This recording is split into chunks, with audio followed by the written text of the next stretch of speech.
Iarmid orta hiarna den ná nefa chur fuing.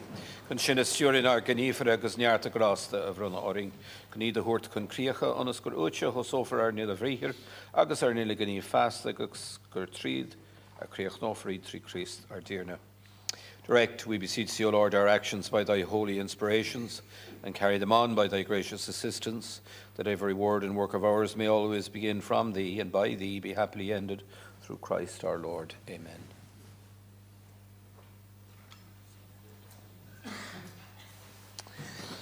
I now call on the Minister for Finance, Deputy Jack Chambers, to make his budget statement.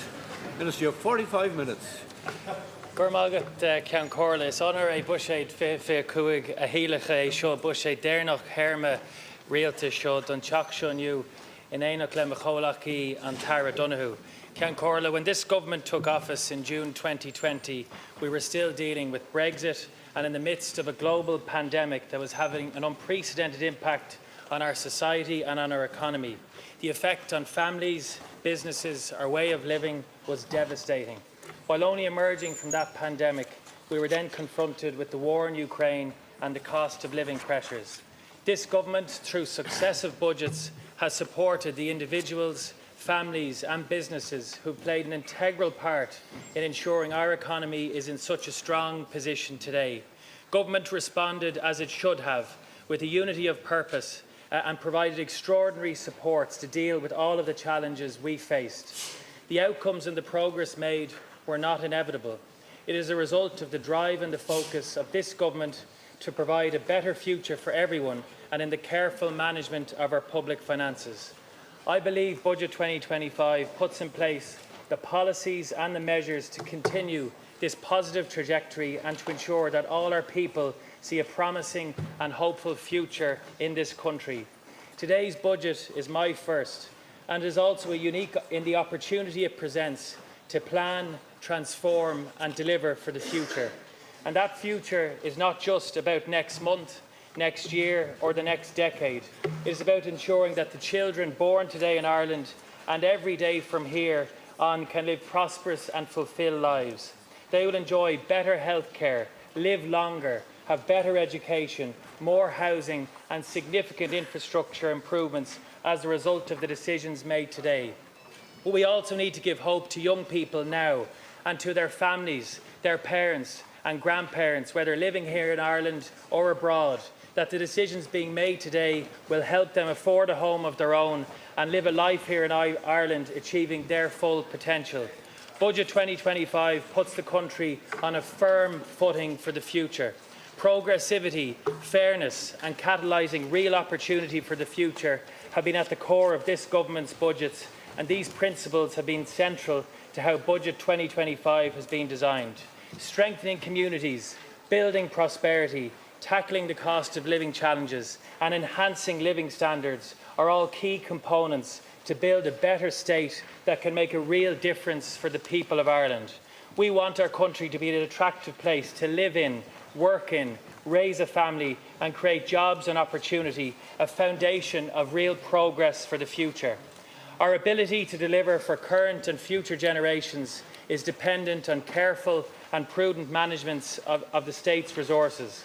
The recent judgment from the Court of Justice of the European Union has provided the state with one-off revenue that has the capacity to be transformational. We know that the future economic performance of the state will depend on how the public infrastructure programme is prioritised and delivered over the next decade. It is imperative that this revenue is not used for day-to-day expenditure or to narrow the tax base. There should be clear strategic direction in how it can be used to deliver for the future of our country, improving the lives of people and communities and supporting our small and medium enterprises and multinational corporations. Today I will outline a framework that will set out the principles and direction on how this revenue should be allocated in a manner that will maximise its return. It is the Government's view that we should utilise these revenues to address the known challenges that we face in housing, energy, water and transport infrastructure. Our economic, enterprise and industrial model is central to future progress. It has transformed our country from where we were 100 years ago, We must protect it, we must nurture it. We must continue to advance this model as a catalyst to support the transformation of our country, ensuring opportunities for the future. We will invest in a future that ensures Ireland is a country and a society that is fair, equitable and a beacon of hope, prosperity and progress. We're in a global environment where competition for attracting foreign investment is intensifying. Infrastructure is a fundamental component of Ireland's competitiveness and is vital to businesses, large and small, and to attracting new foreign direct investment into the state. Maintaining our competitiveness and having the means to improve it is vital to maintaining employment in all sectors of our economy, no matter where those jobs are located. The framework for allocation of the windfall receipts should be based on a number of high-level principles and parameters, but the guiding principle must be to the benefit of all citizens by supporting our future economic development. The development of the framework will help ensure the maximum rate of return, both from an economic and societal perspective, from this once-off resource which can further complement the National Development Plan. The Departments of Finance and Public Expenditure, NDP Delivery and Reform will build out this framework with input from other relevant departments and agencies. This will focus on the expected considerations for public investment in key infrastructure, including deliverability, value for money, additionality and prioritisation for economic impact. That work will begin now, with the target to bring the framework to Government for approval in the first quarter of next year. Ceann Comhairle, the recent disposal of part of the state's shareholding in AIB has presented us with an immediate opportunity to allocate additional funding towards capital spending over the coming years. To this end, today I am making available €3 billion for infrastructure spending. This will build on current progress, eliminating key infrastructural bottlenecks more rapidly and help lay the foundations for further improvements in living standards and competitiveness. Deciding on the use of these resources requires prioritisation, and it is important that their use results in tangible outputs. I recognise there are substantial needs in housing, but also in water and energy infrastructure that need to be addressed.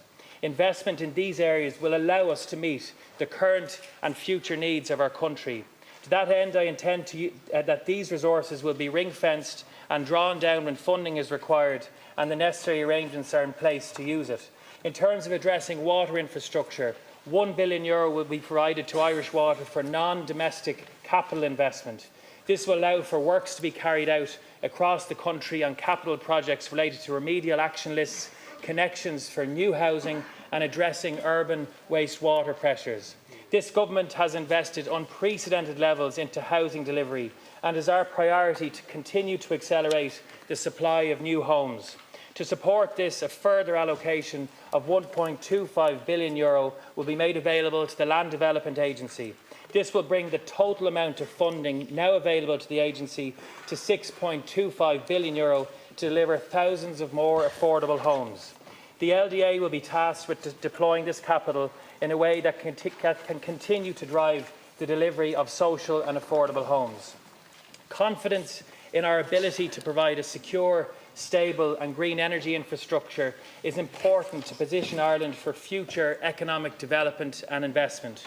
To address this, I'm also providing €750 million to facilitate an initial direct equity injection to support capital spending on the further development of our electricity grid infrastructure.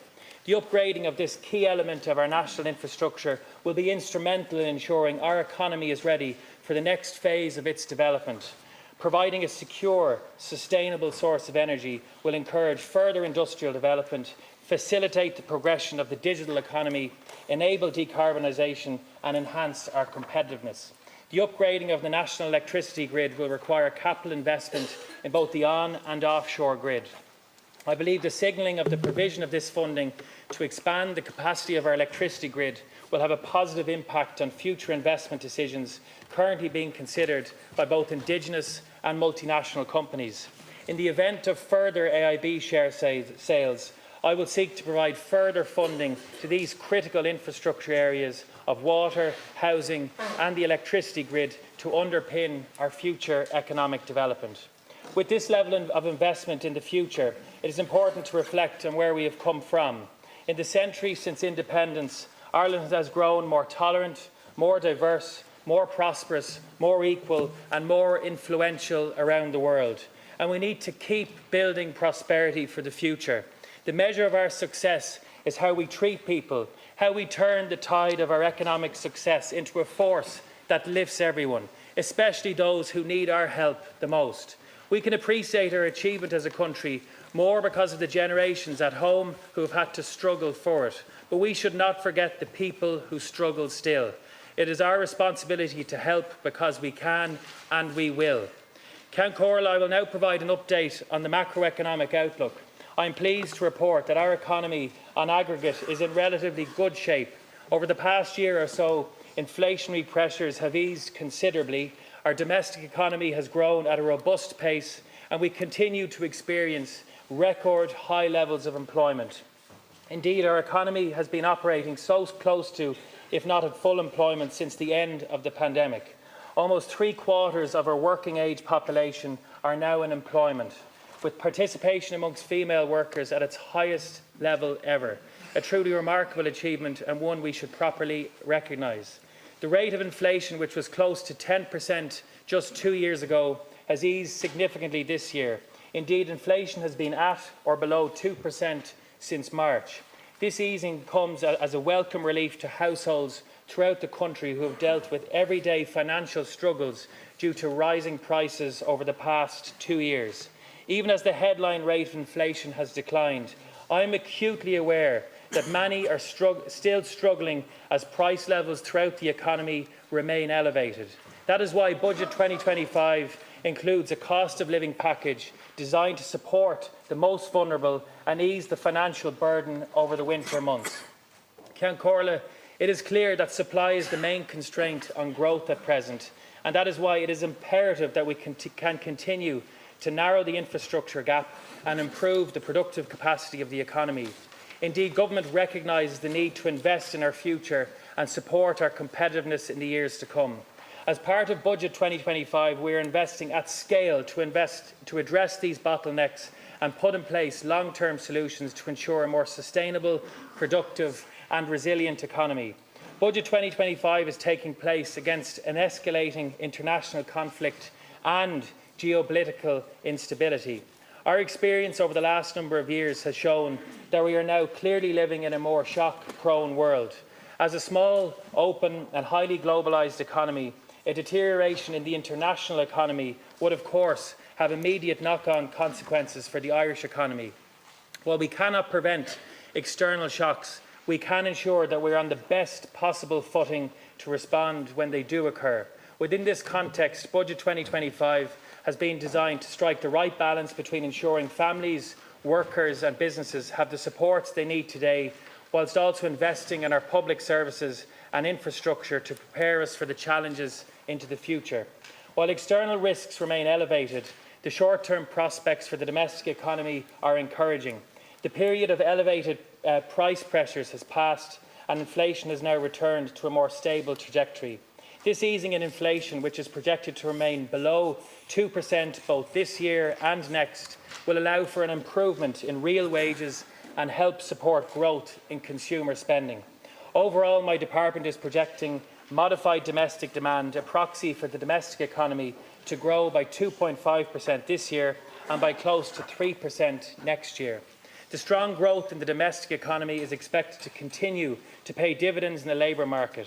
Indeed, the level of employment is set to increase by almost 110,000 in the 2-year period to the end of 2025, and the unemployment rate is projected to remain low at around 4.5%. My department's macroeconomic forecasts have been endorsed by the Irish Fiscal Advisory Council.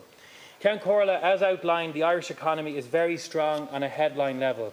However, there are real vulnerabilities in our public finances, and these must be kept in mind when constructing a budgetary package. We know that our public finances are heavily reliant on corporation tax, much of which is windfall in nature and not linked to our domestic economy. And much of our income tax receipts are linked with this highly concentrated revenue stream. As I've said many times before, we must not use these potentially transient receipts to fund permanent expenditure measures.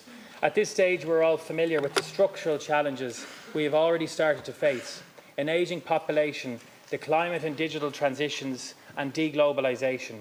We know that we are facing substantial costs on all of these fronts, not to mind the unknown challenges ahead. We must ensure that the budgetary decisions we make today continue to place us in a better position to deal with these issues. This year, my department forecasts tax revenue to amount to €105.7 billion, an increase of €13.6 billion on our spring forecast, mostly attributable to corporate tax receipts and the revenue from the Court of Justice of the European Union judgment. Following the enactment of the Future Ireland Fund and the Infrastructure, Climate and Nature Fund Act earlier this year on July 30th, I signed the commencement order to officially establish both funds. They are a critical part of ensuring that future generations are not left to deal with the known challenges facing us. They allow us, at a time when we are recording headline surpluses, to plan for the future while still being in a position to react and provide for those who most need our assistance, to continue to invest in improving public infrastructure, good public services, and to continue to support our businesses. Ceann Comhairle, €4.3 billion was transferred into the Future Ireland Fund and €2 billion into the Infrastructure, Climate and Nature Fund in September. A further €4.1 billion will be transferred to the Future Ireland Fund this year. Transfers to both funds next year, totalling €6 billion, will mean by the end of next year more than €16 billion will have been transferred to these funds. I can inform the House that we are projecting a general government surplus of €23.7 billion, or 7.5% of national income this year, and €9.7 billion, or 2.9% next year. When windfall taxes and the one-off revenue from the Court of Justice of the European Union judgment are excluded, an underlying general government deficit of €6.3 billion is projected for 2024, and an underlying general government deficit of €5.7 billion is projected for 2025. Our debt ratio is moving in the right direction. When this government took office in 2020, our general government debt stood at close to 110% of national income. My department projects that this ratio will be 69% of national income this year and will decline to 56% of national income by the end of the decade. The government decided in the summer economic statement to provide a budgetary package of €8.3 billion for budget 2025, which is consistent with expenditure growth of 6.9% and will accommodate higher capital spending and provide for additional public services against the backdrop of a higher population. Budget 2025 consists of a net tax package of €1.4 billion and an expenditure package of €6.9 billion. I'm also announcing today a cost of living package of €2.2 billion, which brings the total package for budget 2025 to €10.5 billion.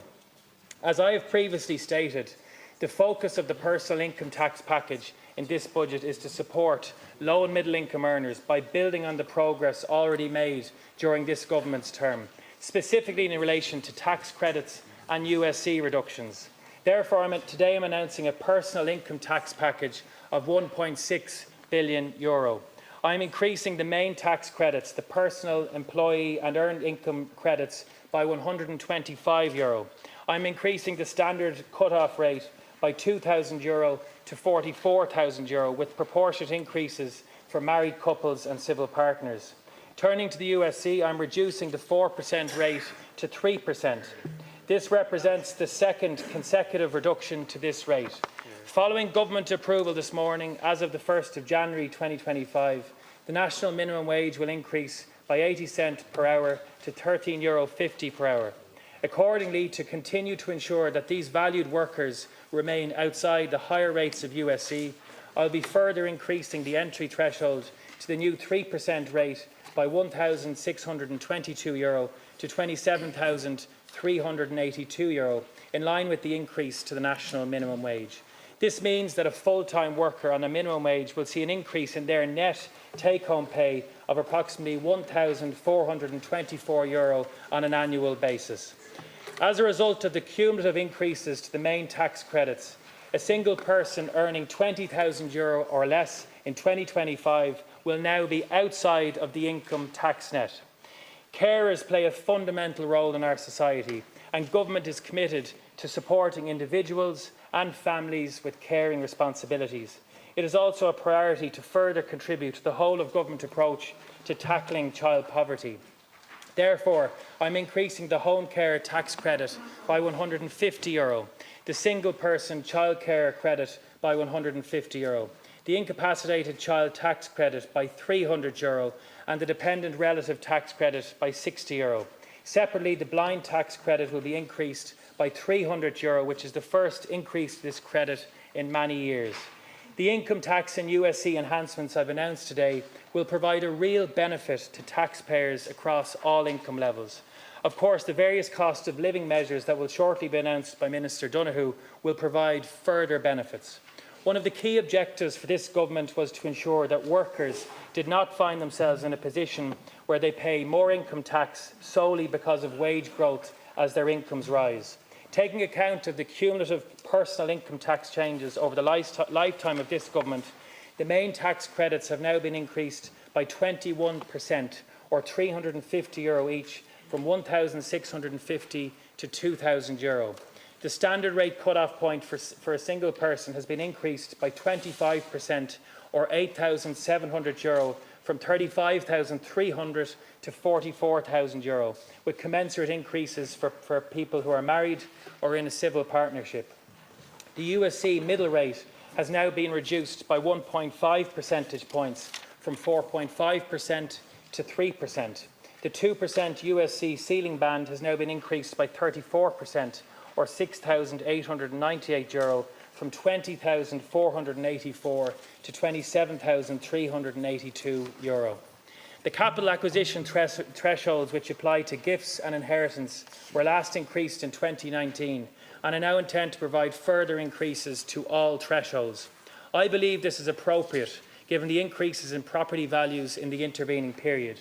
I am increasing the Group A threshold from €335,000 to €400,000, the Group B threshold from €32,500 to €40,000, and the Group C threshold from €16,250 to €20,000. The small benefit exemption allows an employer to provide limited non-cash benefits or rewards to their workers without the payment of income tax, PRSI and USC. I'm increasing the annual limit provided for in the exemption from €1,000 to €1,500 and will also permit 5 non-cash benefits to be granted by an employer in a single year under this exemption. This change will allow for greater flexibility to employers in giving non-tax rewards to their employees. This means that workers may receive up to 3 additional tax-free awards or gifts, for instance to reward exceptional performance or to mark significant life events. I'm introducing an exemption from income tax, capital gains tax and capital acquisitions tax on payments made to the women impacted by the failures in the cervical check national screening programme. For future and historic income or gains arising to these women from the investment of cervical check payments will also be exempt from the relevant taxes. These exemptions are a further element of the state's response to the failures of the cervical check screening programme. The Naval Service plays a critical role in safeguarding our nation's security. To complement the wider suite of recruitment and retention initiatives underway and to acknowledge the exceptional hardships borne by our naval personnel at sea, I am extending the seagoing naval personnel tax credit for 5 years to the end of 2029. In relation to benefit in kind regime for company cars, I am extending for a further year the temporary universal relief of €10,000 to the original market value which was first introduced in 2023. For an employee with an electric company vehicle, they will have an overall BIK relief of €45,000 in 2025, which comprises of the €35,000 electric vehicle specific relief, which is already in legislation, plus the additional temporary universal relief of €10,000. I'm also providing for a BIK exemption for the provision of electric vehicle chargers at the home of a director or an employee. In Budget 2023, this government introduced the rent tax credit, which has played a valuable role in providing financial support to renters right across the country. Today, I'm increasing the value of the rent tax credit by €250 bringing it to €1,000 and €2,000 for a jointly assessed couple for 2025. In addition, in recognition of the cost of living pressures facing many renters right now, I'm also increasing the credit for 2024 to €1,000 and €2,000 for a jointly assessed couple. Ensuring people have access to home ownership is a key priority for this government. Since its introduction, the Help to Buy scheme has supported just over 50,000 individuals or couples to buy their own home. To give further certainty to future home buyers and to the market, I'm extending the scheme until the end of 2029. To continue to help owners of vacant property to bring that accommodation into the rental system, increasing the overall supply of rental accommodation, I'm extending the relief for pre-letting expenses for landlords. This means that the relief will continue for a further 3 years to the end of 2027 in support of Housing for All. To continue supporting households and businesses as part of the government's cost of living package, I'm proposing to extend the 9% reduced VAT rate for gas and electricity for another 6 months to 30th of April 2025. I will introduce a financial resolution on this matter later this evening. Mortgage interest relief was announced in last year's budget and provided relief for mortgage holders who experienced increased interest rates in 2023 over 2022. In light of the impact of high interest rates continuing on households, I'm extending this relief for 1 further year. This extension means that the relief will also be made available to assist mortgage holders in respect of the increase in interest paid in 2024 over 2022. Businesses, both large and small, are the lifeblood of our economy, and this government is committed to supporting businesses so they can continue to grow, to innovate and to create employment. International developments and commitments have seen significant complexity added to the corporation tax code in recent years. And in Budget 2025, I'm pleased to take an important step towards reducing this burden through the introduction of a participation exemption for foreign dividends. This measure, which will come into effect from the 1st of January next, will provide an alternative, much simplified mechanism for double tax relief for multinational businesses.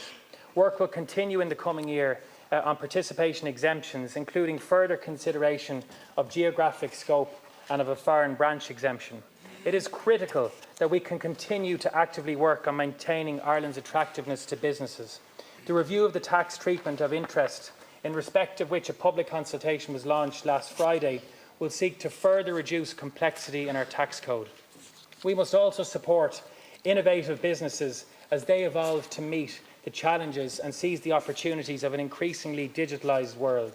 This will be a focus of my department's review of the research and development tax credit, which will be undertaken over the coming year. In the interim, to demonstrate this government's continuing commitment to innovative enterprises, I'm providing for an increase in the first-year payment threshold in the R&D tax credit from €50,000 to €75,000 to provide further cash flow support to those companies undertaking smaller R&D projects or engaging with the credit for the first time. Start-up and scaling businesses are the backbone of this country, providing significant employment across the country with the potential to become the market leader tomorrow. It has been a long-standing commitment of this government to support and promote these businesses, including by helping them to attract funding through incentives such as the Employment Investment Incentive, the Start-up Relief for Entrepreneurs and the Start-up Capital Incentive. My department has recently completed a review of these schemes, which I've published today, and I'm pleased to announce that I'm extending all 3 schemes for a further 2 years to the end of 2026. I'm also doubling the amount an investor can claim relief under the Employment Investment Incentive from €500,000 up to €1 million, and increasing the relief available under the Start-up Relief for Entrepreneurs from €700,000 to €980,000. Linked to this, and in recognition of the government's commitment to cultivating a thriving business angel investment ecosystem in Ireland, I am amending the capital gains tax relief targeted at investors in innovative start-ups to provide for an increased lifetime limit on gains, to which the relief applies from €3 million to €10 million. This relief, which was announced last year, will commence shortly.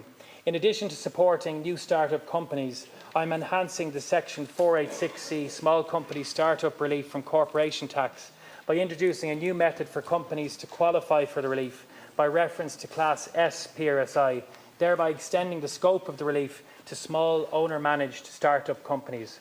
For businesses scaling up, I'm introducing a new relief for expenses incurred in connection with the first listing on an Irish or European stock exchange, subject to a cap of €1 million. To further support Irish businesses to grow and scale, in the coming year my department will, subject to state aid considerations, introduce a stamp duty exemption. This measure would enable Irish SMEs to access equity via financial trading platforms designed to support their funding needs.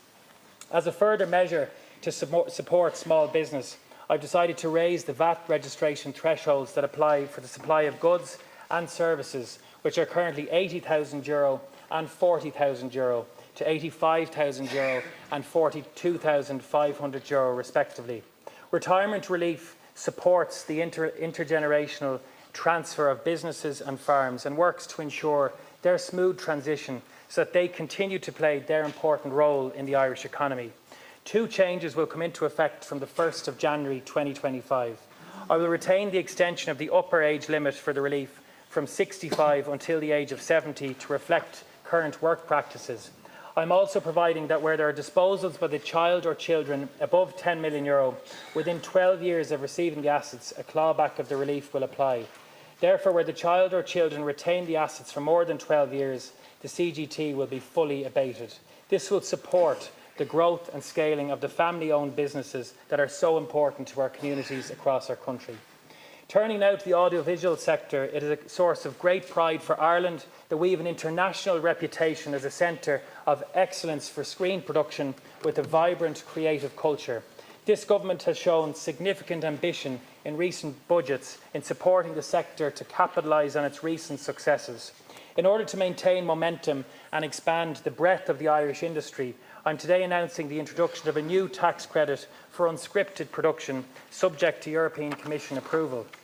This credit will be available at a rate of 20% on qualifying expenditure up to €15 million, and similar to the other audiovisual reliefs, projects will be required to pass a cultural test. In addition, in response to specific challenges being faced by smaller feature film projects in bringing these stories to the screen, I'm introducing a new 8% uplift under the Section 481 film tax credit, again subject to state aid approval. This will apply to feature film productions with a maximum qualifying expenditure of €20 million. Further details of these two new supports will be set out in the Finance Bill next week.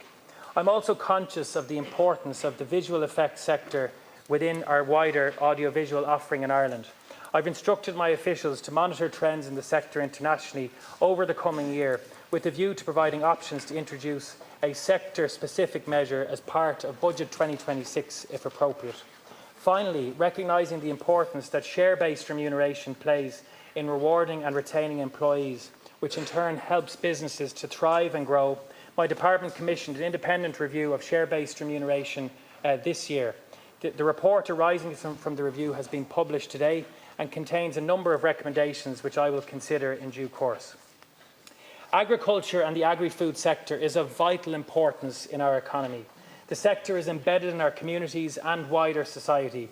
Irish farmers play an important role in providing high-quality food domestically and for export and are highly regarded for quality produce and farming methods.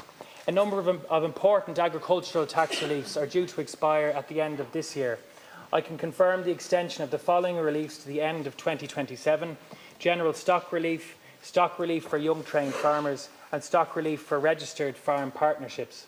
I'm also broadening the scope of accelerated capital allowances for farm safety equipment by adding further qualifying farm safety equipment types that can benefit from this relief.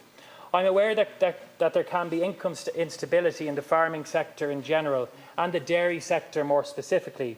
I'm keen to advance an income volatility measure to support the farming sector for consideration in advance of next year's budget.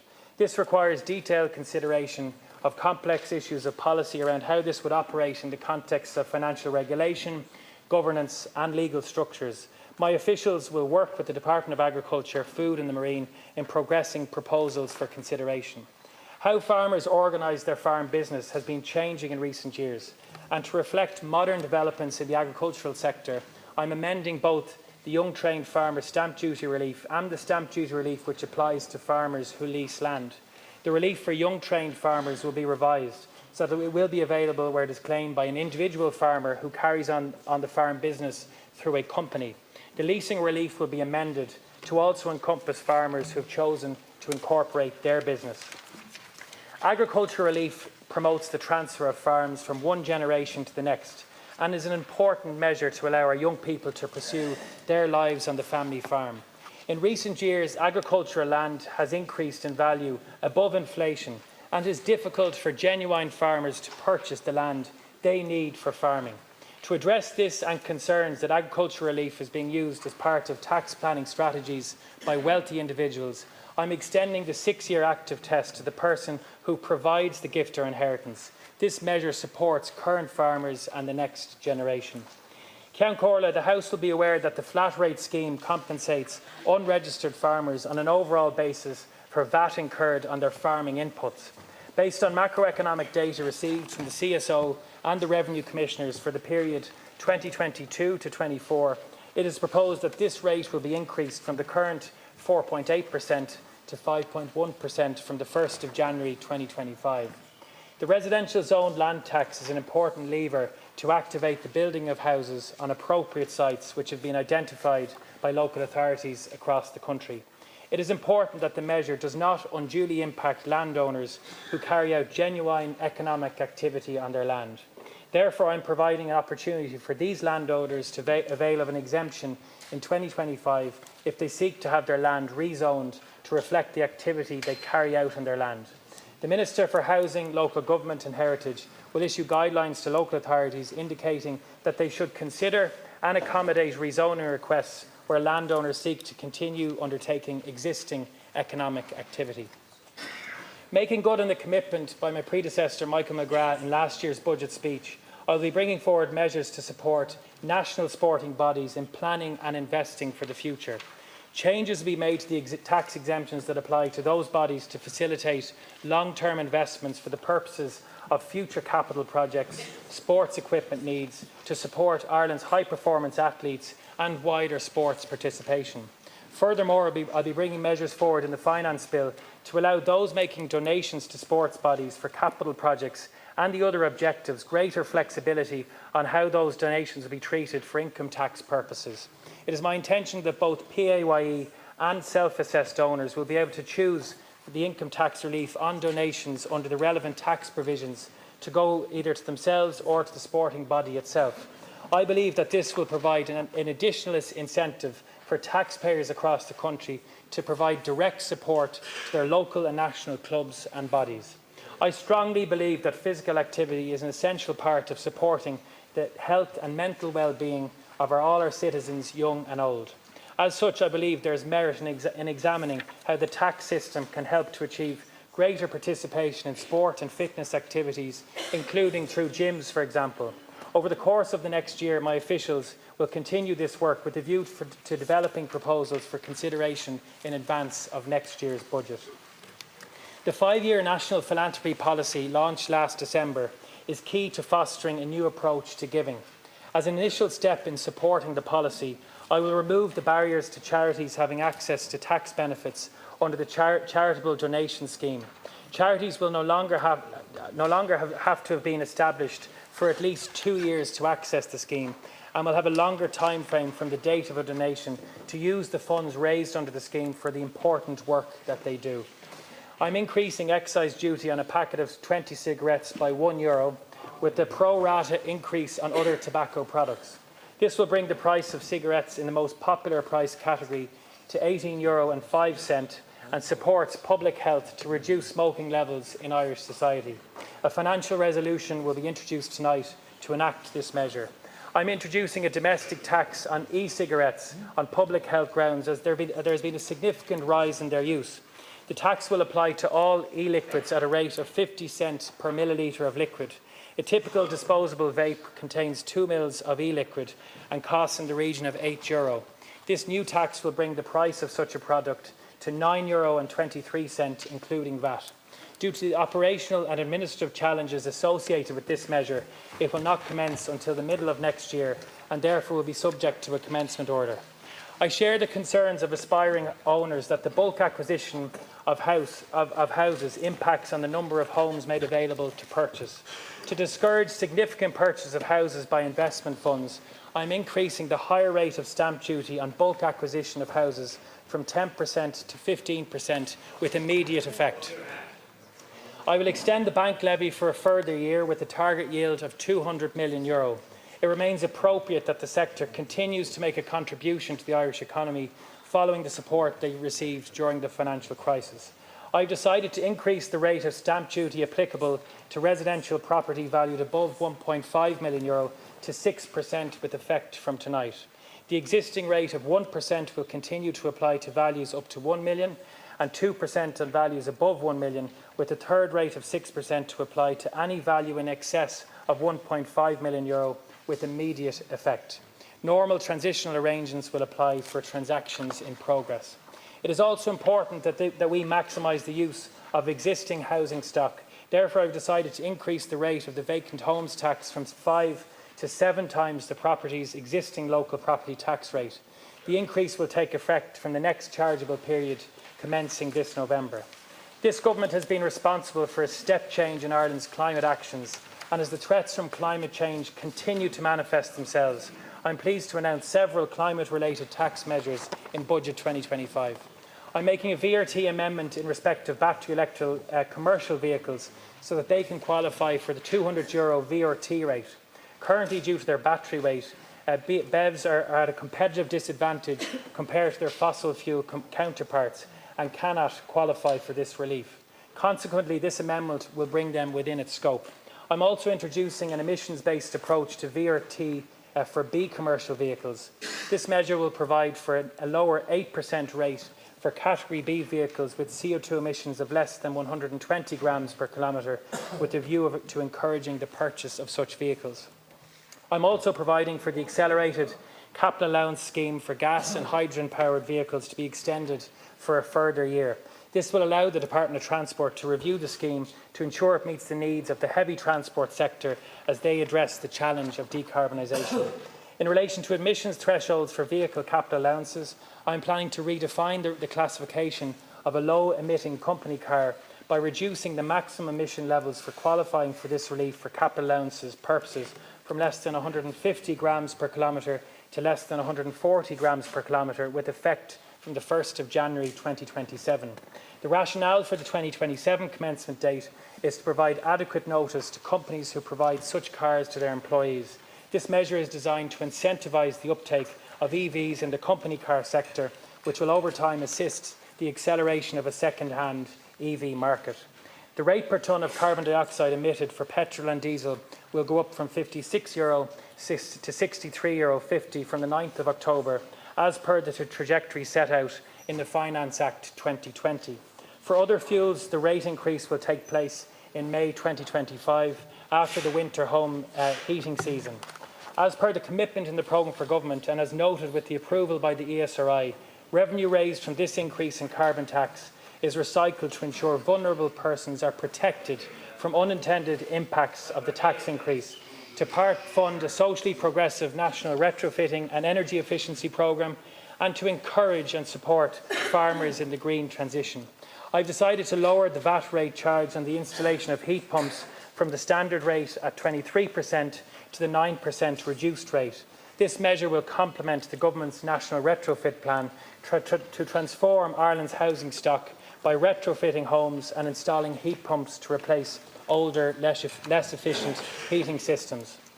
On behalf of Minister of State Richmond and myself, I am pleased to announce that the motor insurers' insolvency compensation levy will be reduced from 1% to 0%. This reduction will be of benefit to up to 2.2 million policyholders on renewal from the 1st of January 2025 and follows the reduction of this levy from 2% to 1% in Budget 2024. Ireland has a leading position in the investment funds and asset management industry globally. The sector is a significant employer, supporting almost 20,000 jobs, with close to half of these located outside Dublin. Last year, my department established a funds review team and began a detailed forward-looking review of the fund sector with the view to safeguarding Ireland's leading position in the investment funds and asset management industry. I recently received their report, which I intend to bring to government shortly and to publish thereafter. I'm extending the excise relief introduced last year for independent small producers of cider and perry to cover what is known as other fermented beverages, which includes products such as mead and wines other than grape wines such as elderberry wine, strawberry wine, etc. In addition, I'm extending this relief to higher strength cider and perry produced by independent small producers. Count Corla, I believe that Budget 2025 is one that has the common good at its core. It allowed us to ensure that we keep striving to provide better services and infrastructure for everyone, to build better communities and support social enterprise, to provide for those most in need, to ensure our Indigenous businesses can grow and prosper and remain a highly attractive and competitive place for international investment and business. On the same day it was announced I was to be appointed Minister for Finance, this country lost one of the finest people and undoubtedly the best commentator we ever produced. Micheál Ó Muircheartaigh, a legend in our country, always had such a way with words, and his knowledge of the GAA was unsurpassed. He was so knowledgeable in so many other ways too. I was reading through some of his memorable quotes, which illustrated his superb command of language and his wisdom. Reflecting on his advice for young people on his 90th birthday, he said, "Always look forward to things. Look forward with hope. Hope is the greatest thing of all." As elected representatives, I believe it is our responsibility and duty to foster a real sense of hope for the future, to inspire positivity, build a better state, and demonstrate confidence about the possibilities ahead. This budget is about the future. It reflects a commitment and resolve to responsible politics, economic resilience, and a fairer society, ensuring that together we can build a prosperous future imbued with optimism and hope. Count Corla, I believe Budget 2025 provides the ways and means for continuing to deliver many more bright and hopeful days for us all. All this and more can be achieved because of the decisions we are taking today for our people, our communities and our country. Tá landmhídum a gom as ar nína agus as cumann tíre I bhfad níos mó a bhainteach. Tugann Bushade fiche cuaig an bonus é seo dhéanamh. I commend the budget to the House.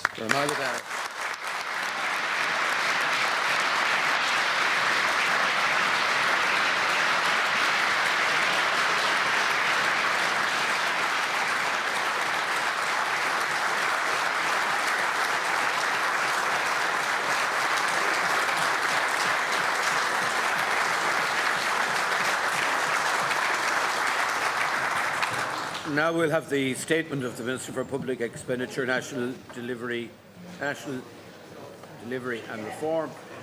Minister Paschal Donoghue, please. Count Corla, today's budget sets out a positive path for the future while striving to meet the needs of today. It is a budget for an Ireland with a growing population, with full employment, with public finances in surplus and public services expanding to meet our country's needs. This positive position is the result of a balanced and planned approach to stewarding our economy and to the hard work of the Irish people.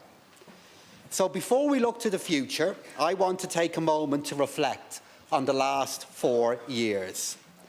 A series of shocks from beyond our shores guided many of the measures taken in those budgets that I had the privilege of delivering since the election of this Dáil.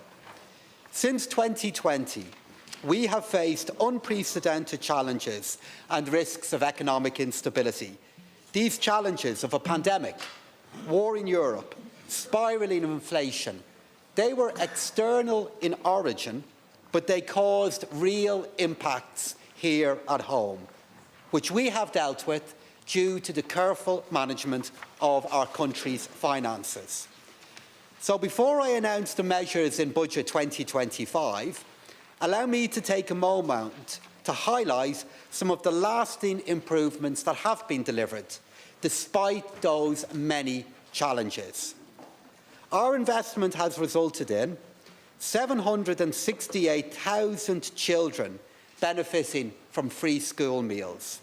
500,000 children eligible for free school meals and 180,000 children benefiting from the National Childcare Scheme.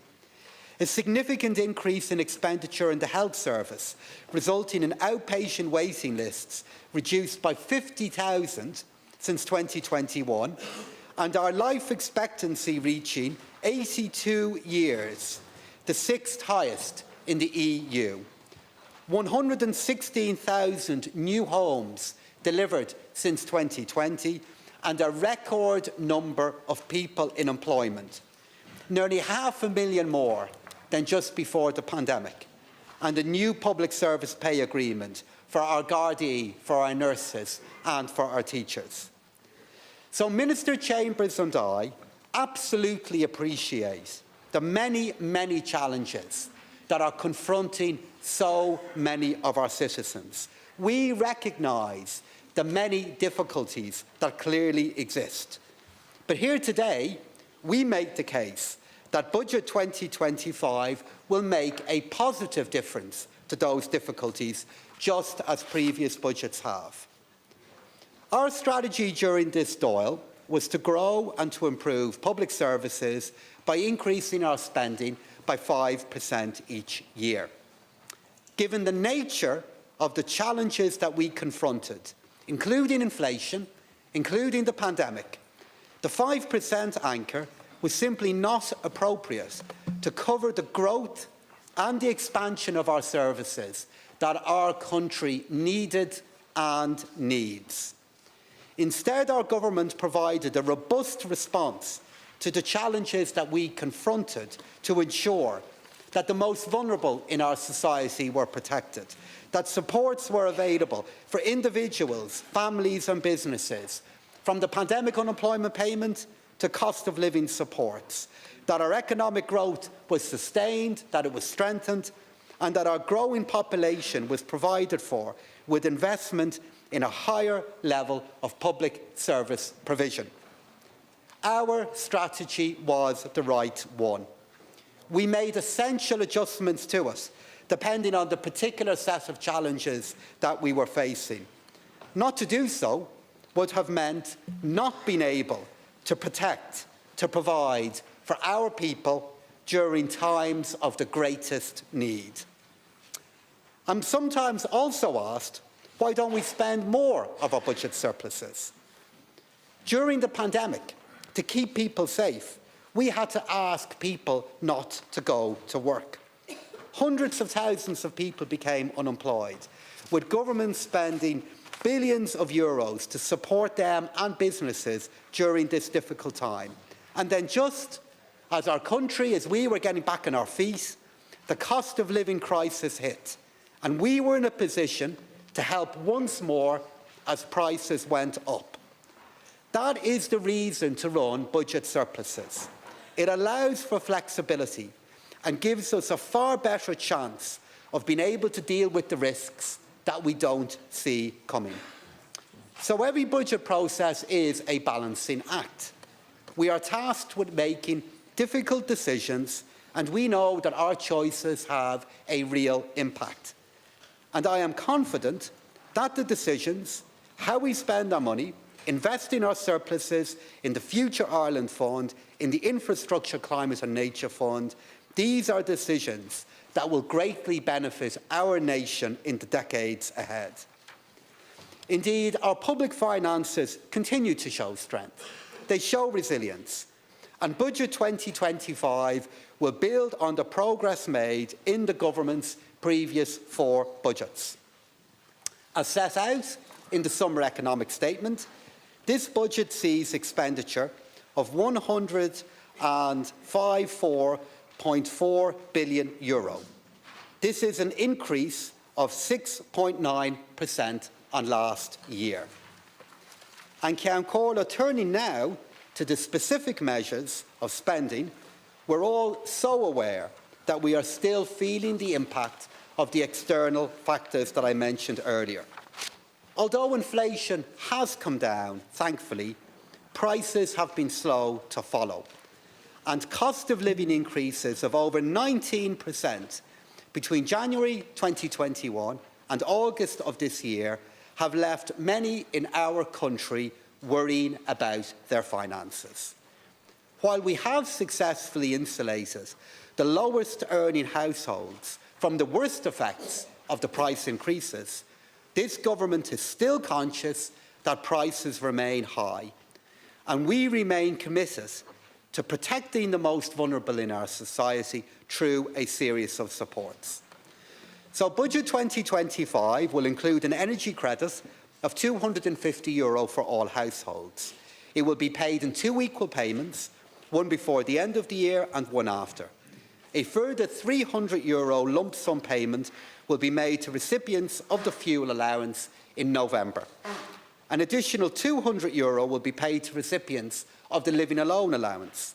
There will be a €400 payment to those who receive the Carers Support Grant, Disability Allowance, the Blind Pension, Invalidity Pension and the Domiciliary Care Allowance in November of this year. And to support parents, to support students, funding will continue for the school transport fee reduction and the state exam fee waiver. I'm also providing for the continued reduction of student contribution fees by €1,000, a once-off reduction of 33% in the contribution fee for apprenticeships and higher education, and an increase in the postgraduate tuition fee contribution by €1,000 for student grant recipients.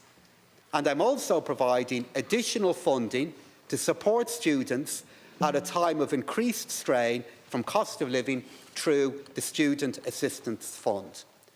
But in addition to those measures, which are temporary, to help at a moment of great challenge for many, I'm also pleased to announce a social protection package for 2025 worth €1.2 billion that is targeted to those with the greatest needs.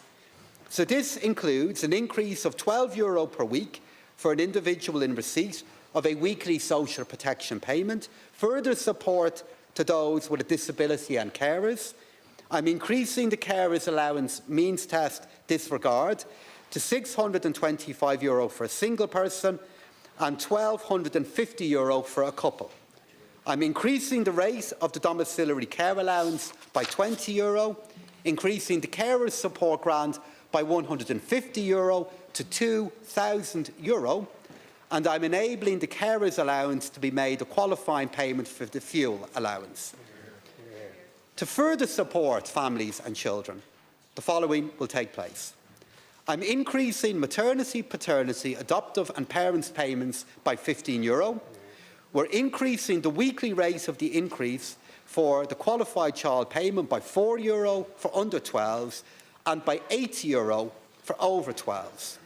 We are extending the hot school meal programme to all remaining primary schools in 2025.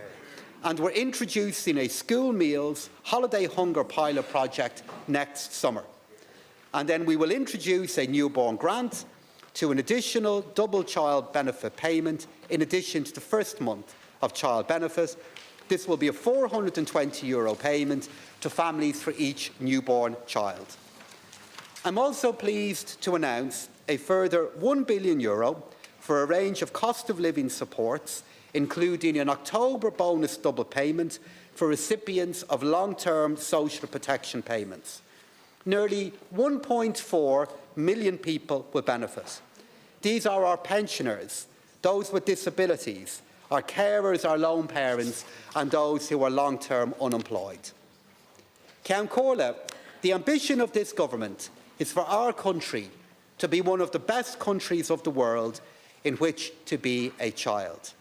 We have made eradicating child poverty an absolute priority in the last 5 years, and we have delivered a complete overhaul of supports that are available to parents. Under this government, investment in early learning and childcare has increased by 95%, from €567 million in 2019 to €1.4 billion in 2024. Free GP care has also been made available to all children under 8. To provide further support to families raising children, 2 double payments of child benefit will be made to all qualifying households in November and December, and there will also be a double payment of the foster care allowance. To ensure that our supports are targeted to those families who need them the most, a €400 lump sum payment will be made to recipients of the Working Family Payment later this year, and the budget also provides a lump sum payment of €100 per child to recipients of the Qualified Child Increase payments. But when we talk about the future of Ireland, we are not just talking about our infrastructure, we're not just talking about our economy. Fundamentally, we are talking about the young people who'll go on to lead, who'll go on to look after our society and our country. So today I am allocating €8.3 billion to the Department of Children, Equality, Disability, Integration and Youth, with investment in early learning and childcare increasing to nearly €1.4 billion. Funding for the National Childcare Scheme will increase by 44%. But what does this mean? This investment means that next year parents will see full-time childcare costs reduce even further by an additional €1,100. But in addition, the number of children availing of this scheme is set to increase to 216,000 in 2025. A €336 million increase has been provided for disability services to provide additional residential care beds, more respite, more home support hours, and a day service place for school leavers. We will increase the TUSLA budget to €1.2 billion to provide more residential placements, to increase therapeutic services, and to provide payments for foster carers for initial placements. But at the core of how we create a brighter future for our young people, for our country, is education. Developing a dynamic, an inclusive and an affordable education system, it allows us to build the Ireland of tomorrow. So that is why, in education, a capital allocation of €1.3 billion will support 350 building projects that are currently underway, as well as a further 200 new school projects. Budget 2025 will provide the funding for 768 additional special education teachers and a further 1,600 more special needs assistants. Building on the success of the Keeping Childhood Smartphone Free initiative, 2025 will also see the rollout of supports to allow our post-primary schools to do just that during the school day. This policy is about how we support the well-being of our children and how we give them the best possible learning environment. The budget will also see a substantial increase in funding for the school transport scheme in recognition of its importance in providing access for children living remote from the nearest school. Ceann Comhairle, reducing the cost of education is a priority for this government. I'm providing funding to extend the Free School Books initiative to all transition, to all senior cycle pupils in recognised post-primary skills within the free education scheme. And just as education is one component in ensuring a thriving country, so is feeling supported at times of ill health. In July, I reached an important agreement with the Department of Health and the HSE to provide additional funding of €2.7 billion for the health sector over 2 years. It provides a stable funding plan, bringing the total health education to €25.76 billion.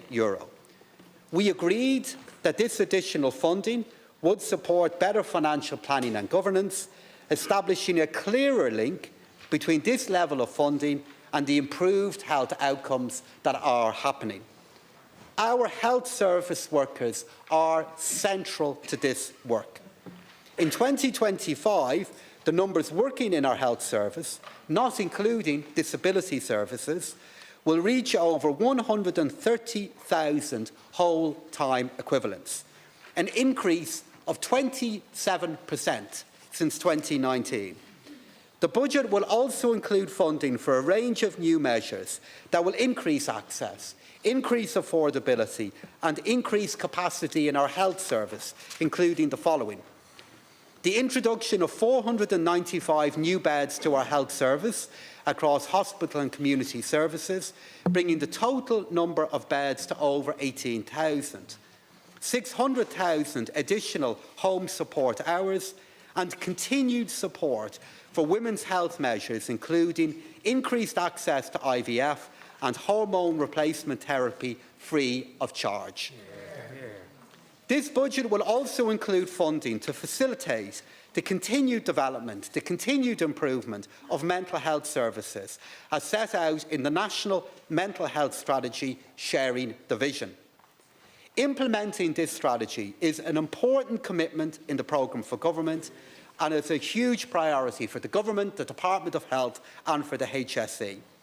That is why the funding provided in this budget will enable enhanced provision of services, including with regard to youth mental health services, counselling for the traveller community, suicide bereavement counselling, Cyber Safe Kids initiative and additional children and adolescent mental health services.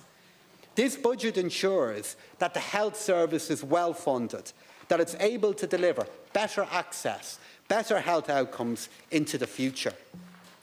And now, governments all over the world are encountering new, varied challenges linked to climate change, to public health, to our security and more. We want to provide the necessary infrastructure, the right level of growth in our services to ensure that they deliver for all our citizens, whether they were born here or whether they choose to make their home here. This is an absolute priority for this government. The right infrastructure, in the right place, at the right time. Ceann Comhairle, I'd like, therefore, to briefly address the funding arising from the recent decision of the Court of Justice of the European Union.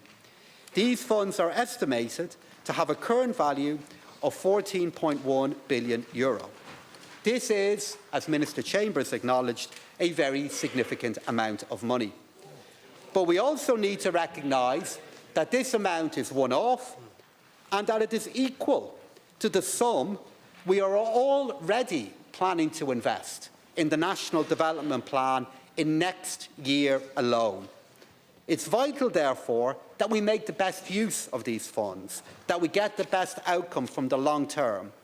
And the government has indeed agreed the principles that these funds will be invested to expand our infrastructure for the future development of our country. We have identified water, electricity, transport and housing as the 4 strategic investment pillars. And investing in these areas will support not only the needs of our people, it will also help to assist in growing our economy, and it will help in meeting our climate and our nature goals.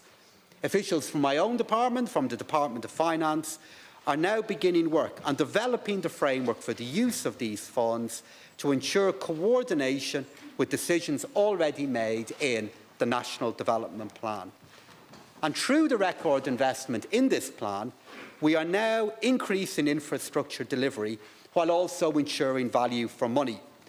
We are investing sums well above the average in the European Union through the National Development Plan. A significant number of capital projects have already been delivered, including 500 kilometres of new walking infrastructure, 170 kilometres of new roads, and the expansion of public transport through the Local Link service. Today, I am providing an additional €1.7 billion in 2025 for more homes, for more schools, for improvements in our hospitals, to tackle climate change. This will include an investment of €400 million in the National Broadband Plan. So next year, total capital investment will be close to €15 billion, the highest annual spend ever in our country. And as we focus on infrastructure, on the growing needs of our population, the most fundamental of these is having a home in which we live. So in Budget 2025, I'm providing over €7.8 billion to the Department of Housing, Local Government and Heritage, including a further investment of €3.2 billion in capital funding to build more homes to address the affordability constraints for households. Of this, €2 billion will be available in 2025 to deliver 10,000 new-build social homes. €680 million will be allocated to affordable housing schemes, supporting the delivery of 6,400 affordable homes in 2025. It will also support additional grants under the Vacant Refurbishment Property Grant Scheme to bring units back into use to turn them into homes. An unprecedented €1.65 billion in current funding will continue to support the 64,000 households in active social housing tenancies, but will also provide for an additional 7,400 new social homes next year, as well as continuing to support over 38,000 social housing leases that are already in place. And also 10,000 new homes will have their housing needs met under the Housing Assistance Payment and the Rental Accommodation Scheme in 2025. A further €168 million in funding to support the regeneration of towns of urban areas and to deliver the infrastructure we need to support the growth in their delivery. Support for specific categories of needs are also delivered in this budget, with €23 million being provided to deliver traveller community-specific accommodation and a further €100 million for grants to adopt the homes of older people and people with disability. I'm also allocating €90 million to retrofit approximately 2,500 social homes in 2025, demonstrating the state's commitment to help people reduce their energy bills and to ensure that our country can meet our climate targets. In doing this, the Infrastructure, Climate and Nature Fund is one of the funds that we have established to manage windfall tax receipts and to help us prepare for the future. This fund has two very important roles. First, to ensure that we have money to invest during periods when the economy isn't doing so well. And second, to invest in a climate transition, to prepare and to make happen a greener future. More than €3 billion is being set aside for this second role between 2026 and 2030. We will shortly set out how this money will be invested to provide a clear and consistent signal to those who wish to invest in these ambitions. The allocation process will be subject to further work between myself and other ministers, and it will be used to support important projects that it can assist with the reduction of greenhouse gas emissions, improving our water quality, and improving and delivering our nature and our biodiversity objectives. So what this will mean in practice is it will mean supporting projects that help Ireland to meet our climate and our environmental obligations and our ambitions, including climate neutrality. This will improve the lives of the people of Ireland. And the further details on this proposed approach are set out in documentation published by my department today. It was therefore very positive to record a 6.8% reduction in Ireland's greenhouse gas emissions last year. We know we need to do more. And as we continue to invest in doing this, we will see further benefits. That will include warmer homes, less congestion in our towns and cities, enhanced biodiversity and cleaner air and water. In support of these goals, capital funding for the Department of Environment, Climate and Communications has been increased to over €1.14 billion, allowing for record allocations to be made for investment in energy efficiency and renewable energy. Warmer Homes funding will reach record levels, likely to reach more than 10 times the funding provided in 2020, which will increase the number of homes that are benefiting from deeper retrofits. Funding will also support up to half of the cost of energy efficiency upgrades being met by the state, complemented by loans supported by the state. To support our farmers in becoming more environmentally sustainable, over €716 million is being provided next year for those participating in agri-environmental schemes such as ACRES. Alongside this, the application of our carbon tax remains an integral part of our climate action response as a government. It will increase by €7.50 per tonne as part of this budget, but what this will mean is that it will bring the total carbon tax revenue that is available for investment to €951 million. Half of this amount goes to pay for the improved energy efficiency in our homes, an additional €89 million next year compared to this year. In addition, the carbon tax will fund €306 million of social protection spending next year, an additional €44 million for targeted measures, changes in the qualified child payment, increasing the income eligibility threshold for the working family payment, ensuring that the most vulnerable are protected from the unintended impacts of this tax increase. And as we seek to build on this, as we seek to identify ways to reduce our carbon footprint, one of the clearest avenues towards doing this is our transport system. A strong transport system is necessary for our climate ambitions, but also for our connectivity. A connected Ireland is a forward-facing Ireland. And that is why today I'm announcing €3.9 billion for the Department of Transport, with over €1 billion in current funding and €2.9 billion in capital funding. This will deliver more capacity on the public transport routes that we have, ongoing investment of almost €1 million per day in cycling and walking infrastructure, continuation of temporary fare reductions on public transport to the end of 2025, including the young adult card for 19 to 25-year-olds and the 90-minute fare, free public transport to be extended to children aged 5 to 8 years of age, and a new and modern Coast Guard search and research contract. Additionally, I'm also pleased to announce that a financing agreement has been reached between the Port of Cork and the Ireland Strategic Investment Fund to extend Port's quayside berth at Ringaskiddy. This agreement, at €99 million of financing, will allow the Port of Cork to develop the multi-purpose infrastructure that can help meet the needs of the offshore renewable sector. It will be and is a significant milestone in our ongoing commitment to deliver a greener and a more sustainable future.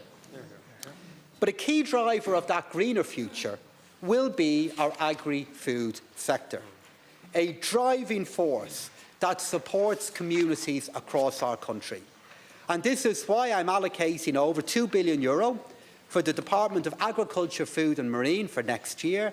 This shows the broad support of the government to all the sectors, ensuring that we support our farmers, our fishers, our foresters. This is because the agri-food sector is a core part of our rural communities, and it is our largest indigenous industry. Budget 2025 will support an innovative, a sustainable sector that enriches our biodiversity, that protects our landscape and contributes to our economy. It will provide additional funding for a range of supports across sectors, including €30 million for a new tillage scheme, to support farmers to plant their field crops, €10 million for animal health measures, improving biosecurity, €22 million for the continuation of the National Sheep Welfare Scheme into next year, and €80 million to enhance payment rates on the National Beef Welfare Scheme.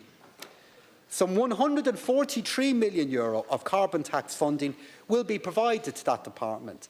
It will help to continue to support our farmers as they work to improve our biodiversity, our climate, our air and our water quality. This department will also administer over €1.2 billion of EU funding in direct payments to farmers. Ceann Comhairle, this government believes that the development of sustainable communities is necessary to drive enterprise growth, to increase remote working capability, but also, most importantly, to support our people in growing and flourishing. I'm providing €472 million for the Department of Rural and Community Development. This will help deliver important commitments set out in our Rural Future Strategy, in the National Development Plan, to promote social inclusion in both urban and rural areas. That department will have total capital funding of €235 million in 2025 to support the revitalisation of rural Ireland through schemes including the Rural Regeneration and Development Fund, the LEADER programme, Town and Village Renewal, the Outdoor Recreation and Infrastructure Scheme and the CLAR programme. But our ability to fund these schemes and all else in this budget depends on a growing economy. The enterprise sector lays the foundations for economic growth, for our well-being in the future, for our prosperity. We must also recognise the difficulties that businesses have been facing. So to support them, we're investing over €1 billion in the Department of Enterprise, Trade and Employment, Jobs and Enterprise Development, and Innovation and Regulation programmes for 2025, capital funding to enable IDA and Enterprise Ireland to provide additional environmental aid to their clients, and €7 million in additional funding to the department's regulatory bodies and agencies. Recognising that energy costs continue to have an impact for hospitality and retail businesses, I'm today announcing an energy subsidy scheme for these businesses worth €170 million. This will provide support to approximately 39,000 firms. This budget will also provide for over €4.5 billion to the Department of Further and Higher Education, Research, Innovation and Science. It's a further demonstration of the commitment that the government has to investing in our future. In my budget speech of last year, I spoke about the role of the National Training Fund in providing vital funding for skills, for lifelong learning, and I committed to further work on how we can build on this opportunity. Because as the House knows, that fund is in surplus due to the growth in the numbers at work and also the increased contribution that our employers are making through their PRSI receipts. So today I want to announce an almost €1.5 billion package over a 6-year period to 2030. This will comprise both current and capital investment to better fund research, further and higher education, skills, development and decarbonisation. This multi-annual commitment will provide an increase in core funding to higher education by €150 million per annum. The main focus of this will be on meeting the funding requirements of our universities as set out in Funding the Future framework. So this in turn will deliver additional healthcare and veterinary places under the Expressions of Interest expansion programme and an increase in certain PhD stipends. The funding for further education will support €78 million for the continued growth of our craft apprenticeship system, a system that's vital to the future growth of our economy, and provide 6,800 apprenticeship registrations next year.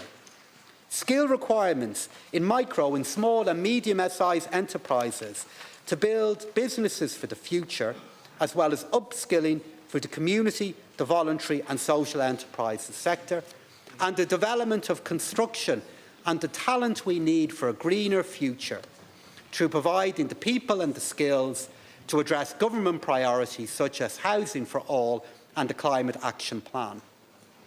This government is also strongly committed to building stronger, safer communities, and with this in mind, I am announcing a package of over €3.9 billion for the justice sector. The record allocation available for next year will allow for a significant increase in funding for the Irish Prison Service, with recruitment of up to 350 additional staff, and also investment in areas such as prisoner care and their rehabilitation.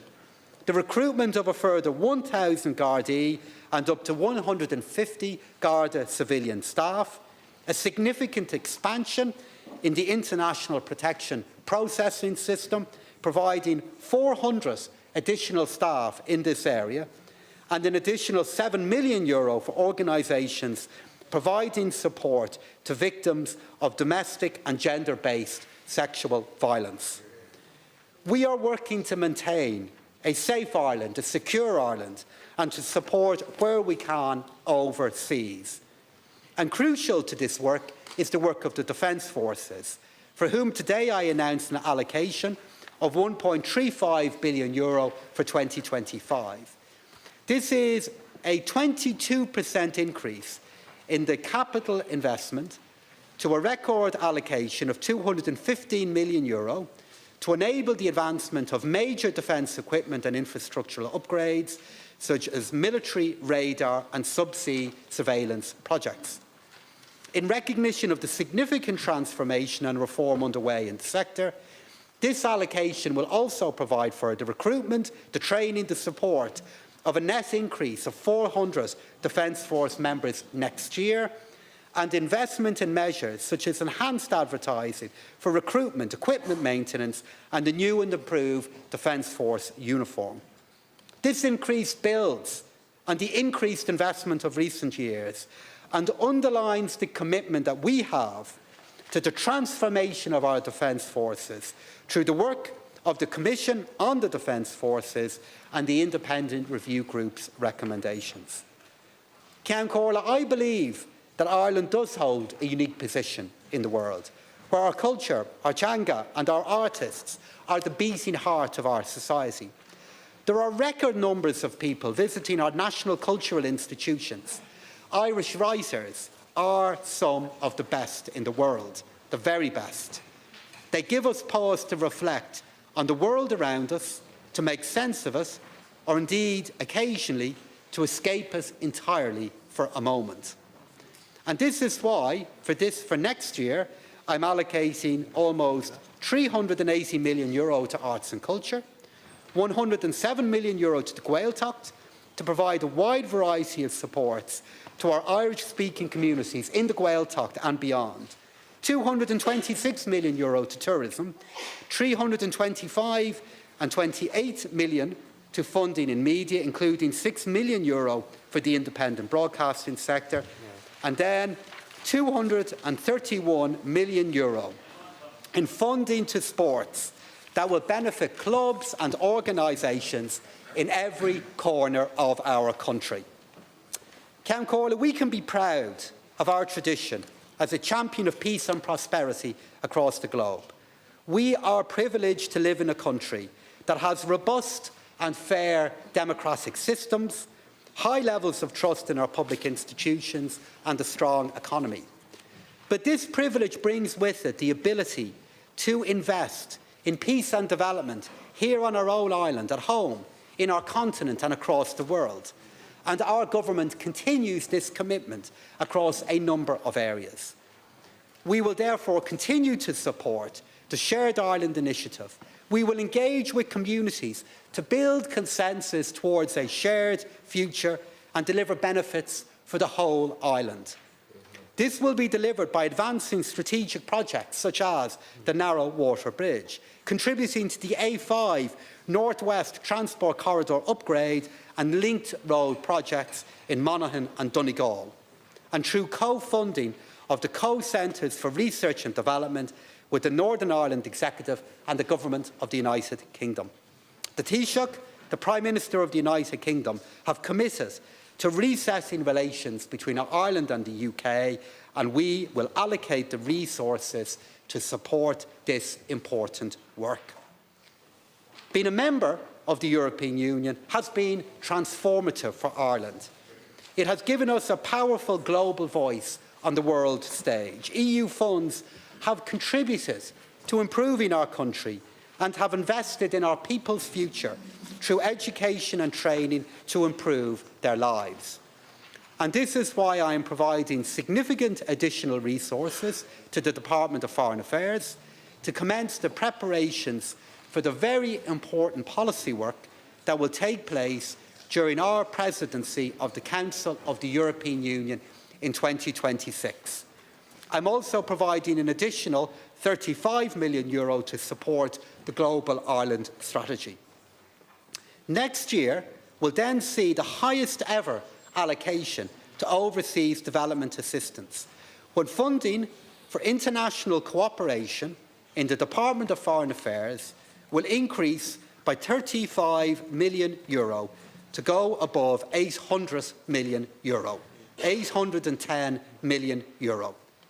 This allows us to invest in the programmes abroad that protect nature, that respond to climate change, and that provide humanitarian assistance to those who are so vulnerable.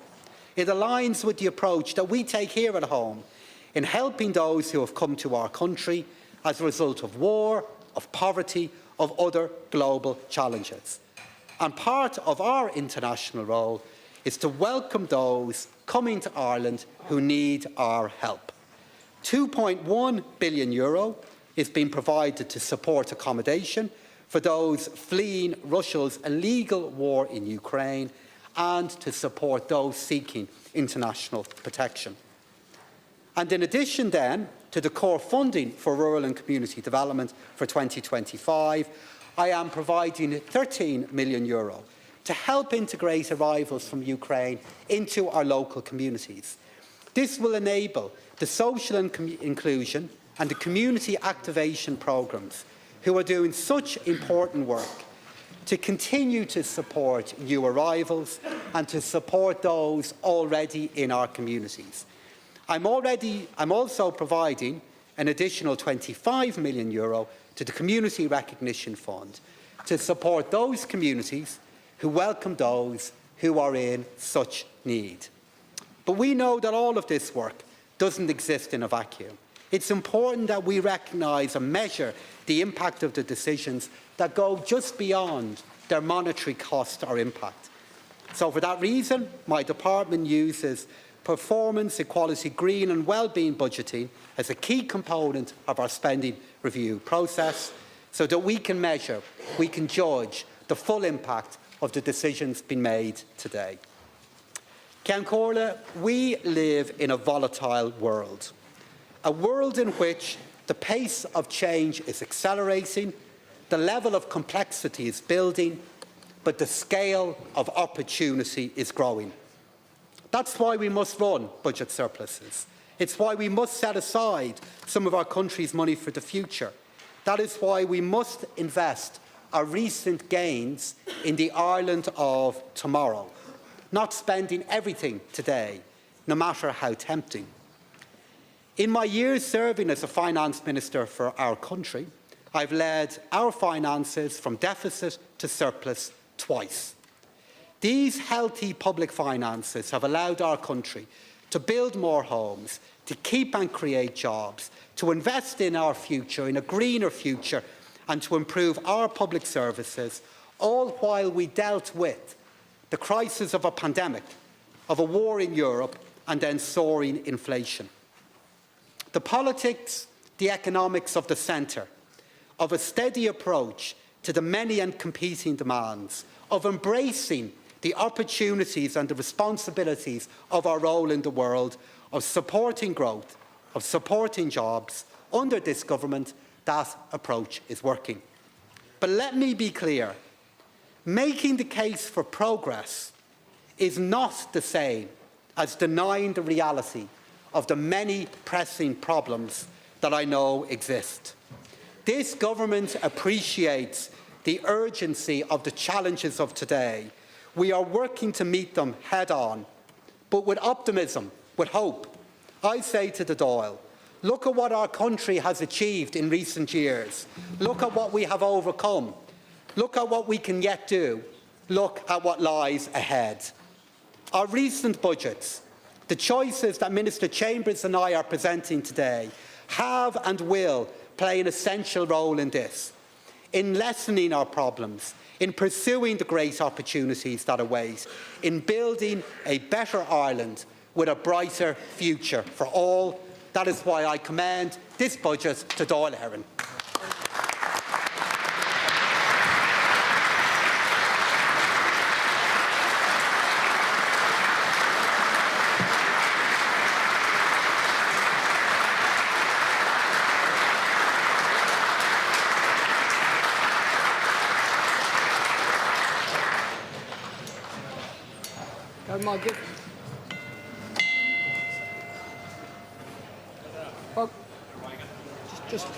Just no with the one.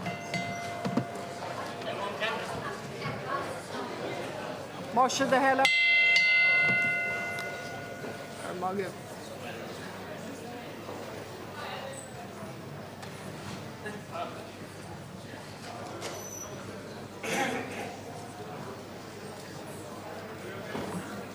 Le were ducky up the Bogamidgerai and Ishkaji Sinn Féin, I have the Pearstarty.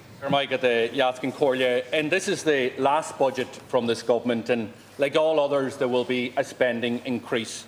But the question we must ask ourselves, like all other budgets, is will make the big difference that people need in their lives, the difference that they're crying out for? Will it address the housing crisis and make housing affordable, as laid out by Sinn Féin? The answer is no, it won't. Will it fix the health service that is on its knees? No, it won't. Will it address the cost of living crisis in a meaningful way, for example, abolishing USC on the first €45,000 of income for all workers? No, it won't. And will it deliver the fundamental change that we need in our childcare system by introducing childcare at €10 a day for families across the state? Again, the answer is no. And the answer is no because this government is incapable of delivering real change, incapable of getting value for money. And people see through the spin. People hear about the millions and the billions, but they don't feel better off. For most people, it's about what they have at the end of the week. When the bills are paid, is there anything left, is the question they ask. And the answer for far too many is no. Workers and families can't afford another 5 years of Fianna Fáil and Fine Gael. And it is in that context that this budget will be judged. How your parties will be judged also at election time. This government has been exposed over and over again as serial wasters. You treat the public with contempt when you waste taxpayers' money on every project, big or small, from a bike shed to the National Children's Hospital to a security hut to modular units from Ukrainians that are costing more than semi-Ds built with bricks and mortars. And that's the record of the ministers opposite. That is what you get after you get Fine Gael in office for 14 years. And no one takes responsibility, no one is held to account, and the merry-go-round goes around and round. Your government wasted €10 million on lawyers fighting a losing battle to deny the state €14 billion that you now want to dish out. Despite the budget you're announcing today, we still feel poor as a country in so many ways. In housing, in health, in disabilities, in mental health. And your job isn't just to spend money. Your job is to get results. And that's where you're completely and utterly failing. Because what people see under Fianna Fáil and Fine Gael is a deepening housing crisis. Month after month, we pass new shameful milestones in housing. Record homelessness, record rents, record house prices, and nobody takes responsibility. And we have a Minister for Housing, and that's his record. And he stands up here and he applauds a government that doesn't provide any new additional social and affordable homes. Everyone suffers when this government fails to build the homes that is needed. Higher rents and higher house prices. Sinn Féin are committed to bringing home ownership back within the reach of working people. Now, this government is great at spin. You have talked over and over again about home ownership. Let me say this very clearly. Since this government came to office, house prices have gone up by €100,000 on average in Dublin. That's your record. The other record you have is home ownership has collapsed under Fine Gael for our young people. There are 100,000 less people under the age of 40 that own their own home today than when Fine Gael came into government 14 years ago. That is your record. You have halved the number of people who own their own home in that age bracket. And it's a failure so big, it's hard to believe. Fine Gael have more than doubled, on the other end, more than doubled the number of people who are renting in their 60s because they don't own a home. And at the same time, the number of people who are renting in their 20s has completely collapsed. And why? They're not renting. Why? Because they are in their parents' box room or they're on a plane on the way to Australia. That is the record of Fianna Fáil and Fine Gael, and that's why we can't afford another 5 years of these two parties. Many of these individuals are nurses, there are doctors, there are teachers, there are other essential workers. And this doesn't just have an impact on them, on their families, but it has an impact on the wider public services that we all rely on as a state. In the Ireland of 2024, in a state where we are recording surplus of €24 billion, we have children with autism being denied their constitutional right to education. Let that sink in. In the Ireland of 2024, in a country where we have €24 billion of a surplus, we have a situation where children can't get assessment of needs, where parents have gone for years without therapies for their children. This is simple things, basic things, speech and language, the assistant that the child needs to be able to feed, to be able to speak, to be able to walk. And in Ireland of today, we are a poor country when it comes to issues like that. These are basic needs of a country that any country that is a first world country should be able to deliver. But under Fianna Fáil and Fine Gael, you continue to fail these families over and over again. Families that are crying out for assistance. Assistance to help their child to speak. Assistance to help their child to eat. Assistance to families who are being left fighting for these basics for year after year. And the most glaring reminder for all of us in this House and outside is the government's failure for the children with scoliosis and spina bifida. Just in the last 24 hours, another parent had to go public with her child's story. Heartbreaking story. No parent should have to do that, because the state should provide the services for those most in need. No parent should have to campaign, fight, battle the state for what their child deserves. But under Fianna Fáil and under Fine Gael, in Ireland of 2024, with €24 billion of a surplus, parents have to fight. Parents have to expose their children to that. Parents have to battle every single day, and it is not acceptable. The longer they wait, the worse the condition gets, and it is a race against the clock, against the child's condition becoming inoperable. And today's budget, what did it do for them? It gave them no more hope for these children than they had yesterday. And that's what the budget will be judged on. This is a government that has all the financial resources, but completely fails to deliver on basic services. And that's been the hallmark of this government's term in office. And you have squandered 5 years. You have squandered money and time. And you will be judged on that when the general election comes. Tá Sinn Féin chomanta do úniarachtaí ar fáil a ríiste ibrinaí agus gréagaíní. Tá an déan an rialtas lórs faoi úniarachtaí, ach tá tithí as a chéile taca úniarachtaí do ghaoine ága faoi Fine Gael. Níos lú na 100,000 duine is a tá faoi cara bliana age a tá in the úniarachtaí na hánig Fine Gael a gcuairt. Luidi siad bheith mé daoine ága a bhfuil deach go héin faoi lei, agus uafasa an airde an repa chiptithe seo is deachar a chreideal. Tá lína daoine atá císú is daoine seacatí I mé airdú mar na bhfuil siad ábalta tithe a bheith acu. Agus iad sin atá daoine ága faoi fichidí níl siad a císú mar go bhfuil siad an balla an nimarcha. So a chuirde Tá go leor deol de dhéon seo, chuann seo isteach ar seirbhísí pobailí agus gohéirí ar seirbhísí a taghine ag breth athú.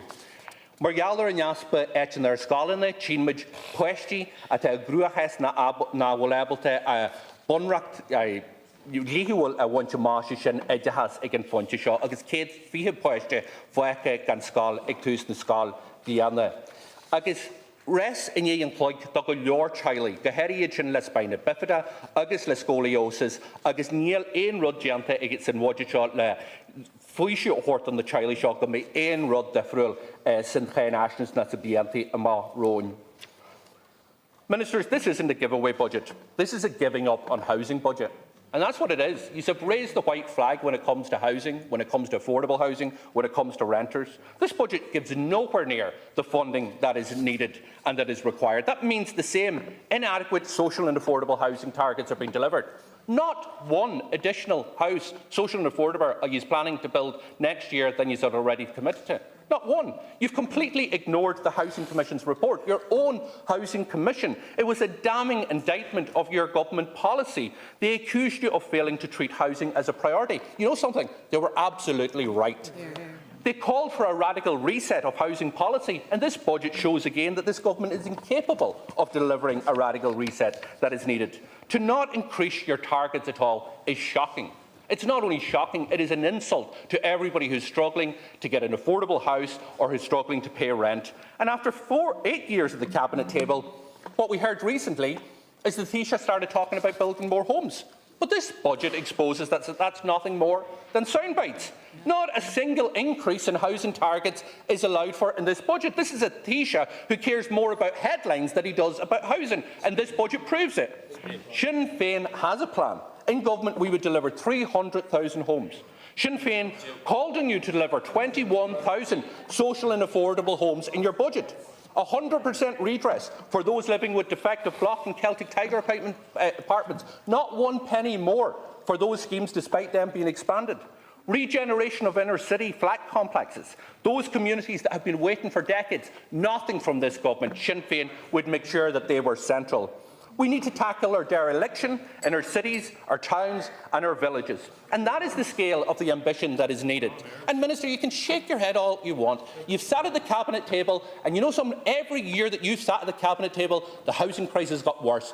House prices have gone through the roof, rents have gone through the roof, homelessness has gone through the roof, home ownership for the under-40s have collapsed under your watch. So I will take no lectures from Fine Gael or indeed from Fianna Fáil in this matter. What you need is the scale of ambition of which Sinn Féin has put forward.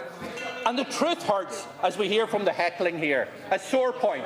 Not a single extra social or affordable houses above your existing targets have you provided for.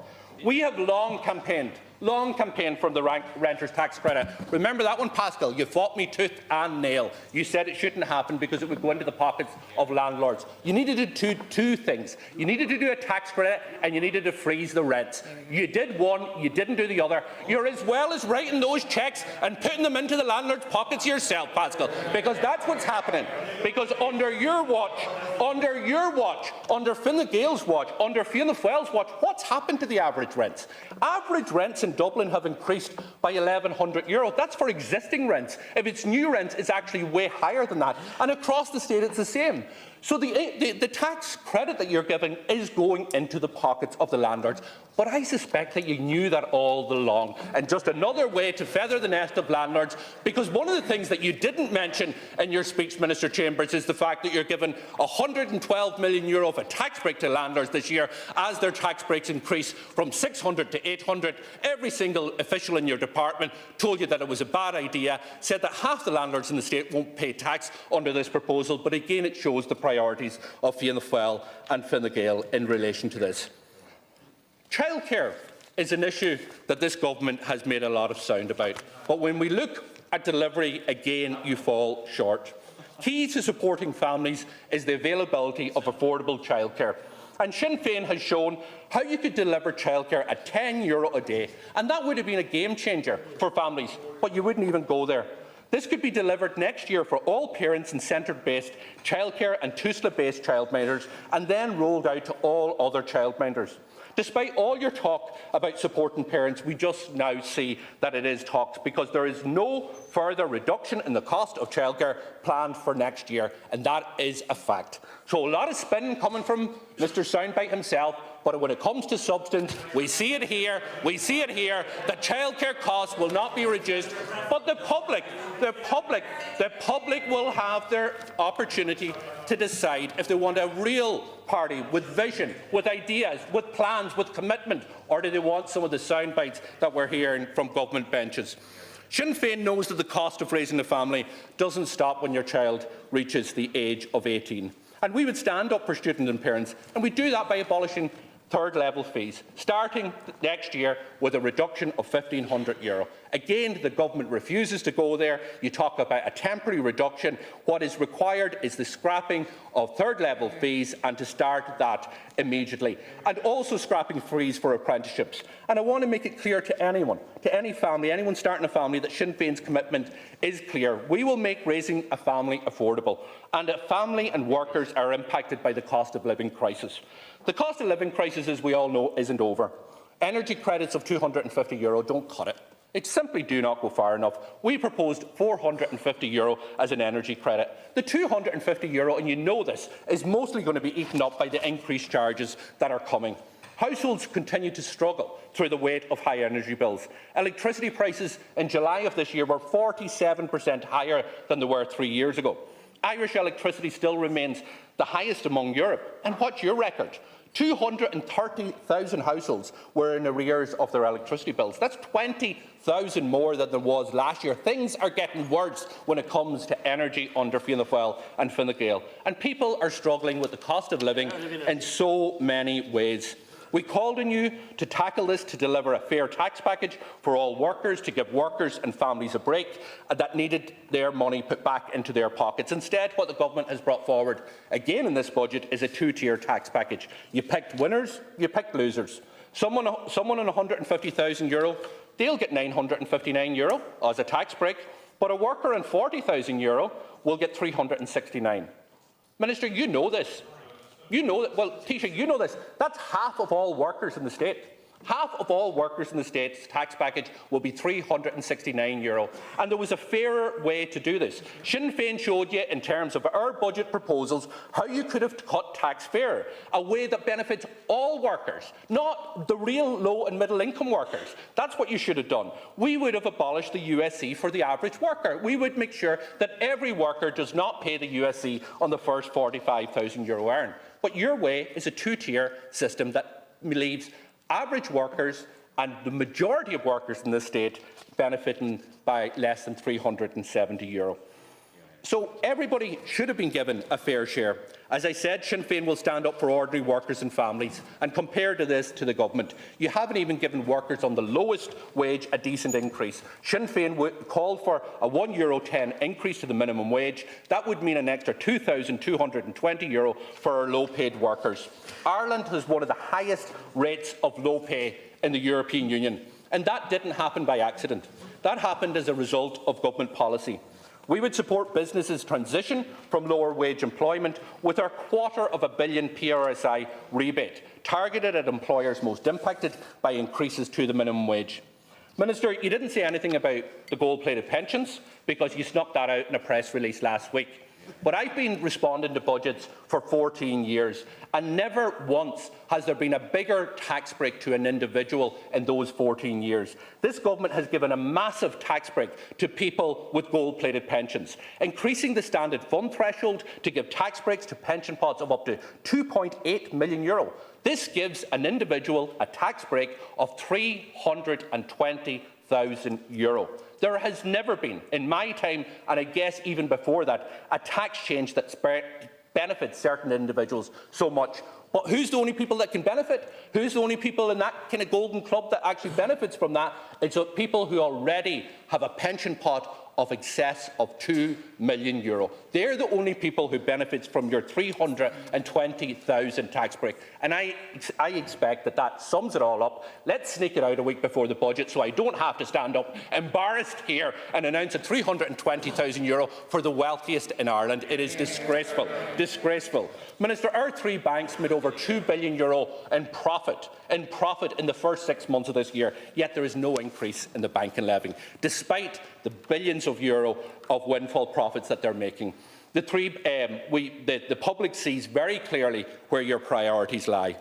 Fine Gael were out in the media recently, well, you were issuing a lot of press statements, but you were out in the media recently getting very upset that Sinn Féin wanted to tax luxury private jets. But yet you gave a standing ovation to the Minister who's going to increase the price of petrol and diesel on ordinary workers, people who want to drop their kids to school, people who want to go to work, people who need to go to the hospital appointment. The reality is, and maybe you don't know this, the richest 1% are responsible for more carbon emissions than all middle and low-income workers together. Yet they are not being asked to bear their fair share of the burden. The government just jacks up carbon tax over and over again, which is a regressive tax, and it hits low-income and rural houses the hardest. And we already have one of the highest carbon taxes in Europe. Tax cuts for some, carbon taxes for everyone else. Sinn Féin's plan, very clear in terms of funding the green transition fairly. Now, if you ever wanted an example of a government incapable of delivering change, you only need to look at what's happening in terms of your health record. And it is absolutely heartbreaking, and I'm sure you know these patients as well as we do. It's heartbreaking to see what's going on. We have children in pain, we have children forced to eat through feeding tubes, children's conditions that are deteriorating, children that have to wait for months for life-changing surgeries, and money isn't the issue, as we know. We've been running surpluses for years, and time isn't the issue, because Fine Gael have been in government for 14 years. For God's sake, the Taoiseach was Minister for Health for 4 of those years. So it's not time, it's not money, it's your government. That's what's the issue. That's why we have the health service that we have at this point in time. And there are no more excuses. The new Children's Hospital, where Taoiseach Simon Harris signed the contract, is still not open and running hundreds and hundreds of millions overrun. Over and over again. Are you trying to deny you had any involvement in that, Simon? Is that what you're trying to say? Is that what you're trying to say? You had no involvement in that? Yeah. Seriously. And all the while, on your watch, the bill goes up. On your watch, the bill goes up. When BAM says we'll withdraw, Simon Harris says, no way. Keep going, and you kept writing the cheques. Almost 1 million people. Almost 1 million people. Almost 1 million. You finished, Taoiseach? Almost a million people, Taoiseach, are on waiting lists. And we've all been waiting. We've been waiting for this government to get its act together, but it hasn't happened and it isn't going to happen. It's becoming harder and harder for ordinary workers to see a GP. Dental treatment for people on medical cards has collapsed. Mental health services in this state is threadbare. Everybody knows that. People who are reaching out, looking for that support, on the other side aren't getting it. And this is having a devastating consequences for our young people. Last year, in the face of all this, you knowingly underfunded health, one of the most callous decisions I've ever seen, and an extraordinary example of reckless management, which we in Sinn Féin and others called you out immediately on. The HSE called you out. Your own Department of Health called you out. Indeed, IFAC called you out. It took 9 long months for you to admit that you got it wrong in last year's budget. But it did real damage. It did real damage to the morale, it did real damage to the health service's reputation and to care providers' ability to plan.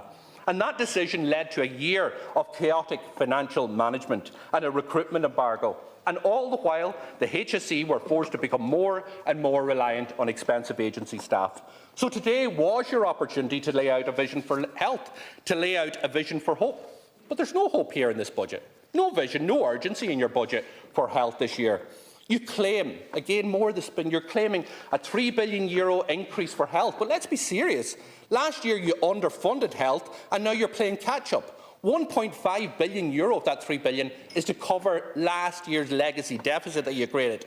1.2 billion euro is standstill money, means no improvement of services, just to stand still. So when you strip all of that back, and the fact that 240 million is already announced pre-committed capital in the National Development Plan, it leaves you with 120 million euro for new measures to cover beds, to cover urgent care, to cover women's health, to cover older people, to cover mental health, to cover national strategies. This is a paltry sum.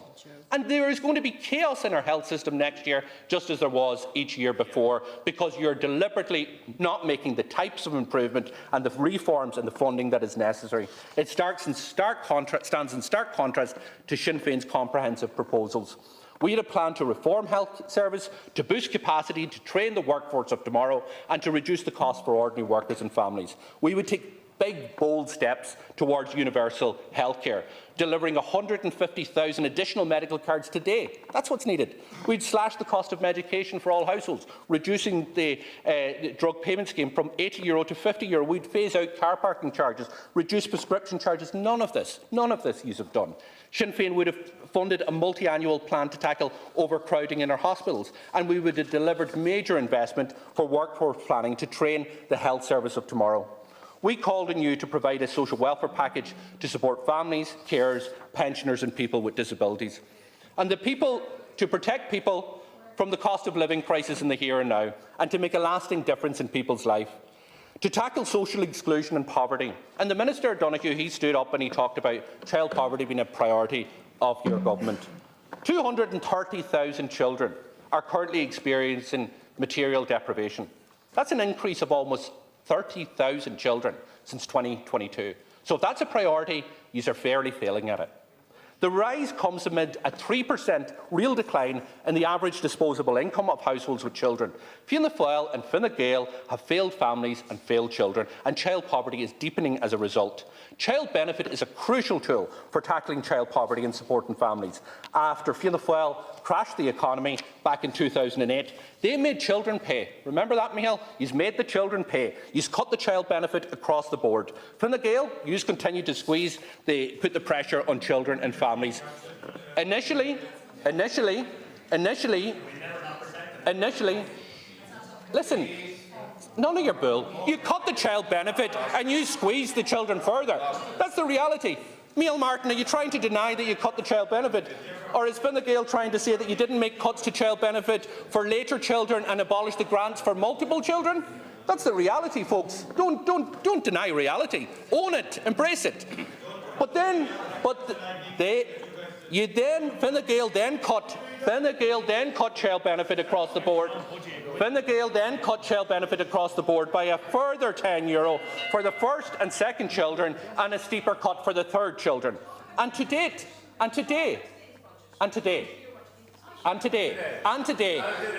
the rate is still below where it was in 2008, despite the fact that we have €24 billion of a surplus. That is how you've made them pay during the austerity period, and you won't deal with it. That's why child poverty is getting worse under Fine Gael's look. That's why there's 30,000 more children in material deprivation under your watch. So that is the politics of today, folks. That is the consequences of your decision, and the decision to slash that support in the first instance by both parties and decide to keep it at that level. It is a mistake, and a mistake that parents will pay a very heavy price for. The first test of a republic is how to protect the most vulnerable. The decision to increase payments for citizens with disability by only €12, given the high cost of disability, is simply unacceptable. What should have been provided is what Sinn Féin proposed, a €20 increase in the weekly rate of disability-related payments. We also proposed a more substantial package of supports ever presented by any party for carers in a single budget. And that means the means test, which we all know unfairly excludes thousands of carers from receiving the carers allowance, being abolished. That is why we are very clear. Sinn Féin and government will abolish the means test for carers. Starting this year, it should start with a significant expansion of the scheme. We called for increasing the threshold for carers from €900 to €1,460 for a couple. That's 5 times what the government did last year and 10 times what the government announced this year. Now, you did make an announcement, but riddle me this. Why did you single out carers? Why are carers the only category of people that have to wait to July to get the benefit of what you announced? Well, what has carers done? Why are they not able to benefit like anybody else in January the 1st? Do you want the floor to answer the question? It's the last referendum. Why is the carers allowance means test not available to them in January, and why did you signal them out as the only category that have to wait a further 6 months? And it is disrespectful to carers, the work that they do, and as I said, again, what needed to be done here was an announcement of abolishing the means test. That would really make a meaningful difference in the lives of many carers. For many, they are locked out of support that they need. O hiwan gaeltart de chinmid goal 5 million o hiwan gaeltart agus in country gaelic ag titim sa gaeltart nilak chaila awen is an quig ag togal glonye la gaelic agus kahinesh kai goal is gnara arigad shaw mar visha mar are stage na gaeltart €6 million brisha at a quarter fuel sa gaeltart near shaw my golor a harabi agus dini august dini ele ag scarchima la ab johan na gaelic is a gaeltart te frigre ag Sinn Féin Virginia policy on tasi a horus cara quig €1 billion brisha is jahan kishin na gaelic agus na gaeltarte ag tortaki da udras na gaeltarte da chili da mreti agus kinti go are tihi after gazara shinchira gaeltarte jirihe ar kish na tihi after faste horimid quid euro brisha and I ahan fweste dogal tri gaelic which game lord na gaelic agus galore more than the cash. We have seen over the last while that the tax revenue is here. The country is recording surpluses. The government has had time and they've had money, but they've failed to make an impact. These high levels of corporation tax gives us a window of opportunity to address the infrastructure deficits and to build the houses at scale. But we have to cut through the spin. And that is why each budget that you have announced has failed to make the difference. What people are crying out for, that this budget wouldn't just paper over the cracks.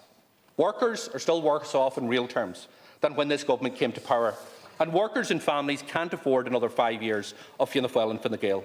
Every day this government is in office, they squander valuable time. But they also squander taxpayers' money. And it was interesting in the 45 minutes that Pascal Donoghue, even though he's in charge of the OPW, didn't mention any of the projects that he's wasting millions on. The bike shed, the National Children's Hospital, security hut, houses for Ukrainians that have gone, what, 120% increase, and you try to preach prudence and fiscal rectitude?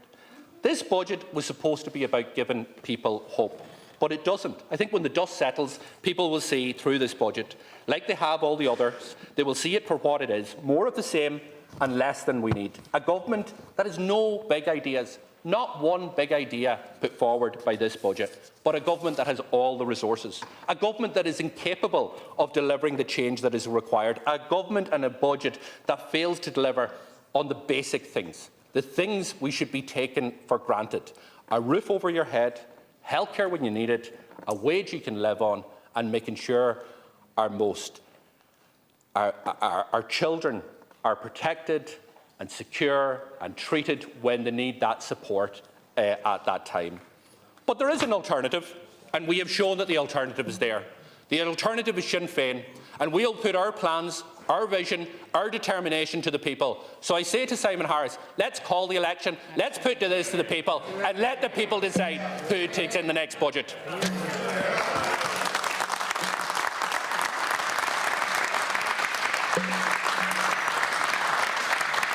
Conway Walsh, please. Cancorla, today is the day that this government will try to buy the Irish citizens with their own money. Their desperation to cling on to power permeates through this budget, while ministers queue up to clap themselves on the back for divvying out the spoils to the electorate, to persuade them to turn a blind eye on how they've been failed, how their families have been failed, and how their communities have been failed. I wonder, will they thank Commissioner Vestager for the part that she has played in this, in fighting to give us the 14 billion that was due to us. People know that we've been here before. The empty promises, the repeated announcements of the same projects, the lessons have been learned, accompanied by feigned. Everyone was responsible, yet nobody is accountable. The squandering of hard-earned money collected from people's wages, wage slips, tax returns from the self-employed, and VAT paid on almost every item purchased. Blank cheques have been written with other people's money. The shocking waste of money has rightly angered people who struggle to make ends meet and people who are denied services and supports they desperately need. The 336,000 bicycle rack, the 1.4 million security hut, the escalating overruns of the most expensive hospital in the world. Why did the current Taoiseach, who was Minister for Health at the time, sign off on the contract that needed 469 change orders and more than 23,000 drawings? And now modular homes at 442,000 each, more than double the original projected cost of 200,000. This level of bungling and ineptitude demands more than commentary from the government who failed to carry out its duties. The delays for children and their families who grow into adulthood without having access to levels of services and treatment promised by this government from the Children's Hospital are devastating. The consequences of money sucked up by the National Children's Hospital debacles is delays in expansion and refurbishment of regional hospitals and other health facilities. This impacts on patients and healthcare and staff throughout the state. And the question people in Mayo want me to ask is, how many more projects are handled in the same manner? How much more of our money has been wasted? How much more is this government hiding from us? And how many times is commercial sensitivity used to cover up costly mismanagement of projects and the granting of open-ended, undefined contracts? Lessons are never ever learned, not by Fine Gael and not by Fianna Fáil. Cast your mind back to 2005, a time when the country was awash with money, but the way it is now. The Celtic Tiger roared loudly. Fianna Fáil and their friends partied on borrowed money. They should never have been lent in the first place.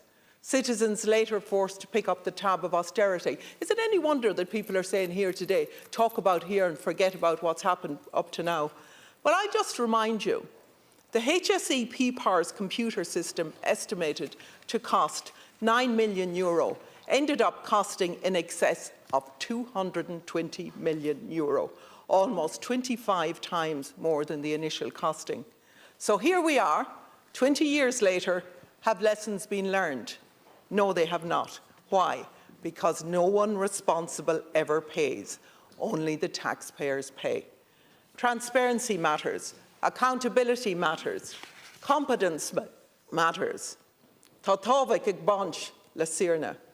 Today we hear more promises.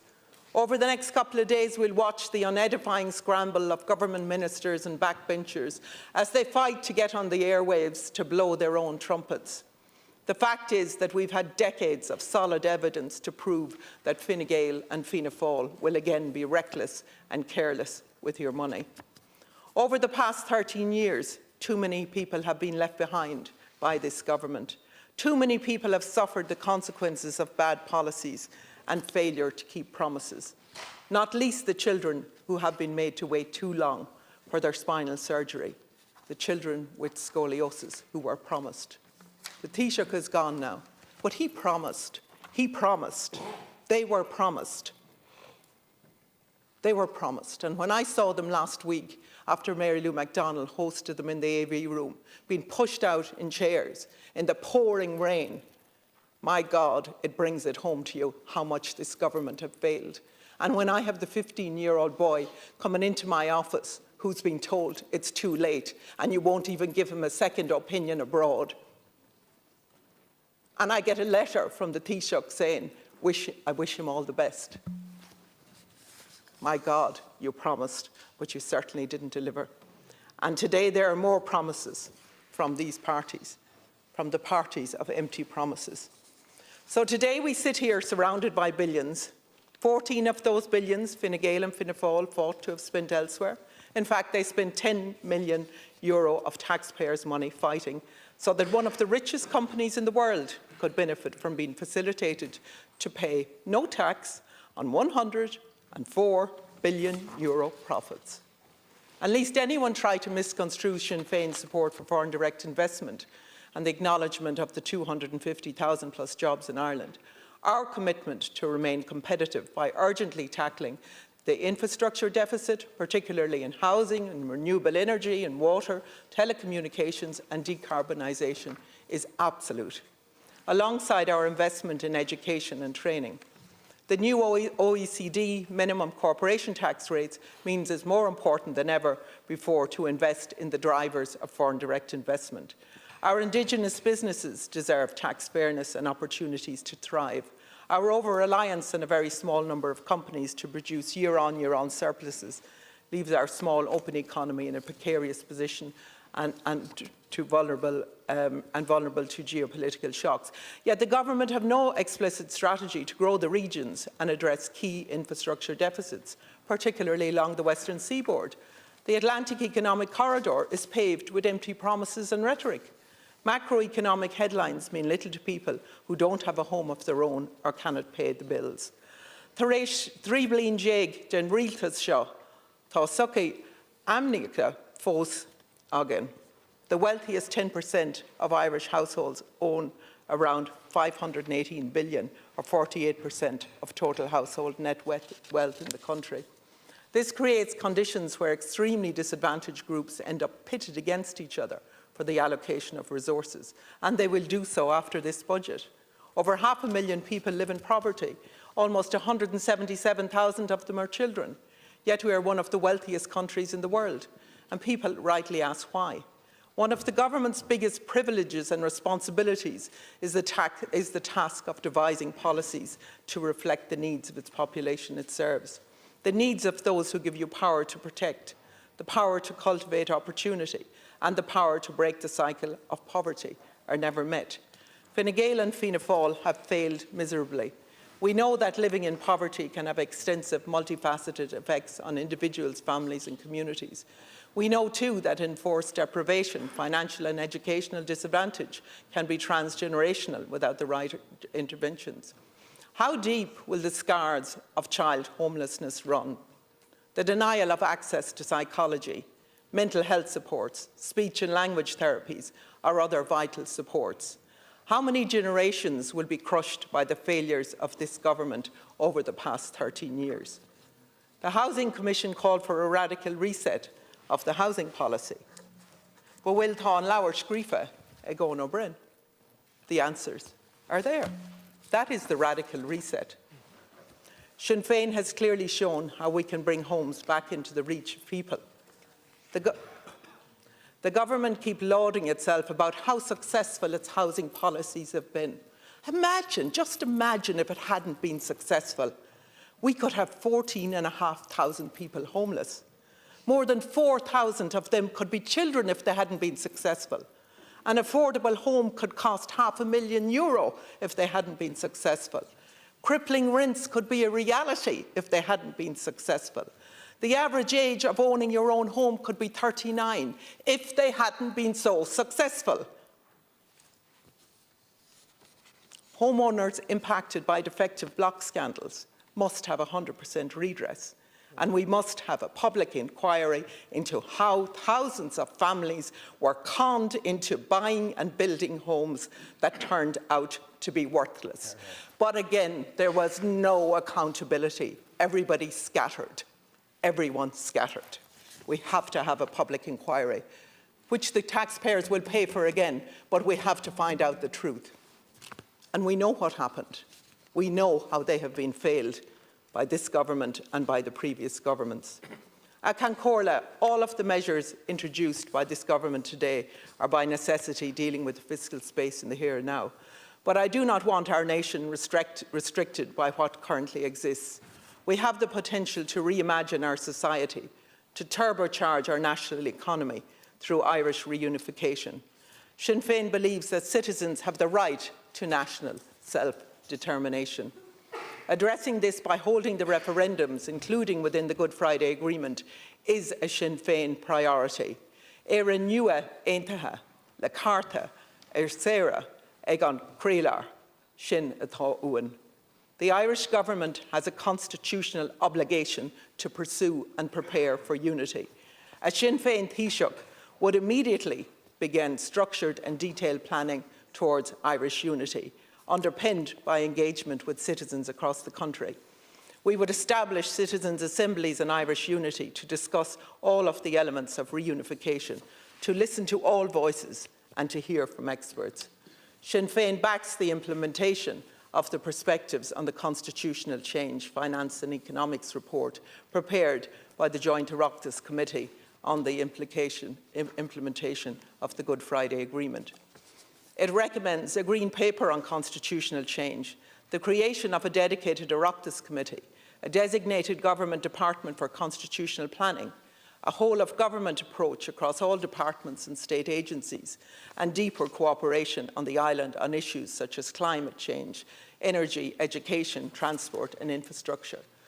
These are common-sense proposals backed by the entire Good Friday Agreement Committee, and they should be implemented without delay. Across the island, people who would not have considered unity before are opening their minds to considering what future constitutional arrangements might work best for them and for their families. To those people across the country who are British Unionists and Protestants, I say, you are a valued part of our nation. I respect your culture and traditions. I want you to contribute to the wisdom, ideas and hopes for a new and united Ireland. Together we can create an inclusive home that we can be all proud of. Ministers, when we turn to the health, we say, where's the transparency for the funding in health? The national strategies for cancer, for cardiac, for stroke, for maternity. You mention them all, but you don't say how much. We have 30 million for new drugs, just reprofiling what was already there. Where's the money to expand the hospitals, to expand community care, for the mental health for older people? And my litmus test is, will the trolleys still line up outside Mayo University Hospital? And my guess is they will. Will the beds that you closed in Balmullet Hospital be reopened? How long more do we have to wait? Because it didn't just happen. You made a decision in government to close them in the same way that you did in so many other hospitals around this country. People will not be fooled. How many people's lives are shortened because they don't have the money to access timely treatment, or they have to wait months for a scan? Sinn Féin's multi-annual plan will deal with overcrowding, reduce waiting lists, improve patient safety and deliver free at the point of use healthcare. As Deputy Doherty said, that includes 150,000 additional people and increasing hospital capacity.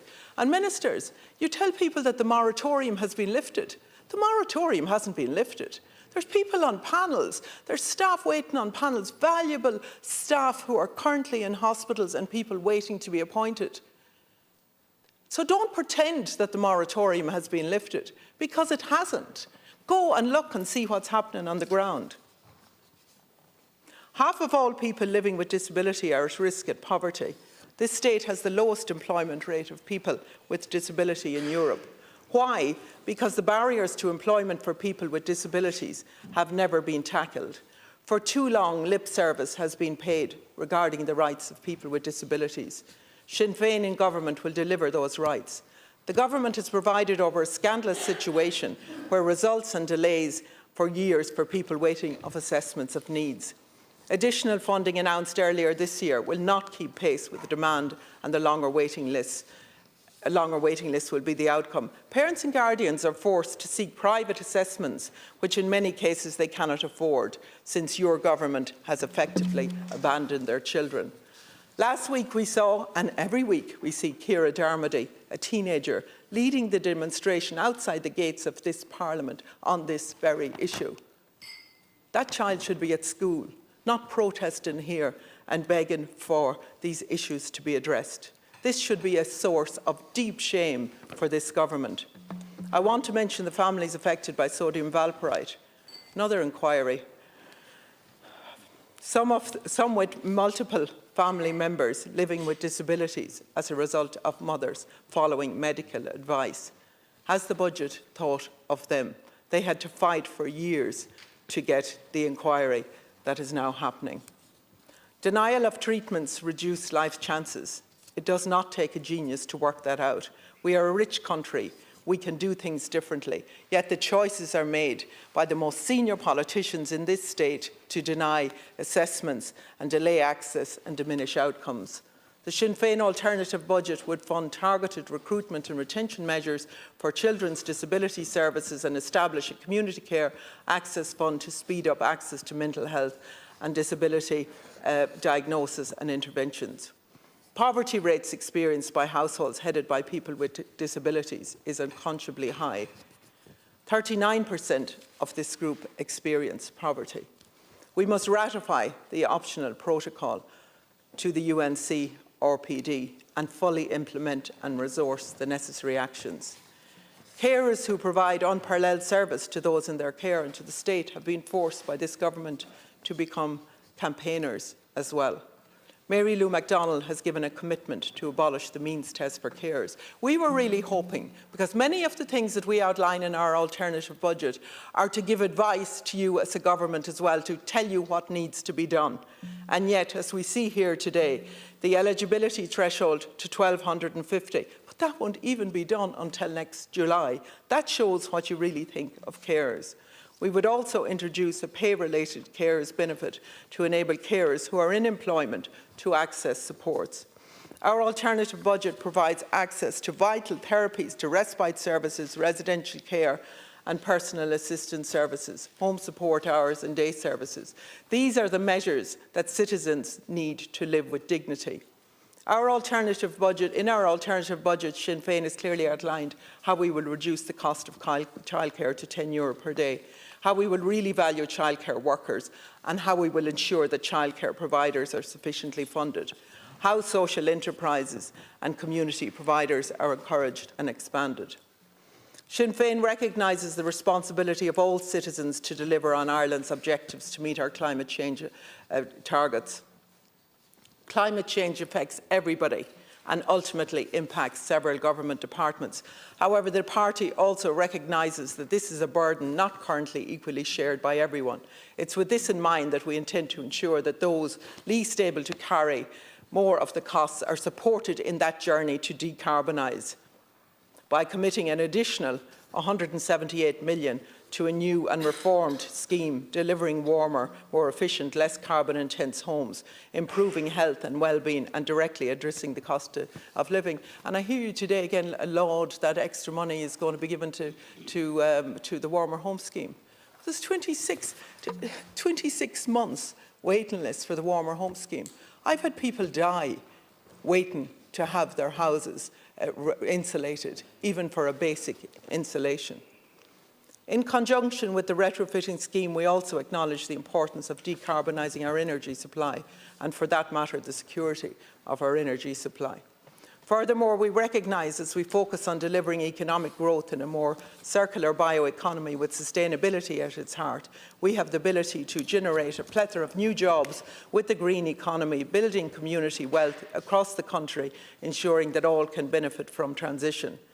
We're also committed an additional €75.5 million to invest in green spaces, in nature restoration to address biodiversity demands and expand afforestation and grow our national parks, all underpinned with the development of a pipeline of skills and expertise in new jobs to support economic, environmental and social sustainability at local and national level. Children must be able to get to school safely. That's why we have made provision for extra 100,000 seats for children on school buses. Adequately resourcing on climate can deliver tangible benefits across health, across education, across agriculture and the economy. And investment in climate solutions can present opportunities and benefits for all. Sinn Féin demonstrates that addressing climate change is not just a prerogative of those less fortunate in society. It's everyone's prerogative, and this budget should deliver more fairness and equity for society and more benefits for the environment than the current government proposals. But I know what's going to happen. It's still going to be. The money will go to the richest people, and people will be left in homes and people left shut out of schemes that are wrongly designed by this government. And you wonder why people aren't accessing the schemes.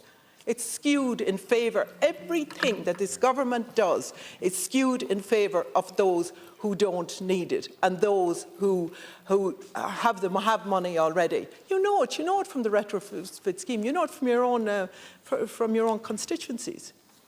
Sinn Féin fully acknowledges the importance of the agri-food industry to the Irish economy. The industry provides employment for over 173,000 people across 135,000 farms, 2,000 fishing vessels and over 2,000 food and beverage producers, and is the glue that holds the rural social fabric together. It binds communities together and delivers wealth to rural towns and villages across the 32 counties. Indeed, much of the revenue the industry delivers locally is spent locally between retail and service sector, food processing, manufacturing and engineering, and the list goes on. That's why we in Sinn Féin firmly believe it's an imperative that direct supports must be assured and strengthened to ensure that farms can remain viable, sustainable and profitable to deliver the high-quality foods and public goods that are now demanded. Sinn Féin's alternative budget is not just about food produced. It's also about the social contract that has been broken by Fianna Fáil and Fine Gael, and public goods that agriculture delivers as we commit to supporting areas of natural constraint and a pledge to set up a commission on the future of family farms. Our party understands the value of family and the value of family farms. And it's not just about onshore food production. We recognise as an island nation just how important aquaculture and our fishing fleet is. Commitment to an industry cost by 8.1 million for the introduction of a continuity fund for inshore fishing fleet and a further 9 million identified for a number of industry support schemes. A Sinn Féin government would have a minister dedicated to fishing and marine. We would have a minister dedicated to fishing and marine because we value fishing and marine. As a party, we know the challenges that farmers and fishermen and rural dwellers face.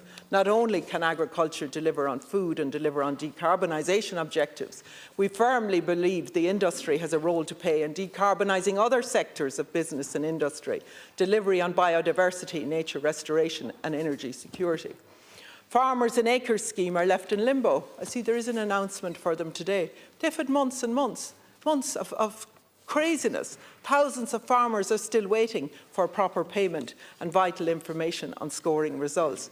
I've listened to the words of those in Macra and Irish Rural Link, both excellent organisations.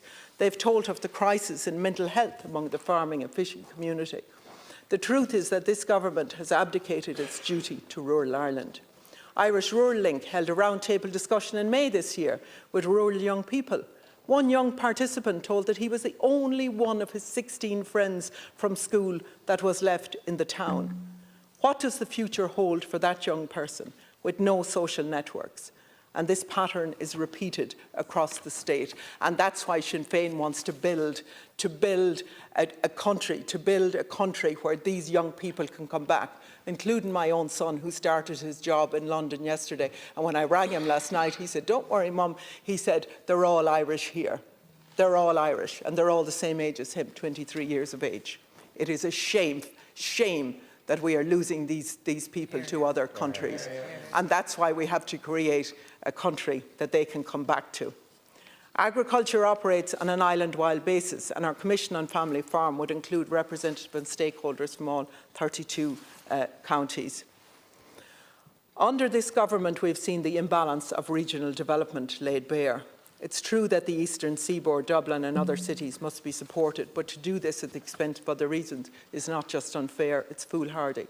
Rural solutions solve national problems, particularly the congestion around Dublin.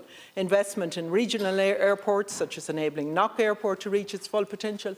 No doubt we'll have a flurry of promises again about Knock Airport and about the Western Rail Corridor and everything else just before the election. But you see, all the elections before this, we had the same flurry of announcements. I wish we were in a scenario where people in rural Ireland could rely on public transport. But across rural Ireland, we can hardly get a bus shelter, never mind a more regular routes and services. The irony of the government's provision of the 336,000 Leinster House bike shelter is not lost on people in my constituency, in Mayo and in others, left standing in the rain, waiting for buses, often buses that never come, while we beg for bus shelters. Sinn Féin's alternative budget would invest heavily in public transport. We would progress the Navan rail line and the Western Rail Corridor, and we would accelerate the Connecting Ireland Rural Bus Scheme. We would also invest 25 million to make public transport, including buses, more accessible for citizens with disabilities. Our roads need urgent attention. It's a matter of public safety, not just transport. We would also scrap the government's fuel hikes on petrol and diesel introduced last August and not proceed with the increases due this month.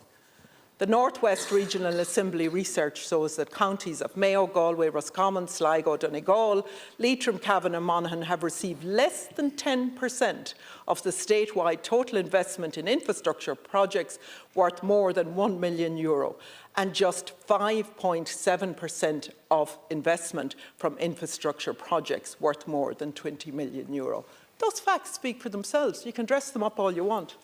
This is despite the region accounting for 17.6% of Ireland's population.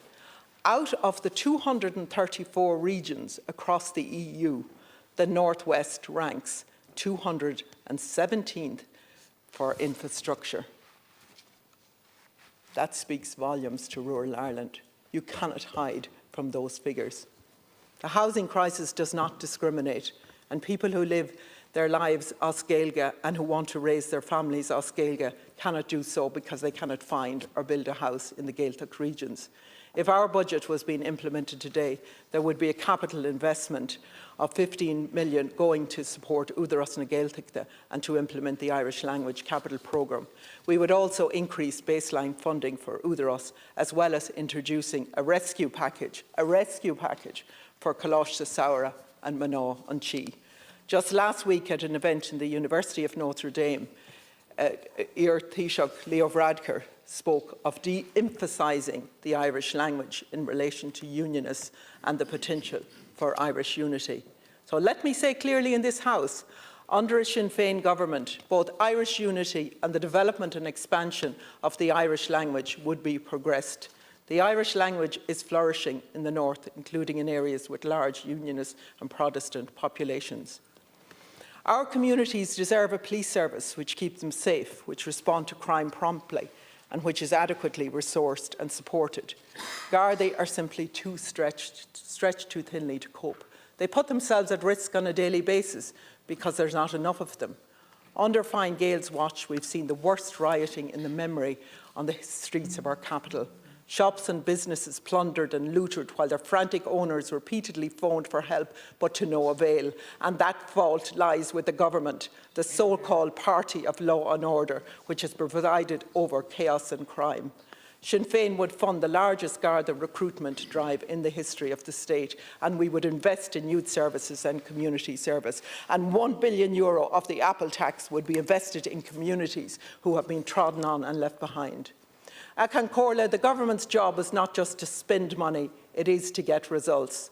The hollowness of the government seeking credit for giving people back their own money once they've wasted loads of it by their incompetence is not lost on people. People will continue to struggle under this government, under the policies that have failed them for over a decade now. This government will continue to try and buy votes with their own money. Do we really want a situation where we have another 5 years of Fine Gael and Fianna Fáil, where every child in this state under the age of 18 would know nothing other than a Fine Gael government in charge? That is the decision that's before the Irish people. 18 years of Fine Gael government, no child knowing any different, thinking that this was normal. This is not normal, and we must never, ever make it normal. Thank you, Deputy Prime Minister.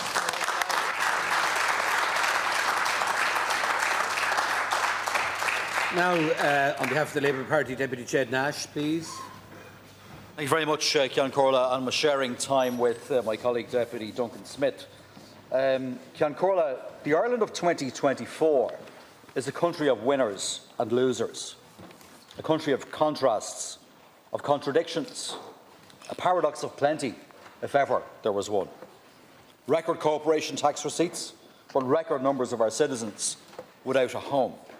The highest number of our people ever at work, yet 1 in 5 of those workers subsist on wages below a living wage.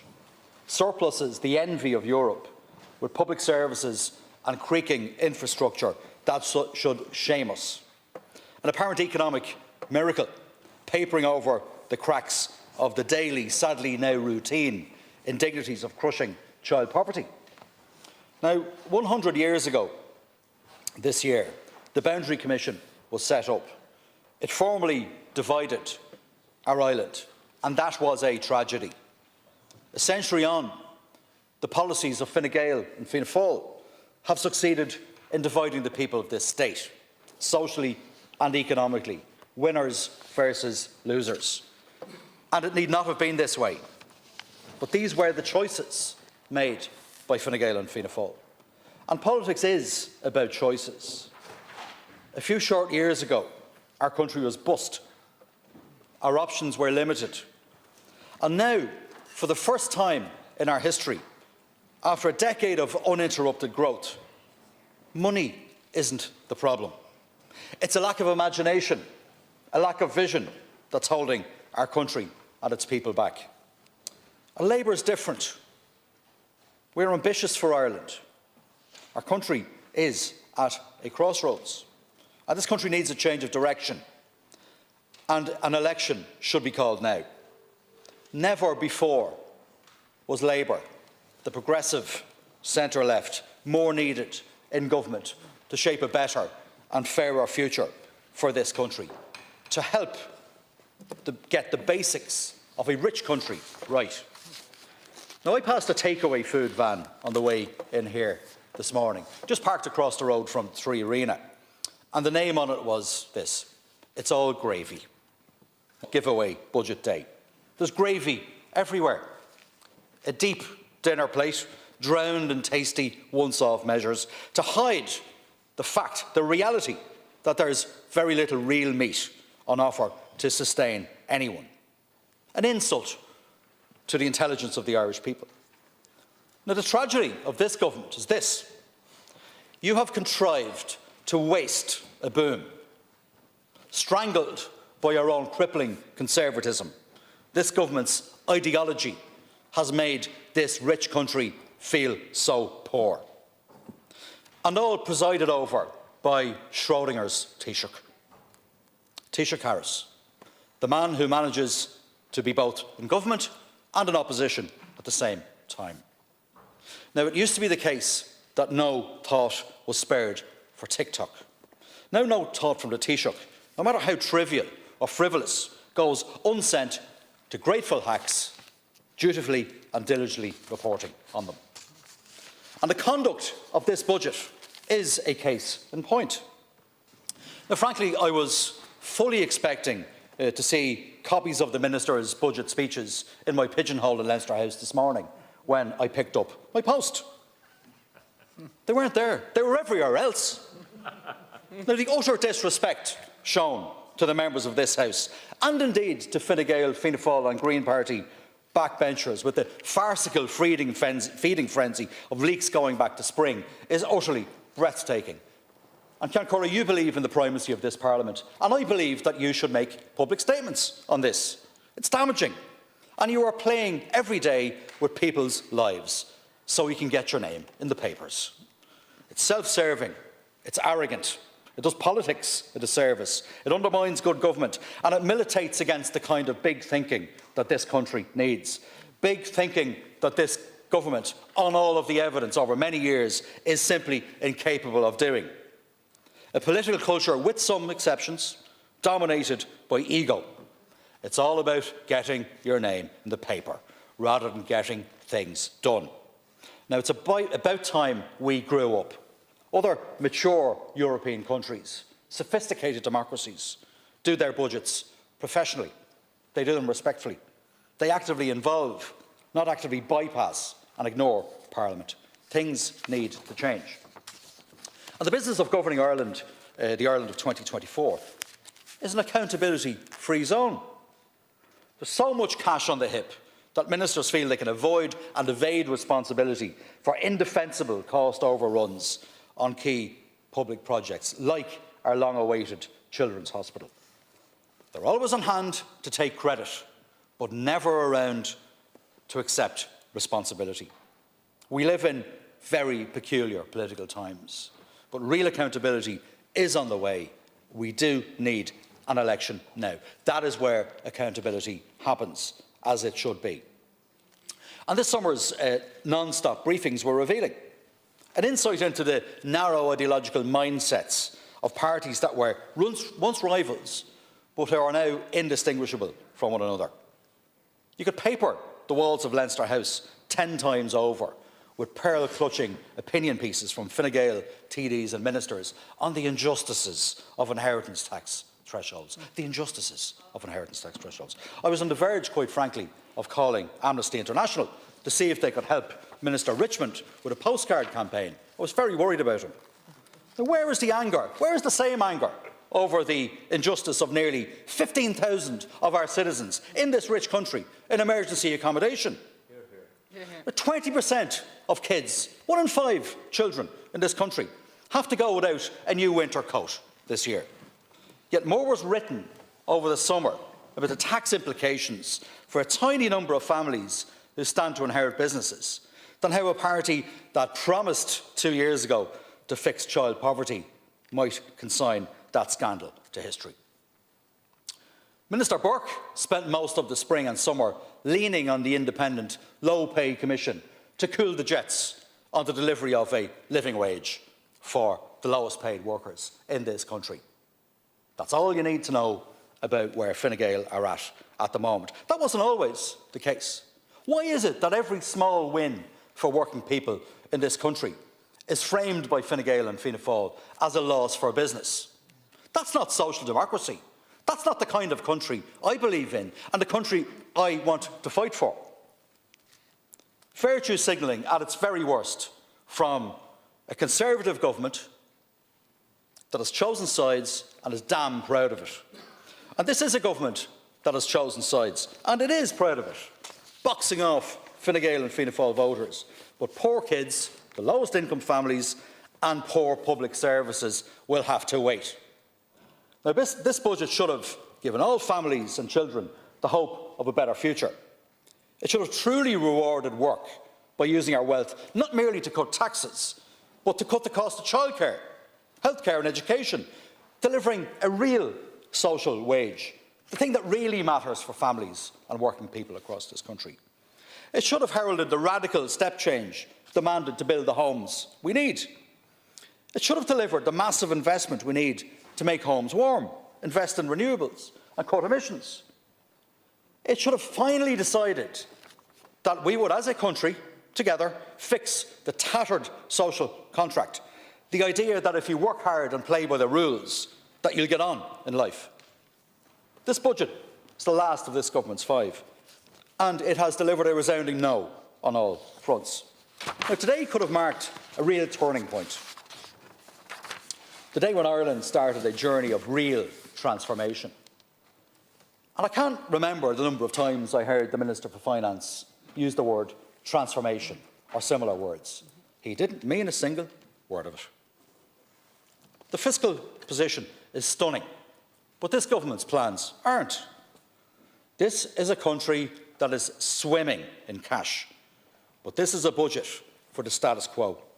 Straight out of the Fine Gael and Fianna Fáil, sure it'll be grand, school of government. And even when we lock away excess business tax receipts, the Apple tax stash and the money from selling a stake in AIB, the surplus is striking.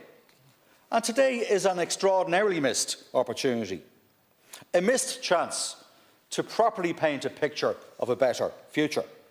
10 billion in new spending, 6 billion to the 2 new wealth funds that we support. To top it all off, over 14 billion in an unexpected windfall to spend on future-proofing our country, and yet, with this budget, you've managed to make all this look like a problem, not an opportunity. And that is one hell of a trick to pull off. A budget with no central theme, nothing adds up, no compelling narrative, no ideas, no plan, no burning desire to put our wealth to good, responsible use. If there is a plan, this just isn't it. The eye-watering corporation tax gains have taken you by surprise. Rabbits caught in the headlights. The reality is the seeds of much of the largesse that we are reaping today was sown many years ago, helped by the Labour Party. This bonanza fell into this government's lap. And the Minister Chambers was described earlier on Morning Ireland today as being a jammy Minister for Finance. Jammy is a word that is unfortunately underused. It's a great word, because it's true. He was, and more power to him. But he needs to use that opportunity wisely, and he hasn't. And Fine Gael tell us all the time that they're the party of responsible economic and fiscal management. They're not, and the evidence shows that. This government's record on the responsible management of the people's money is wholly unwarranted. And I say this for three reasons. Albeit completely made up to pretend you could let Fianna Fáil come back into the House without them burning it down, you keep breaking your own 5% spending rule. It's now at a heady 6.9% for 2025. Last year, Fine Gael and Fianna Fáil brought in a health budget that was knowingly fraudulent. It was a work of fiction. Now, only in Ireland would a health minister responsible for a fictional, fraudulent budget manage to remain in his job. He should have resigned, or he should have been sacked. And the fiscal gimmickry goes on unabated. Another $4.5 billion hidden away, described as contingencies, that you pretend take you by surprise every year. Let me turn to housing. Housing is the biggest workers' rights and economic issue we face. Yet we're seeing the same old tired policies that have driven prices and rents higher and higher, resulting in 4,500 children without a home in August. This government lacks the ambition and the willpower to build enough homes. Ideology is again getting in the way. You don't lack financial firepower, for once. The lack of imagination to transform the housing system is amazing. It's galling. When Plan A fails, what does Darragh O'Brien resort to? Plan A. As the Housing Commission report said, and I quote, "Only a radical strategic reset of housing policy will work." So what is the solution for the next few years? If you're to listen to Minister O'Brien, it's extend the Help to Buy scheme. And the Minister himself wanted to increase the limit over $500,000, supercharging expensive homes rather than actually addressing the affordability question. For generations, developers have been happy to accumulate sites and sit on them. Now, the residential zone land tax was the measure we were told would stop that. But again, it's been delayed and delayed, not on evidence, no evidence basis for it, but on an ideological basis, looking after the people who vote for you. And now it's been fudged. And it's a really, really peculiar fudge. Because I read the Minister's remarks earlier on, and I was taken with this. A farmer who's actively farming land can seek an exemption. All he has to do is seek an exemption, not actually get one. And then it's left up to local authorities, who will only ever dezone or rezone land under master plans and county development plans that are developed every 5 years. Now, will we have a map of sites that are being exempted? What criteria will apply? If land is serviced and zoned for homes, it must be built on. We know difficulty with exemption for farmland, but this needs to be transparent. I don't need to remind the Minister of the Kenny report, but I will remind them that Labour brought forward a bill to legislate for it in 2021, largely down to the work in this space of my colleague Deputy Alan Kelly. We now have the financial firepower to buy up development sites across the country. These sites, the ones we're investing in and we have invested in. So let's legislate for the Kenny report and resource the LDA to step in and buy the sites we need across the country. Then we can change the model of development once and for all in this country and build homes in a planned and orderly way when and where they are needed. Now, we know that the private housing supply is being drip-fed into the system at just enough of a rate to keep it ticking over, but nowhere near enough to make a dent in the profits of developers and builders. For too many in the sector, it's seen as an asset to buy and sell, not somewhere to live and raise a family. And we need to stop the commodification of housing. The market is doing exactly what your ideology has set it up to do: create more and more wealth for the asset holders while renters and those trying to simply have a home of their own get screwed over again and again. And again, you have made choices. These things don't happen by accident. And when you look at the government plans for building social and affordable housing, it raises serious questions. Why are plans still limited to building 10,000 social homes and only 6,400 affordable homes next year? We have the ability, we have the space, the capacity to do more, to change people's lives, give people security once and for all. We can build more cost rental and more truly affordable homes. But the government is limiting the amount of capital it allocated. The plans for next year are what we in Labour proposed in 2021. And even then, we'd admit that it simply wasn't enough. That's why Labour has outlined costed plans to bring that up to 12,000 social and 10,000 affordable homes a year. It's why we have committed half of the Apple windfall to transform the Land Development Agency, an initiative that we supported, unlike some others, into a state construction company to give the state real teeth in the housing market and build the water infrastructure that we need. And the latest wheeze that we read about earlier this week, and I'm not certain that it's found its way into budget proposals today, was some measures to encourage living over the shop. We've been talking about that and hearing about that for many, many years. It's time to go back to the drawing board on this stuff. I mean, resource councils do the things we used to do. Resource councils with the money and the staff, and they can and will take over vacant and derelict properties. Dereliction is an absolute disgrace. It is a scandal. It is a form of official vandalism, almost encouraged by the state because of the way we operate and the principle of the primacy of private land. Let's take on those vacant and derelict properties. And I do note that there will be an increase in the vacant levy, but nowhere near enough to disincentivise what we might describe as the hoarding of vacant properties. Those properties need to be brought back into use. On homelessness, we know that evictions, not immigration, is driving the record levels of family homelessness. You won't act to restrict the excuses for eviction, but we know that the tenant in situ scheme works and allows families to stay in their homes. Across the country, Labour reps are hearing about people denied the chance to live securely under the tenant in situ scheme or cost rental in situ scheme. There's clearly not enough funding dedicated to it.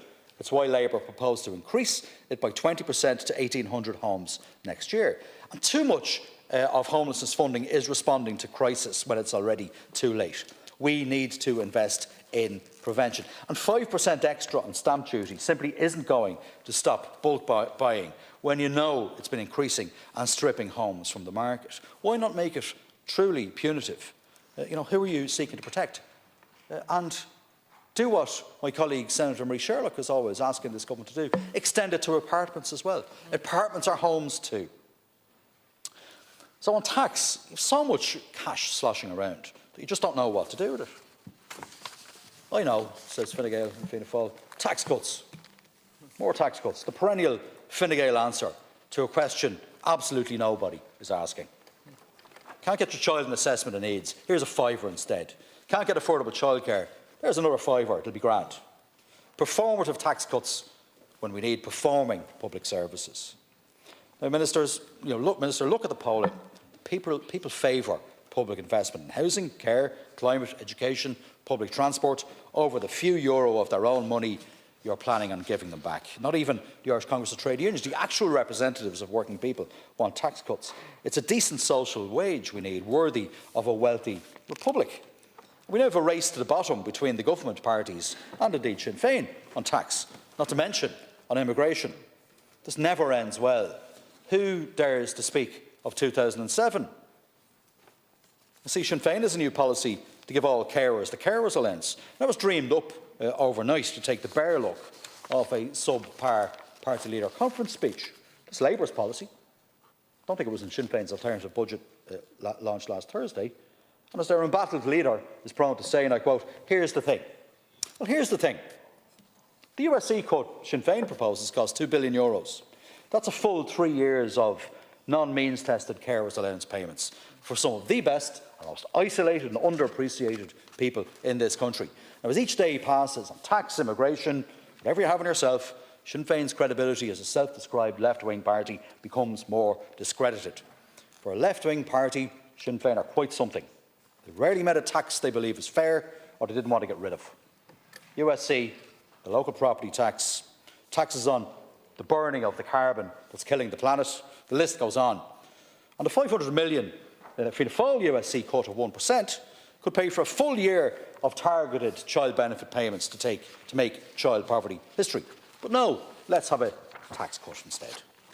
Well, Labour has no issue with workers' pay going untouched in terms of income tax when they receive a pay rise. That additional piece in terms of the pay rise. That's as it should be. We'd allocate €1 billion in a neutral way to do this just this year. But the ever-narrowing of our vulnerable tax base is irresponsible.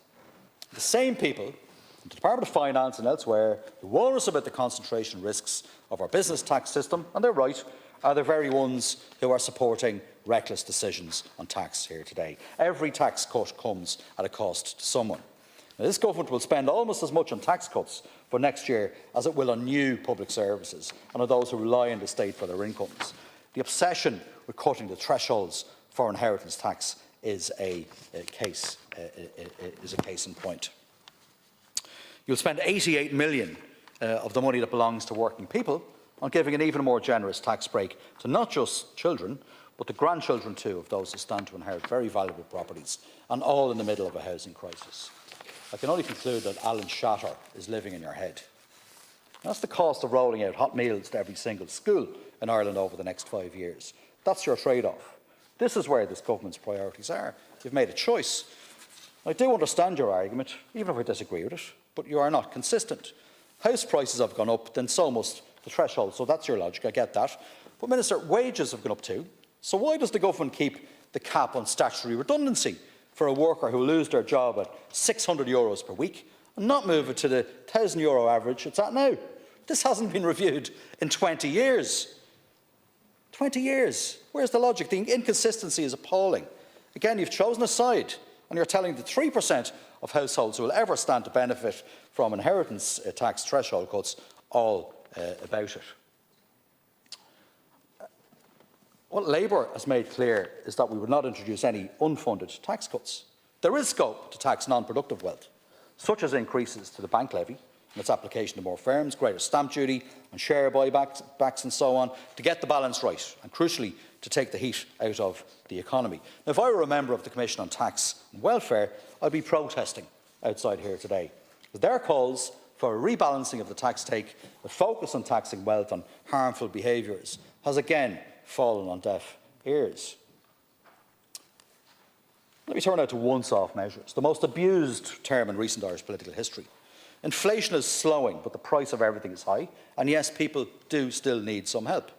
That we need a series of once-off measures at all is an indictment of this government, an admission of failure, that you didn't spend what the dogs of the street knew was needed last October to bring weekly social welfare rates and secondary benefits up to scratch. That means you're back now with the temporary bazooka of cash again. You needed to increase all core social welfare weekly rates by €25 last year. You did 12. On Saturday, you had £1.5 billion to lash out. Now it's over €2 billion. On Sunday, you decided you're giving us all back more of our own money, and all because you just haven't a clue how to spend and invest it. We truly do live in extraordinary times. This explains, for example, your 11th-hour conversion to Labour's idea in our alternative budget of an extra child benefit double payment. That just wasn't on the agenda until the cash started burning a hole in the government's pocket last weekend.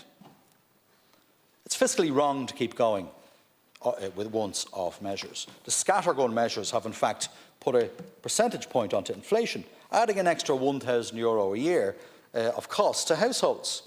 And it is those on low incomes who pay the price when costs go up. That's socially irresponsible. What we have in Ireland is a low incomes problem, described by commentators as a cost of living crisis. And this is exacerbated by a failure of regulation, huge energy prices, price gouging in supermarkets. The list goes on.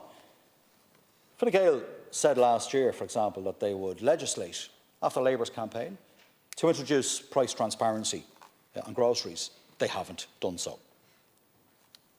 We can't keep lashing untargeted wads of cash at the problem, but what we can do is this: pay workers a living wage, get serious about regulating business, put toothless regulators on the side of consumers for once, and fix our broken social protection system. And fix social protection we must. Society has accepted there should be a minimum essential standard of living for all citizens. But this Conservative government hasn't. The nature of the internal coalition social welfare battle and pre-budget leaks were troubling. The arguments were described in the Sunday Independent as ideological. I hope they were. They should be. The fake hard men and women in Fine Gael were saying pensioners and carers should get more of an increase than the unemployed. A warped version of Fine Gael ideology. The deserving poor versus the work shy. There's your line for the news. Dangerous and unbecoming stuff. Trumped in the end, in fairness, by a bit of decency from Fianna Fáil and the Green Party. Not enough decency, by the way, to provide for a pension that should be set at 34% of average earnings. When €20 increases are needed to maintain the value of the state pension, you give 12. There was a time when the old Fianna Fáil wouldn't stand for this, but they've drank the Fine Gael Kool-Aid on social welfare. Where is the €25 cost of disability payment, for example, that Labour and others have argued for? This needs to be explained by a minister who has limitless resources available to her. There's now no difference worth talking about between Fianna Fáil and Fine Gael. They should just go and merge. And Fine Gael says their position on a form of indexation for workers and income tax has moved to Labour's position. Their view on the indexation of social welfare rates hasn't, and it won't. Now, I must say my heart leaped when Leo Varadkar, on assuming the office of Taoiseach again, 2 years ago said he would work day and night to tackle the scourge of child poverty. That rhetoric led us to hope for a children's budget to end child poverty. Last year's budget wasn't it, and neither is this. And everyone knows you can't and should not break a promise to a child. But Fine Gael did. They've broken an earnest promise to the 30,000 kids who have been added to the enforced deprivation statistics since Leo Varadkar made those hollow promises in December 2022. Every child inside that cage of poverty that's so hard to break free from need not become an adult shaped by the long tail and lasting effects and shame and stigma and the physical and psychological long tail of growing up with nothing. This can change. Choices, Minister, choices. Now, the unit in the Department of Taoiseach needs to be made real with a plan, cash and action. Last year, the qualified child payment went up a mere €4 a week. Now, Labour has argued that this year it should rise by €15 for over 12s and €6 for younger children, on our way to finally deciding to end the misery of absolutely preventable child poverty by fessing up and saying, yes, let's spend €700 million a year on that second tier of child benefit. And we welcome some of the moves made today. They should have been done last year. But let's not just rebrand the qualified child payment as something else. Make it matter. Let's agree that all children need every chance in life. Let's invest in Dash Plus. Let's invest in genuinely free education. Let's pass Labour's 7-year-old bill to end family homelessness. Now, ending child poverty is within our grasp, and it has to be a priority for the next government and be an election issue. It's by no means a priority, though, in this budget. Let's fight an election on ending child poverty, not on ending the USC. And we're on the subject of children. Labour, it must be said, is flattered by the Taoiseach's newfound interest in publicly provided childcare. The problem is there's no sign of it in this budget. I can't help thinking that the Taoiseach is using government buildings as a taxpayer-funded laboratory to road test manifesto ideas for Fine Gael. One journalist of the weekend bemoaned, and he was right, the lack of big thinking in politics at the moment. But this is it. Big thinking from the Labour Party leader, Ivana Bacik. The Niamh Bhreathnach or Donogh O'Malley moment, as it's been described, that we've been waiting for. Now, let's end the strange Irish exceptionalism that says we can't have publicly funded and publicly run early years services, staffed by skilled professionals in public buildings who are paid well and respected. We're Europeans, or we're not. And Labour would roll out 6,000 public childcare places in year one across 100 services at a first-year operating cost of €53 million. It can be done. This is the kind of transformational thinking absent from government. No sign of it in the budget and no sign of any meaningful interventions to really bring costs down for parents. We're not serious about an equal start for all children, and we're not serious about taking our economy to the next level if we're not serious about transforming our early years education system into the kind of system that's just taken as read in comparable European countries. Just like in childcare, the gaps in terms of skills and competitiveness in Ireland are huge. So are the challenges, especially in our SME sector. And if we're to sustain our economic success and be competitive, we have to invest in future skills, in work training and in apprenticeships. And I see that there's only... That's right. Yeah. I see that there's only a 33% short-term cut in apprenticeship fees. Our PRSI levy-based National Training Fund is heading for a surplus of €2 billion. And that is a good thing. But now we see what the government's plan is to fund third level. It's to raid that fund at the expense of other initiatives, it seems, to keep third level going. We want to see free third level for everyone. And we need to invest in work training too. We've no difficulty with taking some money from the National Training Fund to invest in third level, but it should not be only from third level. And I'll conclude on this and hand over to my colleague, Deputy Smith. It's our view that the parties of the status quo are simply incapable of fixing the problems we have. And the evidence is all around us. On housing, lack of progress on offshore wind, anaemic retrofitting programmes, creaking water services, an energy grid not able to meet our current or future demands. And the Parliamentary Budget Office report last week was very, very interesting. It says that despite all of this largesse, this government will invest less in infrastructure than we did in 2008. This is damning. And at no point between now and 2030 will those spending plans come close to that 2008 figure. That is truly shocking. Now, Ireland's second century must be an era of investment, and that can only be led by parties that believe in their hearts and know in their minds that only the power of the state has the capacity, the mandate and the authority to do the truly big things we need to see happen, the things that can truly transform Ireland. And we note what the government has said earlier on today about the use of money from AIB shares and the Apple tax. Now, Labour will make our case to be part of the next government, a government that, for once in our history, will have the capacity to truly transform Ireland. We've made it clear how we would deploy the Apple tax money. We have the courage of our convictions and the experience to do so. $7 billion on housing, to see the State Housing Construction Company through the existing Land Development Agency, with $1 billion of that to support the water network to service land. $2.5 billion to make major transformative transport projects such as Metro, Lewis, Bus Connects and Dart Plus happen. $1 billion so the state can invest to make offshore wind generation happen.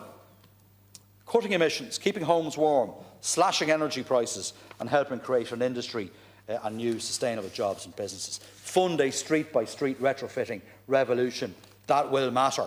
And deploy $1 billion to create a Sláinte Care Transition Fund, half of which Labour would use to roll out digital health records to make our health service work better for patients and staff alike. This is the level of ambition and clarity of purpose we need to truly change Ireland, an ambition that only Labour has.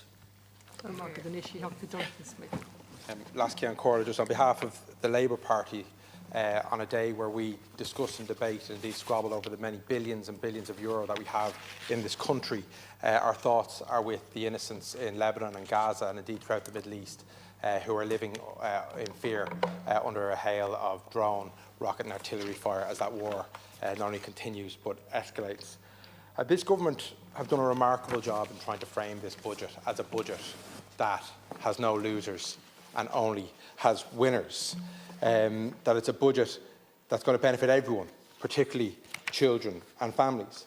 But if we look beyond our shores economically, we can see that the three largest economies in Europe, Germany, France and the UK, are facing gloomy economic predictions of varying degrees. But what are we doing in Ireland with this budget? We're shrinking the tax base. We're inflating our spending and we're funding this through windfall taxes. That's what we're doing. We've been down this road before, and we know where it ends. This is a when I have it, I'll spend it splurge of a budget, giving people back their own money in exchange for short-term votes and supports. And people will welcome any money that's going to go back into their pockets, because no sooner than that's in their pockets, that money will be in the accounts of utility bills, of utility companies, of your local, the tills of supermarkets, or try to knock off a few bob from that credit union loan that had to be taken out just to get through the cost of living crisis that people are still enduring That is what this budget is doing. So the people who are supposed to benefit from this budget, where will they be in a couple of weeks or a couple of months' time? They'll be in the exact same place they were yesterday, because that money will be gone to chase their tails. And whilst this government have positioned this budget to cover and help an awful lot of people and say that it will only have winners, well, here are some losers. 9-year-old children and above. Children that, for their entire lives, have benefited from the free GP care scheme will age out in massive numbers now, because Fine Gael and Fianna Fáil are not committed to free GP care, which was one of the greatest universalisations of healthcare in this country when it was first introduced by the Labour Party to 6 years old, and it was only over the last 8 years, only 2 years were added. That seemingly has stopped. If you're a child on a waiting list for an autism class, this budget is of no use to you. It will not deliver any extra places in or autism classes in any school in this country. And remember, in our primary schools, there's just over 3,000 primary schools in our country. Only 1,000 of them provide autism classes. This budget does not rectify that in any real way, shape or form. If you're waiting on an assessment of need, and while there's some wording in this document in relation to assessment of needs waiting lists, there's no detail, because every budget that's been delivered by this government has had words in relation to the assessment of needs waiting lists, yet we still have huge waiting lists. So again, if you're on that waiting list, your child is on that waiting list, they will remain on that waiting list, because this budget will not help you. If they are waiting speech and language therapy or an OT or physiotherapy, they will still be waiting, because there's no detail in the delivery of the therapies and specialists that are needed to get those waiting lists down. If your child is waiting to be seen by CAMHS, this budget will do nothing for you. If you're a medical card holder and currently unable to access dental treatment, again, this budget has no detail that is going to deliver that for you. If you're a long-term carer about to lose your carer's allowance because your annual household income is marginally over the means test, this budget does nothing for you. That means test needs to go.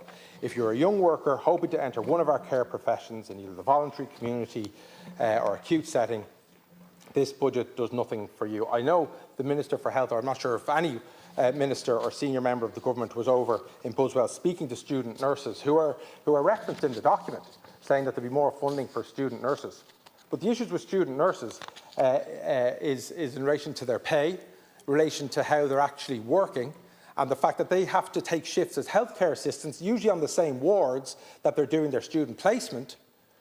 And when they're doing their healthcare assistant shifts, they're being asked to act up for nursing responsibilities, which means a very, very important job of healthcare assistants, and that role isn't being done. This budget does not help that problem. What we needed was a workforce budget, was a budget that's going to develop our workforce. That's not very sexy, it's not very eye-catching, but that is what this country needs. It's needed to help build, to help care, to help teach, and to help deliver a public service. Today, in our health service, in our hospitals, there's 576 people on trolleys. Our trolley count is a crude but powerful indicator to the health of our health service. And 576 people on our trolleys on the first day of October is a near record for the first day of this month. We need staff. We need new staff, but we need to keep existing staff. They're overworked, they're underpaid. This is the reality of our healthcare workers, and nothing in this budget is dealing with that fundamental problem. I know this document says, budget document says that there will be investment in a number of healthcare strategies, which is welcome. The cancer strategy, for example, has gone underfunded for a number of years. It requires €20 million, but in your document, it's included with the stroke strategy, again, vitally needed, maternity strategy, women's health action plan, dementia strategy, breastfeeding strategy, and palliative care strategy. All these strategies need to be developed and need to be funded. There's no detail on the funding for these strategies. And these are not documents that stay on a shelf and do nothing. Strategies in these areas actually help deliver healthcare and actually help save and prolong lives. The absence of a strategy, such as the absence of a cancer strategy, means that we're not having people suffering with cancer getting access to clinical trials. We are at 50% of the level of clinical trials as Denmark, for example. We're so far behind in that regard, and that is because we're not funding those strategies. So please, provide the detail, provide the funding, provide the strategies, because we are failing in that, in that regard. My colleague, Deputy Nash, spoke about the investment in electronic health records. Again, this is something that it will really deliver healthcare outcomes. It will stop the need for repeated x-rays, repeated therapies, the duplication, the tripling of work, and will actually ensure timely diagnostics and timely delivery of education. This is of health care. This should not be long-fingered. Minister, I want to talk to you about the Hot School Meals programme. Minister, if I could just, the Hot School Meals programme, I actually think it's one of the best things this government have done. It's brilliant. I'm glad it's being extended. What I like about it is not only does it do what it says on the tin and make sure that every child that gets it is actually getting a hot school meal, but it's egalitarian. These pupils, these kids are sharing the same experience. There's no difference. A son or daughter of privilege is having the same meal, or is at least getting something from the same menu as the son or daughter of a child from direct provision. That's a good thing. We're a bit concerned with the Holiday Hunger pilot project next summer. Not the actual scheme itself. Roll it out. But calling it the Holiday Hunger scheme just lacks a bit of compassion. It takes away from what's good about the Hot School Meal scheme. Call it the summer meal scheme, call it something. These children know they're hungry. They know better than anyone else they're hungry. They will not need a scheme named that, and they will not need it printed on a box. So if you could just take that away, that kind of compassion is something that's needed. On transport, this budget is so devoid of vision and ambition.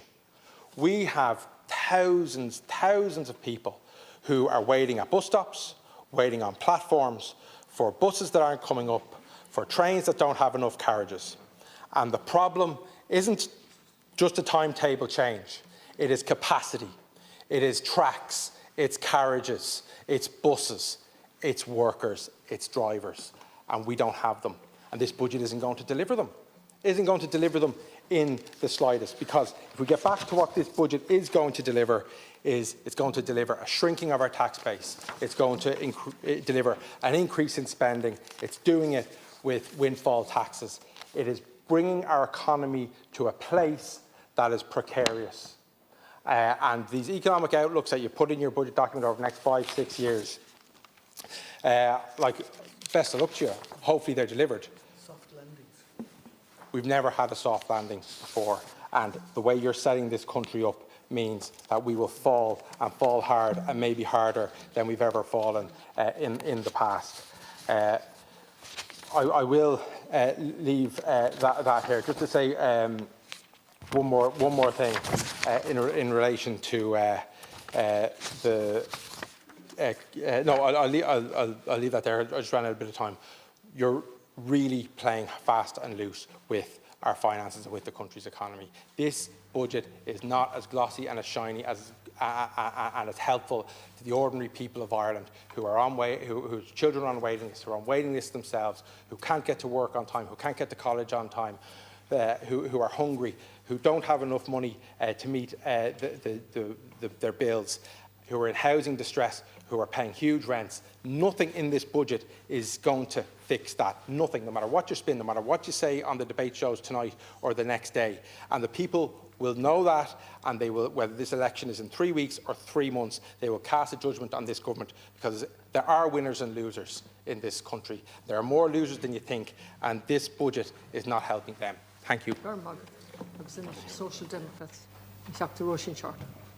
Thanks, Láscan Corley, and I want to share with my colleague, Deputy Cian O'Callaghan, 10 minutes, 35 and 10. I beg your pardon? 35 and 10, okay. Thank you. Minister, this budget will be remembered as one of missed opportunities. It's kind of like a giveaway on steroids, and it's certainly grabbing the headlines, there's no doubt about that. We've lots of breathless reporting of the gargantuan surplus figure, that €25 billion figure, and the complex array of one-off measures. However, look a little deeper and it quickly becomes clear that the emperor has actually no clothes. Never has a government had so much and done so little, it can be argued. Sure, plenty of cash has been splashed around, but mainly in one-off measures.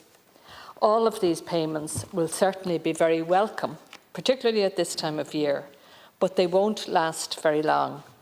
And what happens then? What happens then, Minister? What happens when the bonus payments dry up and prices are continuing to rise? Will homes be any more affordable? Will rents come down at all? Will healthcare be easier to access? Will childcare places be affordable or more available?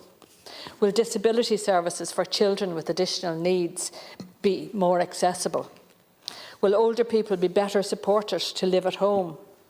Will child poverty be seriously reduced? You also have to ask, Minister, will the huge inequality that exists in our society be addressed in any meaningful way? Will we be any closer to meeting our climate targets? Will any of it make any long-term positive difference? Will the country work any better? The answer, in the main, is no. This budget has just one overriding purpose: self-preservation of the government parties. A whole plethora of one-off payments are set to be made just before or during when we all expect a general election. It's a bit on the nose, even for this spin-obsessed government. You don't need to be Sherlock Holmes to work out the rationale behind all of this. You know, I read recently there that the Taoiseach met just in recent days with the former Fianna Fáil leader, Bertie Ahern. He invited him into government buildings for a fireside chat. And that's also quite instructive, I believe, because this has all the hallmarks of a Bertie budget. Spray money around, create a distraction, and hope that it's enough to win an election. But I don't think people are that easily fooled. I think you're underestimating them. They can see that what you're trying to do is textbook electioneering, use their own money to buy their votes. Worse, you're selling them really short. A few extra quid in their pockets, which will quickly be gobbled up in cost of living increases. And that's essentially all that they're getting. It's a bad deal for the public and for the state finances. We all know the only way to significantly drive down costs for everyone is by investing in proper public services. You need to ensure people all through their lives have a strong social safety net through which no one is allowed to fall. We need genuinely free education, affordable housing, accessible healthcare, reliable public transport, affordable childcare, and strong social care delivered in the community. Imagine for a moment just what the country could look like if the social contract was honoured and not left in tatters as you're doing. That is the kind of vision and ambition that we need in this country. But it's not what this government has delivered by any means. Regrettably, this government prefers quick fixes instead of structural reforms. And it's really shameful that yet again the government has failed to target measures at those who need them most. The energy credits are the most stark example of this. These will be going to many people who don't actually need them, just as in previous years. And after today's announcement, do you know how much of this state largesse will have been funnelled into the owners of holiday homes? more than €90 million. In comparison, the government ring-fenced €19 million, 19 only, million euro for spinal surgeries for children with scoliosis, which they couldn't even ensure was used for that purpose. This is the Ireland of today under this government, where children on long waiting lists live in agony for years with their health deteriorating, while resources are frittered away elsewhere. Frittered away on bonus payments and energy credits for the wealthiest in our society, or heaped on top of the burning bonfire of public money that is the endless budget for the Children's Hospital. Or spent on a bike shed that costs nearly €350,000, a security hut for €1.5 million, and €500,000 modular homes. Because not only is this government engaged in a spending splurge unlike any other, any value for money considerations have been left clearly at the door. I want to talk about some of the measures in this budget, or to be more precise, some of the glaring absences from this document. And I want to start with child poverty, because we were told that eradicating child poverty was a priority for this government. Remember that, Minister? At least that's what the former Taoiseach Leo Varadkar said. He even published a plan in 2023 called From Poverty to Potential, a programme plan for child poverty and well-being. But what actually happened? The number of children experiencing deprivation actually increased in the last year. It went up by 15%. 1 in 5 children are now living in homes where families were unable to afford to heat their homes or afford 2 pairs of properly fitting shoes. Those on the government benches, grinning from ear to ear earlier, should pause for a moment and just think about that. Under your watch, more children have fallen below the poverty line. The record budget surpluses don't mean anything at all to them, because they haven't benefited from all of this funding. The reason why is simple. You have failed to target it at those who need it most. You ignored all of the expert advice from the Children's Rights Alliance, the St Vincent de Paul, the ESRI and others, and preferred to spray money indiscriminately rather than direct it to those who need it most. In 2023, a welfare payment that goes to the state's most vulnerable children was increased by a miserly €2 per week. Last year, that figure was increased to just €4. This year, you've managed an increase of €8, but it's not nearly enough. In our alternative budget, the Social Democrats proposed increasing this rate by €15, nearly double your paltry figure. We did that because those children desperately need this support.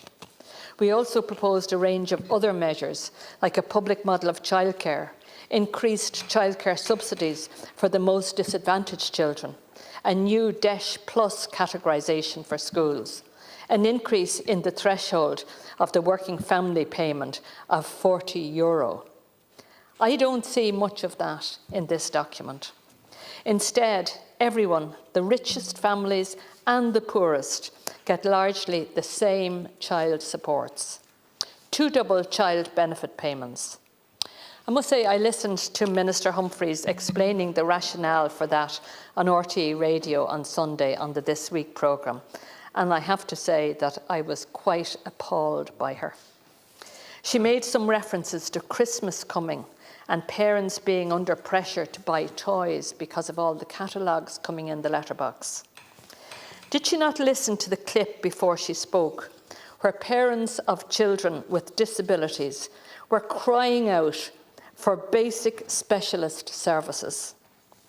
Does she not realise that for some parents, the biggest struggle is not to buy the latest toy? It is to keep a roof over their children's heads, to make a choice between heating their home or cooking a meal, to buy a winter coat or some new shoes. The level of disconnection from the reality of many people's lives is just extraordinary. What kind of bubble is this government living in? Does the real world ever get a look in? We all know, or at least should know, that the first few years of a child's life can largely determine the rest of it. And if we get those early years right, so much harm later in life can be avoided. So is it just that this government can't be bothered to target these resources? Or is it the case that this government is so obsessed with trying to buy the next election that it actually doesn't care about those important things any longer?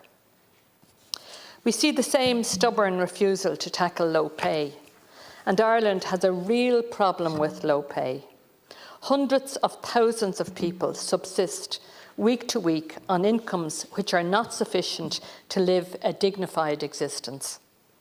Included in this number are 1/5 of workers who were promised by this government that a living wage would be introduced by 2026. Where does that commitment lie now? Because we're not anywhere near delivering on it.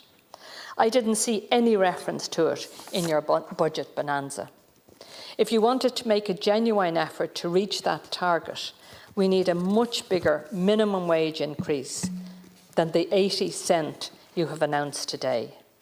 The Social Democrats proposed an increase of 130 to €14 per hour and committed to replacing the minimum wage with a living wage in next year's budget. Increases to core social welfare rates well above the €12 you announced today should also have been a priority. Instead of adequately increasing core rates and helping people in the long term, you have reverted to your preferred approach, short-termism and one-offs. For months now, we've heard figures being bandied around in relation to social welfare increases. From €10 to €20 were cited. But despite endless commentary, I never saw any analysis of what the appropriate figure should be for increases to social welfare. Because social welfare increases shouldn't be just at the discretion of individual ministers. They should be taken out of the hands of politicians altogether and benchmarked to the minimum essential standards of living. To do that, a weekly increase of €48 is actually required to be delivered over a reasonable period. But the Social Democrats, if we were in government, would have charted out a course to get there over 2 years. Starting with a €25 per week increase this year was what we proposed. This would make a huge difference to those who are most at risk of poverty.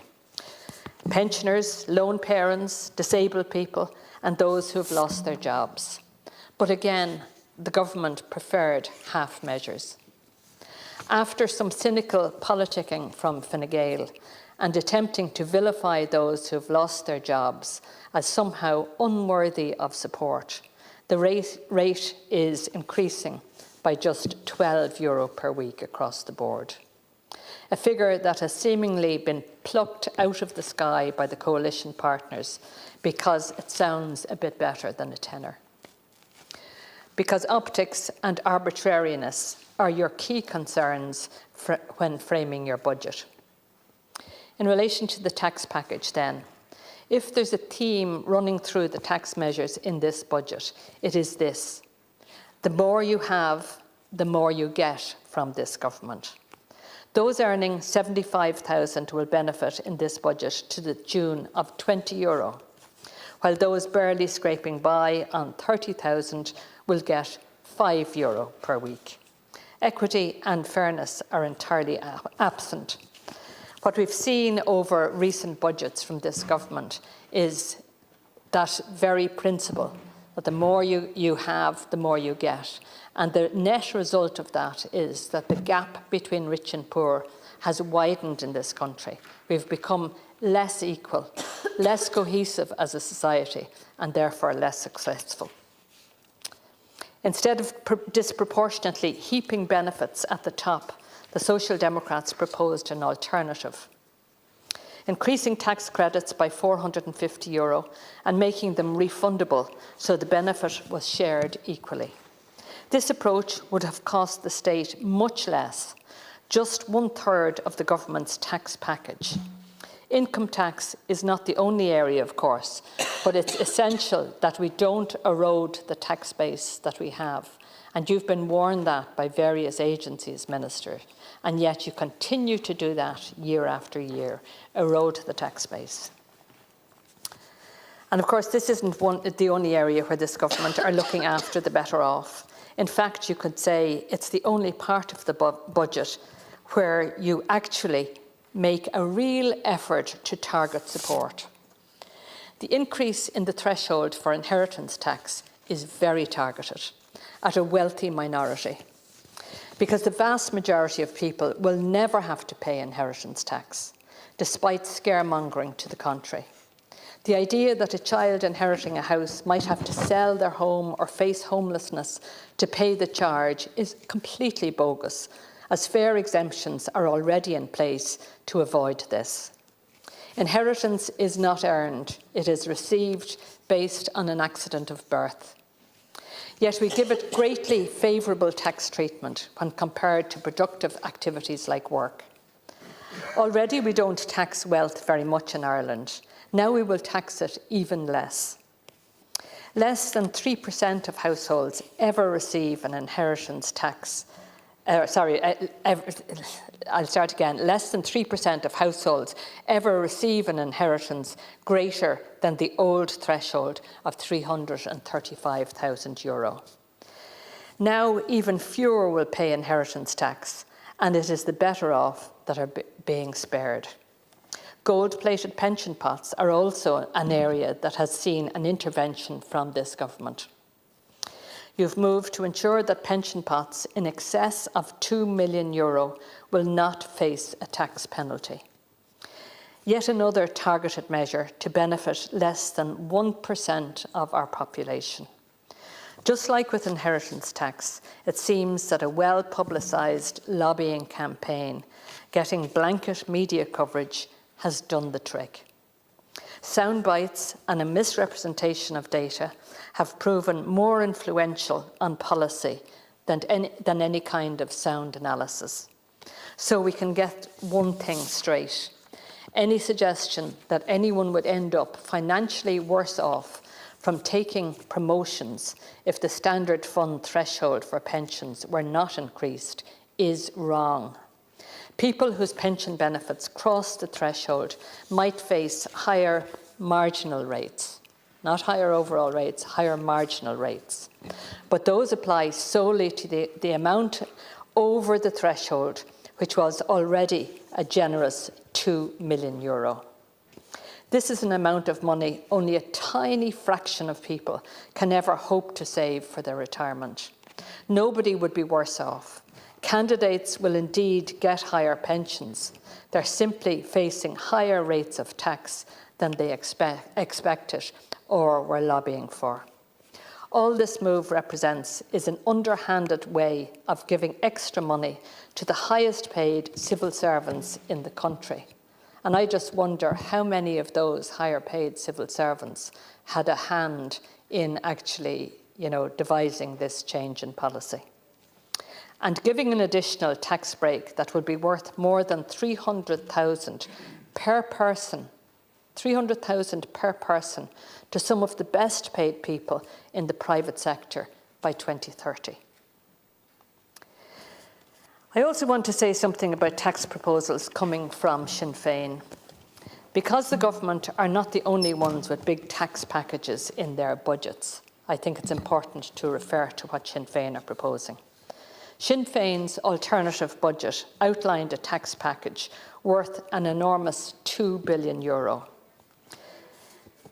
They've now flagged plans to scrap the property tax, the carbon tax, and to cut USC.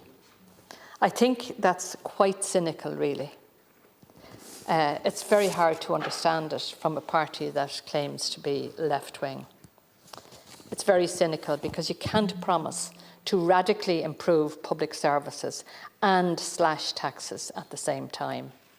People are not that stupid. They get that, even if some in this House fail to understand it. And our public services desperately need significant investment. We can't repeat the mistakes of the past and bet the House on transient corporation tax windfalls that could disappear at some point in the not-too-distant future. The need for investment also is particularly acute in relation to disability services. As it stands, 15,000 children are waiting for their first contact from a Children's Disability Network team. Tens of thousands more of those children are being denied essential services. That is a shameful indictment of this government's term of office. The most vulnerable left on waiting lists, denied critical supports to live a life with dignity and to have any chance of realising their full potential. And this is all happening while enormous sums slosh around in the government coffers. If the Social Democrats were in government, disability services would have more than 10 times the investment that has been flagged by this government, because this is a sector that really needs it, and we can afford to do it. Included in our priorities in this area is a €30 per week cost of disability payment. This would be on top of the €25 increase in disability payment, meaning core payments made to disabled people would increase by €55 per week. Compare that to the €12 announced with great fanfare by this government. This level of increase is necessary because having a disability is very expensive. The government published a report in 2021 which put the figure at an additional annual €13,100. Why did you bother commissioning that research, Minister, if you were not going to do anything about it? It's yet another report sitting on a shelf gathering dust somewhere rather than being implemented. This government has done virtually nothing to address the enormous additional costs faced by disabled people. One-off disability payments are not sufficient by any means. Having a disability is not one-off or temporary, and I don't think you should need to be reminded of that, Minister. So why are these payments being made? The government's dismissive attitude to disabled people is perhaps best reflected in the fact that personal transport schemes that were axed by the Fine Gael Labour government a decade ago have yet to be replaced. That says it all, really, doesn't it? That level of inertia and ineptitude is actually quite shocking. We all know that disabled people are more likely to suffer from isolation and poverty. 1 in 5 people unable to work due to disability live in consistent poverty. This is almost 4 times higher than the national average. Where are the measures in this budget to address that scandal, Minister? Because I don't see any, and that is absolutely shameful. I've also looked through this document to find measures that will deliver affordable homes, but they seem to be missing too. Of course, that's mainly because this government persists with the delusion that homes costing €500,000 are somehow affordable. When you start out with that bizarre perspective, there's no hope of addressing the affordability crisis in any kind of meaningful way. My colleague Cian O'Callaghan will speak about housing in a lot more depth in a few moments. When it comes to the health service, I'm glad to see that the government has opted not to run it next year with an enormous built-in deficit, just as they did last year. You'll remember that. It's incredible that last year the budget contained a €1.5 billion black hole in health. The budget for the health service is large and we must ensure accountability. But a reform programme costs money, and investment now will save dividends in the future. As it stands, there are too many who cannot access health services when they need them. There are too many people on lengthy waiting lists for treatment. There are too few primary care centres that are working in communities. The scandal of tens of thousands of people languishing on trolleys persists. Critical programmes like the cancer strategy have been starved of funding, and regional disparities in the availability of acute care are continuing. And not only acute care, it has to be said, in home care supports as well.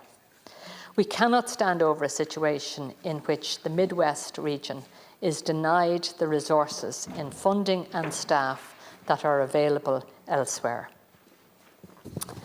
It was intriguing to hear Minister Donoghue speak earlier when he referred to an increase in health staffing levels to over 130,000 staff. However, the current approved staff ceiling is 129,753. So, I mean, it sounds very strange. How many people are we actually going to increase the childcare staff by? Increases in capacity at primary care level are especially important. So I'd like to hear from government just what exactly are they talking about? How much over 130,000 do you intend going? And key to that, how many over 130,000 are you prepared to fund? You have to ask then why this government cannot take the long view and tackle the kind of fundamental problems that are facing this country. Instead, what we have is the once-in-a-lifetime opportunity that these surpluses represented. They're wasted in this budget, mainly because of ephemeral one-off payments. Why have you wasted those opportunities, Minister?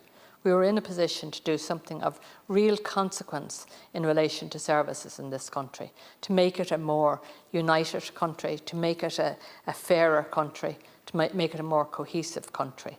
And you've wasted those opportunities. So many are again being left behind in this budget when they should have been the priority. When the dust settles on this splurge, when the one-off payments have been spent, where will it leave us? I'd ask people just to think ahead to next February or March.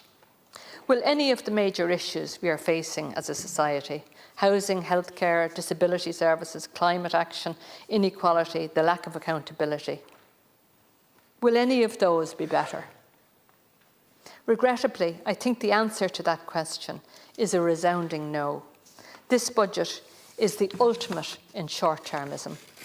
It's a cynical, blatant and reckless attempt to buy votes on the cheap and to hell with the consequences, it appears. Truly, this is a Bertie budget for the ages. Thank you. Gurmagat, Las Corla, and firstly just want to say that never before has the opportunity or the need for action from government to address the housing crisis been so great, and never before has the opportunity for government to address the housing crisis been so great. The Housing Commission, in their report that was published in May, stated very clearly how we need 60,000 homes a year, new homes a year, to be delivered, and currently only about half of that is being delivered. So this budget presented the government with a great opportunity, a golden opportunity, to take radical and decisive action to ensure that we get enough housing, and particularly affordable housing, that is desperately needed in this country.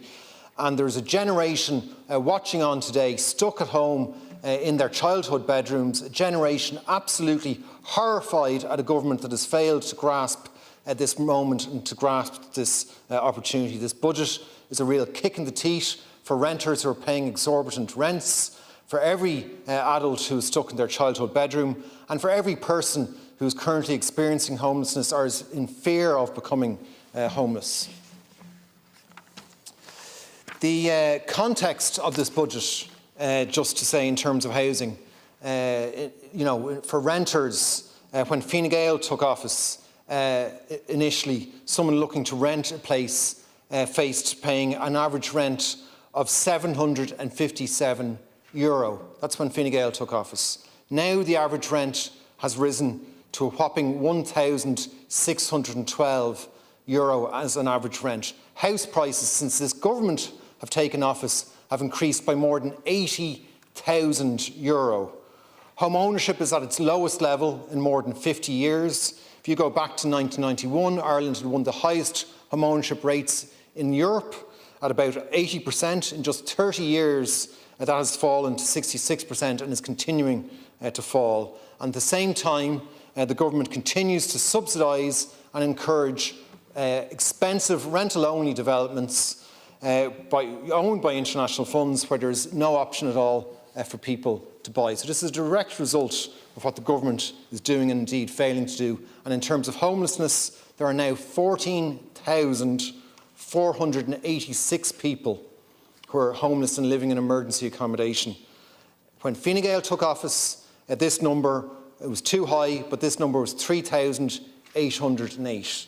So that's a 280% increase since Fine Gael have taken office. Rough sleeping in Dublin in the last year alone, and this is not including international protection applicants, has increased by 56% under this government in the last year alone. And child homelessness has reached record levels. And yet Minister O'Donoghue told us earlier on that this government wants Ireland to be one of the best countries in the world to be a child. Well, if the government is serious about that, you could start by tackling child homelessness and eliminating child homelessness, but we don't see measures in this budget to do this. And it's important, Lascan Corley, just to say, when we talk about all these numbers, there's humans behind all of these numbers. Last week, at an event organised by the Simon community, I met two people who had previously been homeless, had come out of that, are now in housing. And they talked about how the trauma that they've experienced when they were living in homeless emergency accommodation, how they'll never recover from that, how every week they count themselves lucky to be alive, and how utterly traumatised and scarred they were by the experience of having no personal space, not having proper support and care, and feeling constantly under threat. And that's just two people behind those staggering numbers that this government is responsible for. And all this is happening in the context of a budget surplus of €25 billion that could be used to end homelessness and to build the tens of thousands of affordable and social homes that we desperately need to fix this housing crisis. There's more than enough resources available to fully fund the Social Democrats' affordable housing plan, which would see us build 50,000 affordable purchase homes over the next few years, in addition to what can be delivered in terms of social housing and indeed by the private housing delivery. There's simply no excuse not to tackle the housing crisis in this budget, and yet the government have failed to do this. In terms of specific measures in this budget, the pathetic 5% increase on stamp duty announced by the government shows on bulk purchase of homes, shows they simply are not serious about tackling this at all, and they do not want to stamp out the practice of multi-billion euro funds snapping up homes and pushing up prices and pushing out first-time buyers. We saw this happening earlier this year in my constituency, for example, County Corley and Belcamp Manor, where 85% of the new homes were snapped up by a fund. And what action did the government take at that time? None at all. It's taken them all year to come up with a simple and paltry 5% increase in stamp duty, which they know will not be effective. It's worth remembering that this stamp duty applies to funds that buy up homes that are already built and already exist, homes that could have and should have been made available to individuals and families to buy. Last year alone, we saw a 56% increase in the number of homes being bought up by these funds paying the ineffective stamp duty rate. So it shows yet again that the government is not serious about tackling this, and that they are on the side of the funds and not on the sides of people who are desperately trying to find an affordable place to live.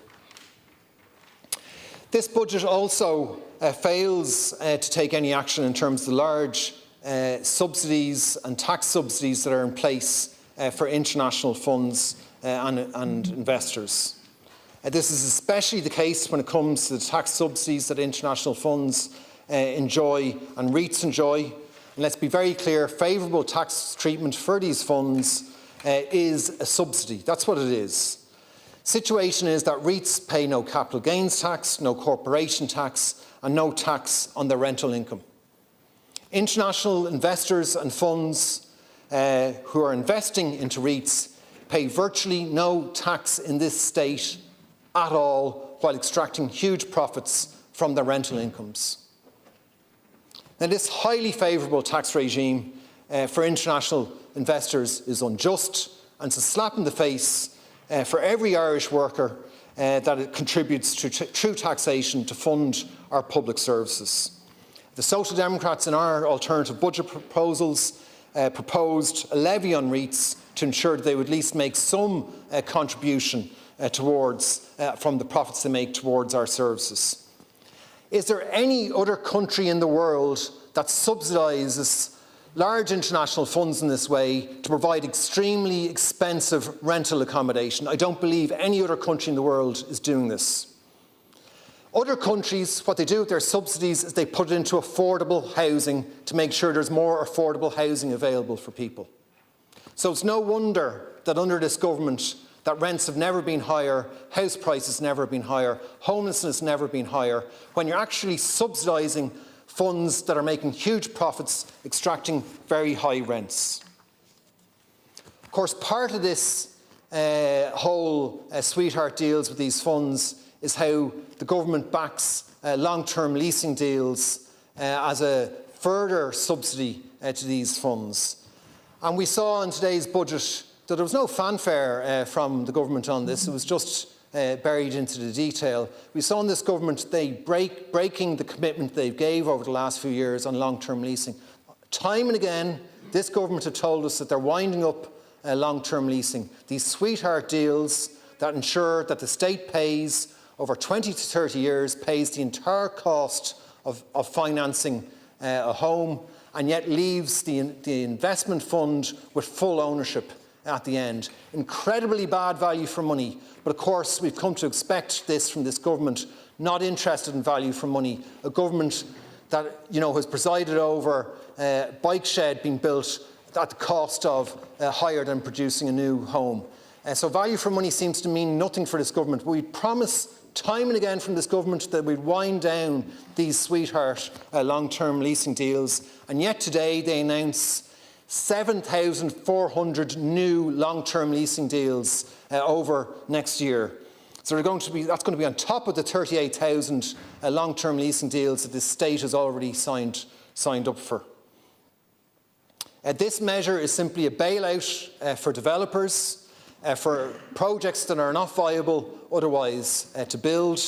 What the state should be doing is buying up these sites that aren't viable and putting in social and affordable housing on these sites instead. The approach the government is taking is the worst possible approach in terms of value for money, and means in 20 to 30 years, while these loans are paid off by the taxpayer, we will not own a single one of these homes. This bankrolling of these developments and bailing out of speculators in terms of these sweetheart deals, there is simply no justification for it whatsoever.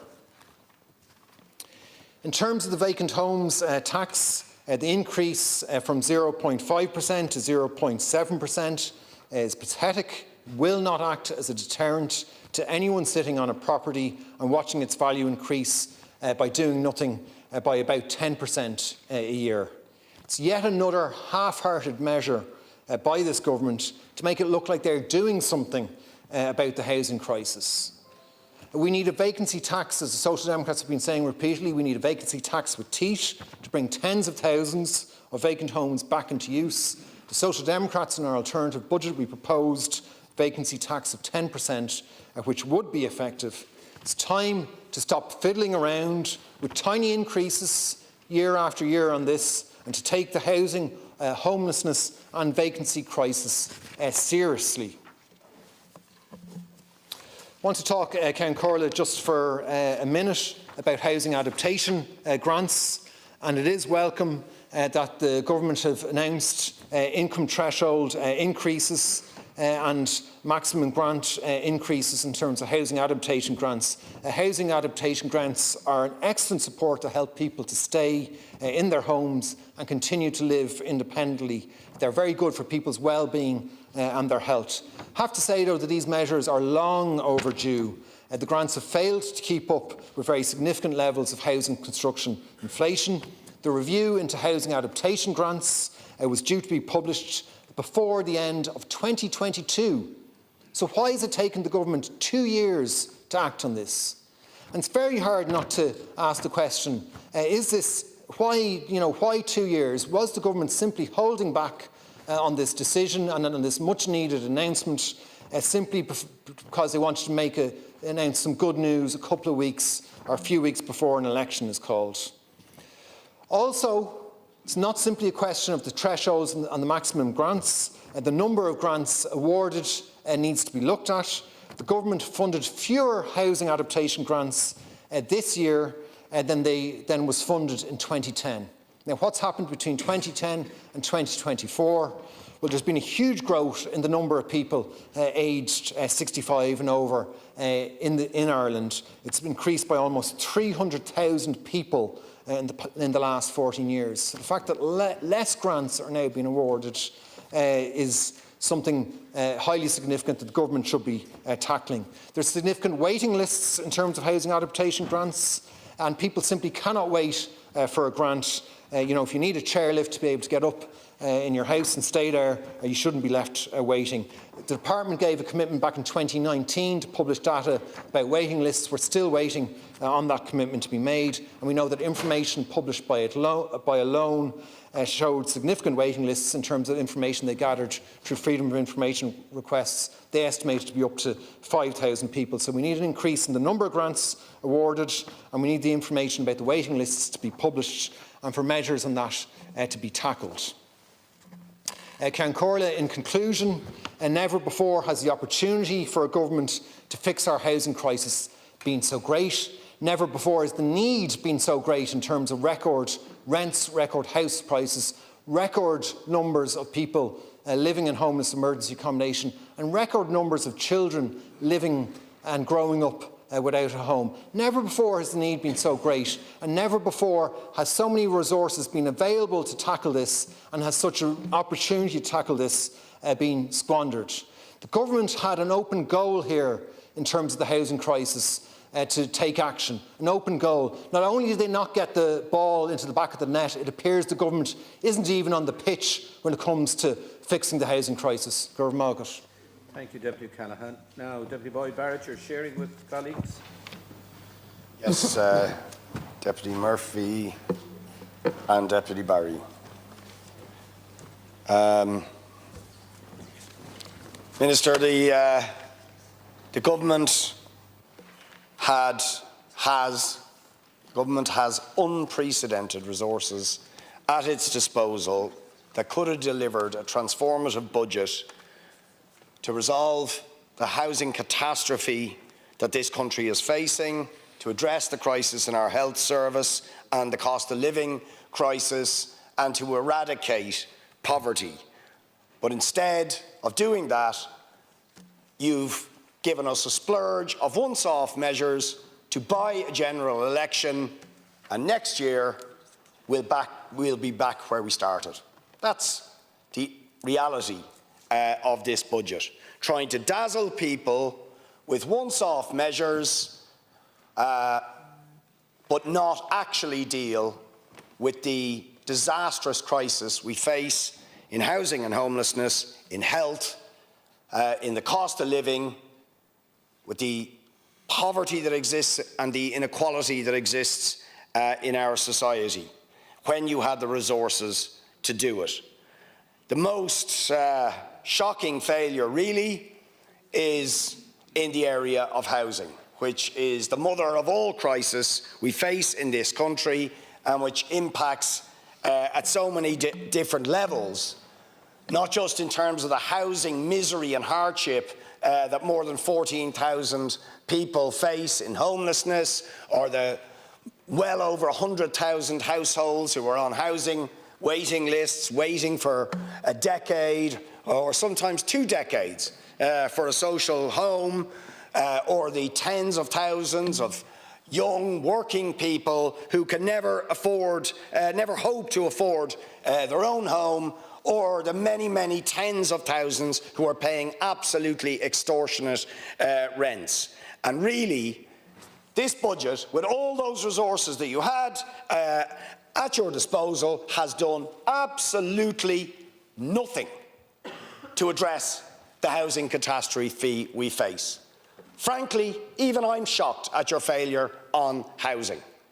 The government figures given out today in the budget are that, incredibly, after the Housing Commission said we need to double our housing output, and that means at least doubling the social and affordable housing output, have announced the same figures for social and affordable housing next year as this year, with no change on the Housing for All plan that has failed so disastrously.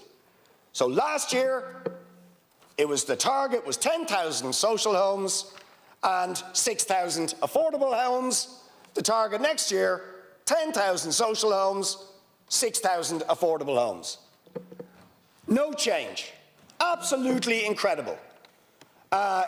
You're planning to put an additional €4 billion on top of what you've just put into the Future Ireland Fund and the Infrastructure Fund before the end of the year, instead of putting that money into doubling the amount of social and affordable housing we need to deliver next year and for at least 5 or 10 years after that.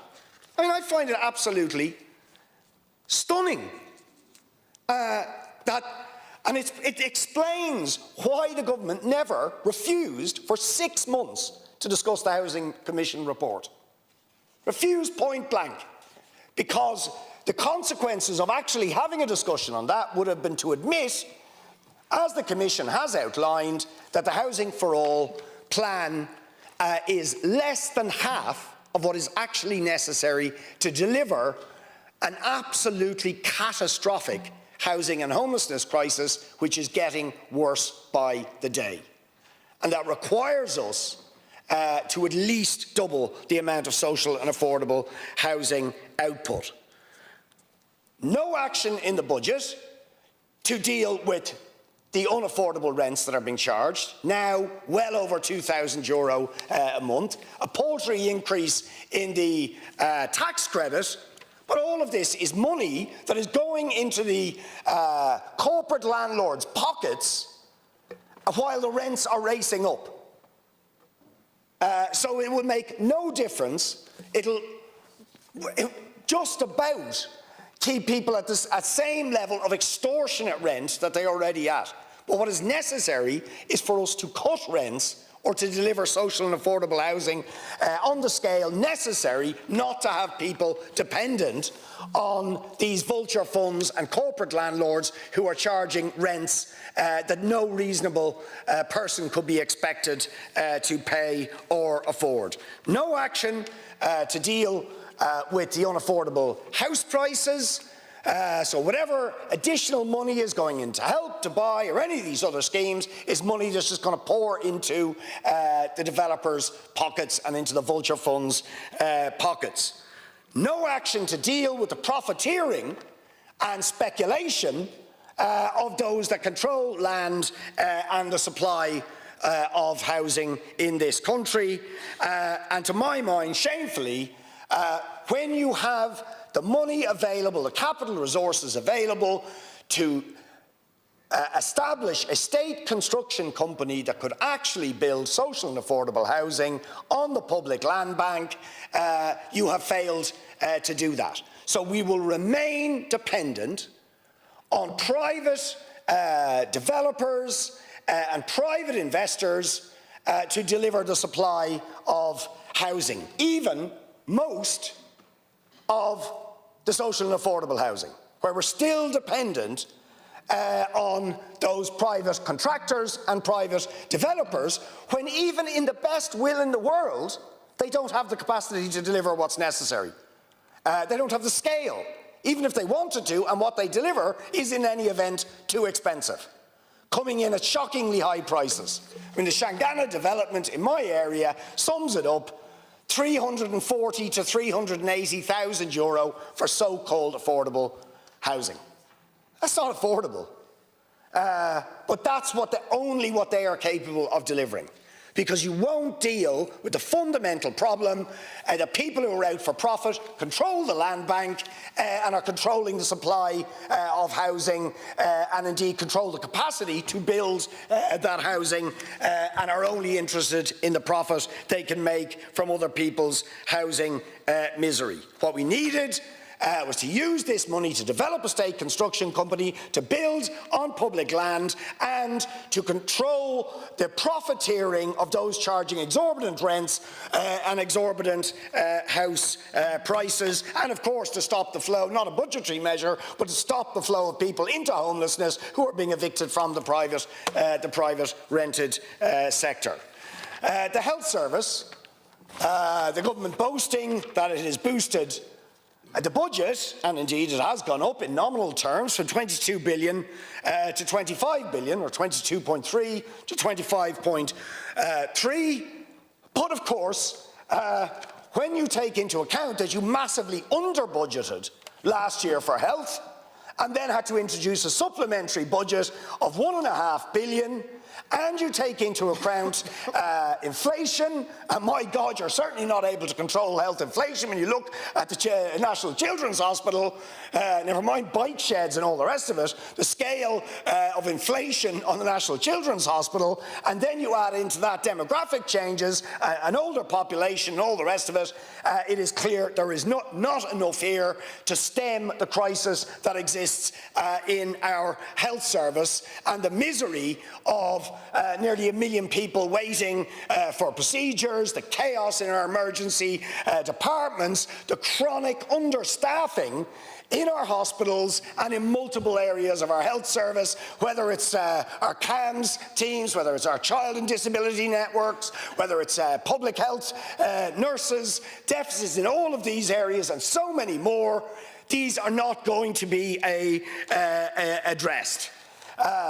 And of course, in the last year, as I and I think Forza workers are going out protesting later this week about it in the health service, is that the government, having announced the lifting of the recruitment embargo that you had imposed on the health service, had actually in June of this year reintroduced that embargo under a different name, the pay and numbers strategy.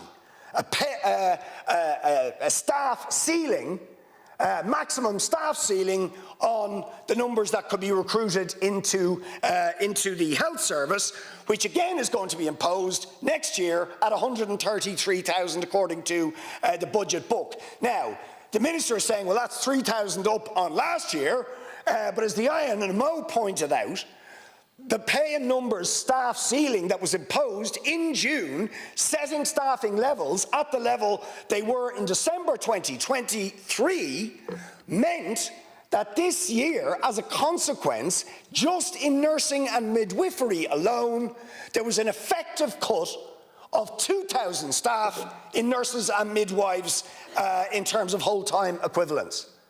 And I'm sure when you look at the rest of the areas of understaffing, chronic understaffing, that will more than account for the so-called increases that we're looking at. The reality is you're imposing a ceiling which has nothing to do with patient safety. That has nothing to do with safe staffing numbers, which is what our healthcare workers and professionals have been telling us. And of course, it's obvious when you go into the hospitals, maternity leave has not been covered in many of the hospitals, sick leave has not been covered in many of the hospitals. When people retire, people aren't being recruited by and large to replace them, and people are being pulled all over the hospital to cover for lack of staffing in one area as against another, often people doing things that they're not even trained to do, endangering patient safety. That's the reality of what's going on, and it results from the imposition of an effective embargo by setting these staff ceilings. And there is nothing in this that suggests that you have any intention of increasing staffing levels and sanctioning the posts and recruiting the people necessary to get us up to safe staffing levels, which is what, of course, should be the baseline for the funding of the health service. What is going to ensure patient safety?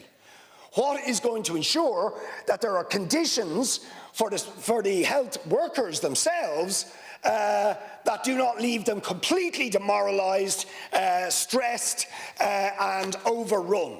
Many of whom, the situation being so bad, they just don't want to work in the health service and head off to other countries. The mental health budget, still less than 6% of the overall health budget, even though it has been stated time and time again that we need to get the mental health budget up to at least 10% of the overall health budget. Hello. You get another 10 minutes. Another 10 minutes. Another really shocking feature of a budget where you have this enormous surplus of more than €20 billion, another projected surplus of €9 billion next year, and very importantly against the background of absolutely staggering increases in the profits of the big corporations in this country, and of enormous accumulation in the wealth of the very richest in Irish society that have taken place under the successive Fianna Fáil and Fine Gael governments over the last 10 or 15 years, where we have the resources that could actually eliminate poverty and give working people a break. You've given them crumbs. Crumbs. The anti-poverty network, for example, looking at the increase, the €12 increase, said that in order to get the real value of the basic social welfare or pension payment just back to the level that it was in 2020, you would have needed a minimum of a €20 increase on the base payment. And you've given 12. That's just to get it back to where we were in 2020. So people remain and will remain in poverty. That €12 will not even cover the accumulated cost of living hikes that people have endured and suffered over the last number of years since the cost of living crisis took off. A period during which, I repeat, profits went through the roof and the accumulation of the wealth in the hands of the richest in this country increased absolutely dramatically. As we highlighted in our alternative budget, profits over the last 10 years have gone up by 294%. 294%. But people on social welfare and pension payments are still going to be worse off than they were in 2020. It's disgraceful, absolutely disgraceful. We proposed in our budget to raise everybody on a social welfare or pension payment above the poverty level, where we have about 700 to 800,000 people living in or below, in or around or below the poverty level, to bring them all above that poverty level by having a minimum payment of €300 and a cost of disability payment of an additional €50 to cover the enormous cost of disability. You had the resources to do it, but you refused to do it because you're interested in looking after the super wealthy rather than eliminating poverty when you have the resources available to you. And I know you're shaking your head, and I suspect, you see, people don't even know just the extent of the tax expenditures and tax write-offs that go to the giant multinational corporations, because we don't discuss them. And I still don't see them. I don't know if we're going to see them over the next day or two. I certainly didn't see them in the budget package about tax expenditures, the shadow budget of tax reliefs, most of which go to the big corporations. Where's the list of them detailing how much is going to them next year? But we know, we go to the bother of bringing this up at the Budget Scrutiny Committee and detailing some of them in our alternative budget. And they are quite staggering. The figures are always a year or two behind, but they are quite staggering. So, for example, in 2022, capital allowances to the big corporations, €101 billion. Intergroup transactions, €4 billion in tax expenditures. Losses, including capital allowances brought forward, so where these big wealthy corporations get to write off tax based on previous losses, €16 billion. Research and development tax credit going overwhelmingly to the big corporations, €1.1 billion. I won't go through the entire list, but they're enormous, and they bring down the taxable profits of the big corporations by tens and tens of billions of euro, meaning they pay, in reality, not the 12.5% they're supposed to pay, but about 7%. 7%, and some of them, as we know from Apple, paying considerably less than that. You didn't even want to take that money off them. You fought not to take that money off them, and now that we've got that money, there's virtually nothing additional been done with it. It's gone into the Future Ireland Fund and the Infrastructure Fund, to be done we don't know what with. And the money that has been mentioned, the €3 billion, of that, it's not at all clear what it's going to be done with it. €1 billion is going to go to the LDA, some extra money going into energy and so on, but what is it actually going to be spent on? And when you consider the LDA, the slowness of the LDA in actually delivering social and affordable housing and the cost at which it's delivering it, it's really debatable if it's going to, in any significant way, increase the delivery or the affordability of the social and affordable housing they're supposed to deliver.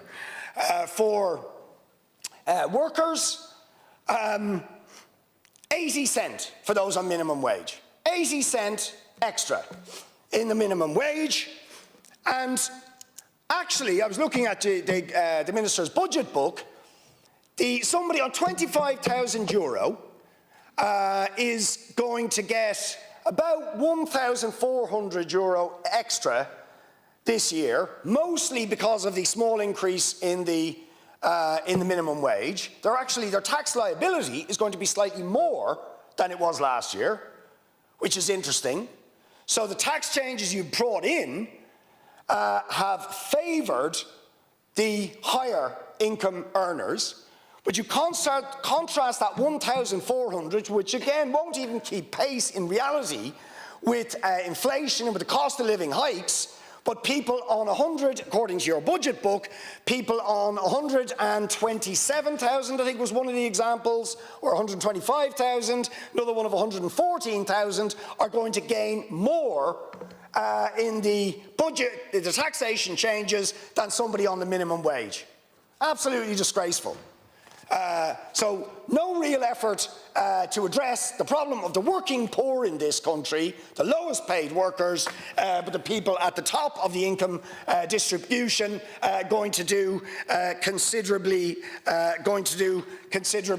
better. Higher education I just want to mention as well. All that we get in that area, now I think people need to think about this, right? The biggest problem we have, or one of the biggest problems, along with the housing crisis, although it's significantly connected to the housing crisis, are skills shortages at the moment in the country.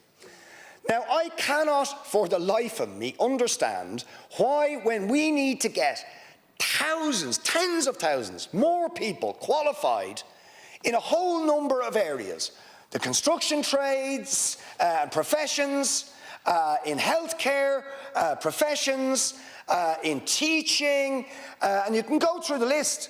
In almost every area, in the caring professions, we need more people qualified. But instead of using all this money to eliminate the financial obstacles and barriers to people getting qualified, we've done virtually nothing.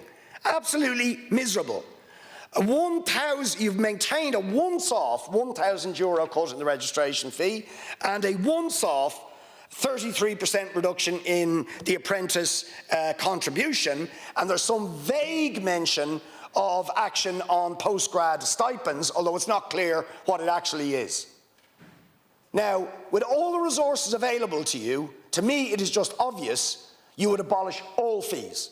You would get rid of all fees that are financial obstacles to people getting qualified in higher and further education, in the trades and professions and so on, where we need to get people qualified, and there would be substantial additional money for student accommodation, not just to provide more of it, but to make it genuinely affordable, which currently it's not. Even when on-campus accommodation is built, it is at completely unaffordable rents for many students. So we need genuinely free higher and further education, but you've done virtually nothing with all these resources at your disposal to genuinely increase access, create more places, and remove the financial barriers and obstacles to people getting qualified in these areas. Arts, culture and sports, some minor increases, but it's just about inflation. 3%, 6% in total in arts, culture and sports increase. 3% in the arts and culture area, again, that's just about standing still. It's not actually any significant real increase in the money that will be available, and it's certainly not going to address the problem of widespread precarity and poverty among the vast majority of people who are engaged in the arts, in music, in performance in this country. We propose, for example, that everybody who applied for the basic income for artists should get it. Everybody. As opposed to just the pilot scheme. All you're proposing is to, by a few months, extend the pilot scheme, which has only been given to a fraction of the number of artists and performers and people who work in the arts who actually applied in the first place for that support. And you could, again, you have the resources to do it, and you could indeed, as we suggested, impose taxes on the social media companies, on the big IT companies, to fund the arts, culture, public service broadcasting in a way that would guarantee security and decent incomes for people who work in the area of arts. I could go on, but my time is up. It is really more of the same from the government. More of the same. Continue the big tax reliefs and tax credits for the big corporations, protect the interests of the super rich, do nothing to redistribute the unprecedented wealth and profits that are being made in this country, to eliminate poverty, to give working people a decent break on the cost of living crisis, and to deliver the social and affordable housing and decent health service and public services that people need and deserve in this country. Okay, that's grand. Thanks, Ceann Comhairle. Minister Chambers earlier spoke about the Apple tax money having, quote, the capacity to be transformational. He didn't mention, and neither did Minister O'Donoghue actually, that, as Richard has pointed out, Fianna Fáil and Fine Gael fought tooth and nail not to take this transformative amount of money, to say that 14 billion euros should stay on the cash pile of one of the biggest, richest corporations in the world. Didn't mention either that they wasted 10 million euros of public money in fighting that case. What happened around Apple tax, I think people will remember. It will be a focal point of the coming general election because it epitomises the reality of politics and the class nature of the society we live in, where, in the words of James Connolly, governments are committees of the rich to manage the affairs of the capitalist class. That the truth of it is that this government puts the profits of big corporations like Apple, big developers, big corporate landlords before the needs of ordinary people. That's the essence of the sort of government that they are. But in any case, now, against your own wishes, we have the money, and actually, I agree with Jack Chambers, this has the capacity to be transformational. But is anyone in the government actually making the case that this is a transformational budget? Where are the transformational changes in this budget. I mean, there's nothing that can be trumpeted as transformational. A few once-off payments, which we'll get to, a few tax breaks, which we'll get to. But where is the state construction company in the context of an unprecedented housing crisis, of record house prices, of record levels of homelessness, of record levels of rent? Where's the public childcare? Public provision of childcare for free at the point of access, in the context of families spending an extra mortgage every month for one kid, an extra 2 mortgages a month for 2 kids. Where's the investment in public transport, in renewable energy, in retrofitting, in the context of the climate catastrophe that we are heading towards?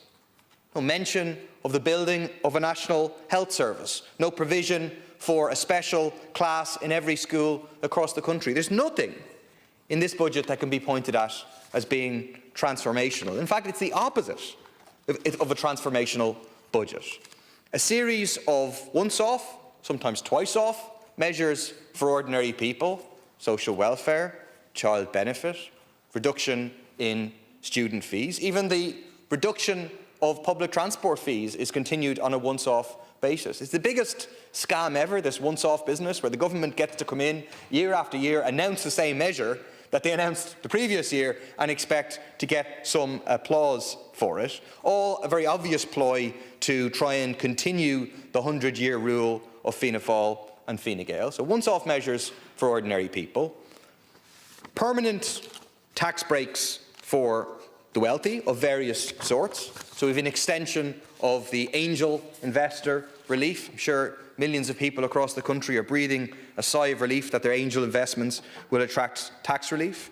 And extra incentives, the employment investment incentive, the startup relief for entrepreneurs, startup capital incentive, a series of extensions, capital gains tax relief, a new extension of relief for incorporated farms, in other words, agribusiness. And Fine Gael just put out a tweet, which I agree with their tweet. The tweet is a graphic saying Fine Gael is backing business. And one of the headline points that they're highlighting to show how they're backing business proudly: no increase in sick leave days, brackets, which were due to double in January. I mean, in what world is it a bad thing to increase sick day leave? In terms of public health, in terms of workers' rights, but Fine Gael thinks it's a bad thing to do something that was promised. When they originally introduced the sick pay legislation, we said, wait a minute, it's not baked into the legislation that the number of days will increase and increase in the way that you're saying. And the government said, no, you don't need to worry about that, we'll do it by ministerial order. And now, precisely as we warned, you're not doing it. And why? Because Fine Gael is backing business. Disgraceful. Backing business at the expense of workers. That's exactly what you're doing. And the reason that this government is not going to introduce a transformative budget, or the next government if you were returned, is because you will not break from your reliance on the market. In other words, you will not break from the prioritisation of profit for Apple, for the corporate landlords, for the private developers, for the private health insurers, for the private hospital providers. Their profit comes before the needs of people affected by the housing crisis, the health crisis, the crisis in terms of additional needs, and so on. What is required is planning, is public ownership, is putting people's needs first, and you're absolutely allergic to that. To go into a bit more detail on some of the areas, in terms of young people, I mean, if anything demonstrates that this is an attempt to buy the election,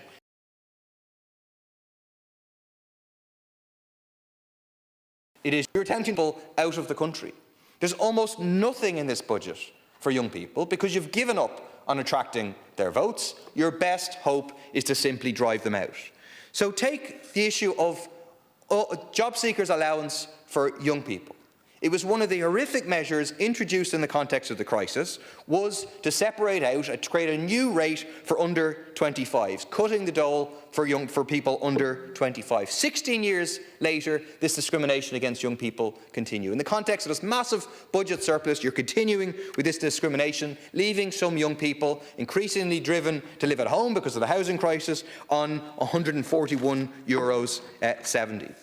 The issue of so-called sub-minimum wage rates.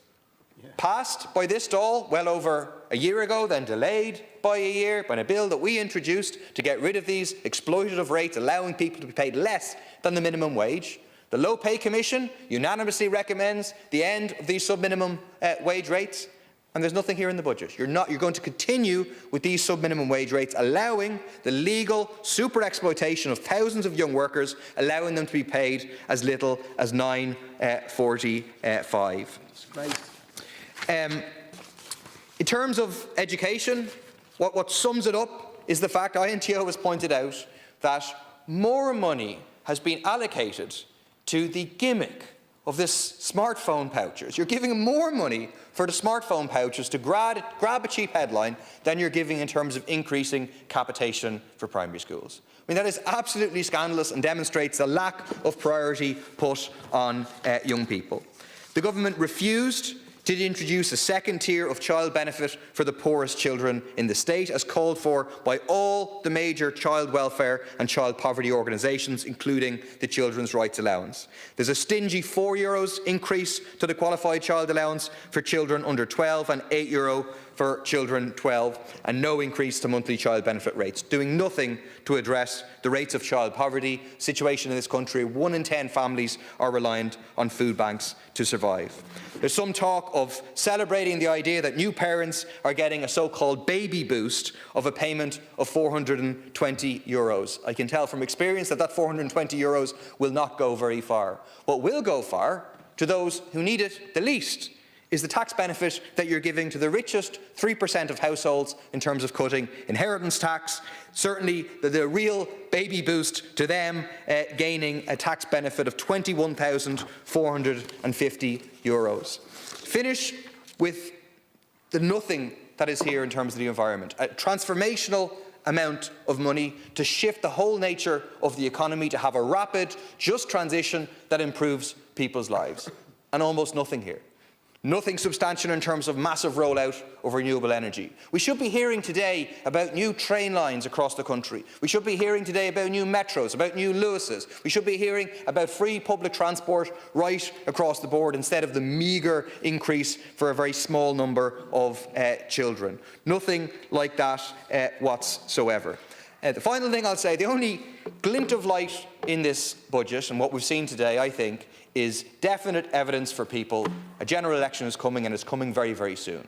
It's no accident, I think, that payments are due to be rolled out next month and in November. I think it's pretty clear from what's happening today, we're facing an election in the next 6, 7, 8 weeks. That's people's opportunity. I don't think they'll be fooled by this budget. Their opportunity to end 100 years of Fianna Fáil and Fine Gael, to end 5,000 continuous days of Fine Gael in one form or another, and to elect a left government. Deputy Barry. My God, what could have been done with this budget? You look at the wealth that's in this country. Oxfam tells us now that 1% own 35% of financial wealth. 10% own 54% of total household net wealth. Profits trebled in the last 10 years. Corporations might have made more than $300 billion in profits after tax last year. So if we had a government which was prepared to use the state surplus, along with the Apple tax, and go after some of this wealth, we would have a government that could transform Irish society. A free National Health Service, a free state-provided childcare service, free public transport, these would be within reach. But instead, we have a government with no vision, introducing a one-for-everybody in the audience budget in an attempt to buy an election, and a government which is determined to defend the interests of the rich and powerful at every hand's turn. This could have been a landmark budget. It should have been a landmark budget, but it is not. Also because of this government's slavish adherence to free market ideology, trying to find market solutions where market solutions have failed before. The government's free market obsession can be viewed right across the spectrum of government, from bike sheds to bungalows. Let's take the issue of housing. The market is delivering not nearly enough houses. The market is, in particular, not delivering nearly enough affordable homes. Here was an opportunity to set up a state construction company with a laser-like focus on building not-for-profit, social and affordable housing. The usual mantra that the money wasn't there, that wouldn't cut it. The Apple billions gave the opportunity to provide the seed capital for such a company. But this government, facing a giant open goal with the ball at your feet, what did you do? You blew it. No state construction company, no seed capital, no not-for-profit social and affordable housing, not even an increase in the state's housing targets. That's quite incredible, by the way. The same old, only more of it, throwing money at developers and throwing money at landlords. The housing crisis will not be tackled in the way it needs to be tackled by this government. That is clear. A new government can only tackle it by changing the policy and end the reliance on these market-based solutions. Fianna Fáil and Fine Gael may well believe that the ship of government is sailing into calm, untroubled waters after this budget. But there are rocks up ahead for you, Minister, and your budget does not seem to be steering away from them. One of these rocks is the HSE's pay and number strategy. During the summer, the government announced an end to the recruitment freeze in our health service. But then you went and replaced it with a recruitment freeze by another name. Minister, let me tell you that your pay and number strategy is causing distress and anger right across the workforce in the HSE. 88% of Forsa members polled report staff vacancies in their own departments. Health service unions say the caps you have imposed will leave at least 2,000 vacancies unfilled. The Irish Nurses and Midwives Organisation is balloting for industrial action on this issue in just 13 days' time. This Thursday, I will join INMO, Forsa and SIP2 members at a lunchtime protest at the gates of the Cork University Hospital. Early warning for you there, Minister. You sail on with that one at your peril. By the way, while I'm on the health service, just two other brief points. A €3 billion increase, but €1.5 billion of that makes up the shortfall from last year. 1.2 million is just to maintain existing services. Very, very little for new measures there. I think it might be heading for some difficulties over the winter with that. In November of 2022, Transgender Europe ranked Ireland 27th out of 27 EU countries for trans healthcare. They reported that a trans person in Ireland might wait up to 10 years just for an appointment with a specialist. This is not acceptable, and neither is the outdated approach at the National Gender Service. We need to see a significant increase in funding for trans healthcare and a switch to a new GP-led informed consent model. In 2021, the Department of Social Protection commissioned a report from Indicon on the cost of disability in Ireland. The report found that disabled people had to cover special costs averaging between €8,700 and €12,300 per year. The cost of medicines, the cost of care, the cost of extra heating, the cost of taxis and travel. This budget is proof, if proof were needed, that your government do not see disabled people as equals. You increase disability payments by €12 a week and throw out a once-off payment of €400, a combined total of a few bob over €1,000. Minister, that is a mere fraction of what disabled people need, even according to the report that your government commissioned, if there is to be any semblance of equality for disabled people in our society. If the government cannot take a giant stride towards income equality for people with disabilities when the state coffers are overflowing, disabled people will rightly draw the conclusion that the parties in this government will never take the steps that disabled people need. We also need to see the abolition of the punitive means tax that's on disabled people who will not take charity anymore, will stand up for their rights. We will stand with them. Now, the Minister has announced extra funding for Uisce Éireann. The people will want to see this money going to improve their water supply, rather than to feed the fat cats at the top of this organisation. Last Thursday night, I stood with residents of the Mount Farran estate in Blackpool, on the north side of Cork City, as they protested the prevalence of brown and orange discoloured water flowing from their taps. These residents were outraged that Uisce Éireann now have 16 people on their payroll who were each paid more than €200,000 last year. Why are there such big bonuses for the people at the top when the ordinary householder is having to put up with disgraceful discoloration, they asked, and many other communities in Cork and other parts of the country will be asking the same thing. Minister, there is an epidemic of gender-based violence in our society. Women's Aid received more than 40,000 disclosures of domestic abuse last year. Sorry, Count Corley, the throat's a bit scratchy. The highest ever recorded in the charity's 50-year history. The Istanbul Convention, signed by the estate, commits the state to one refuge space for every 10,000 of the population.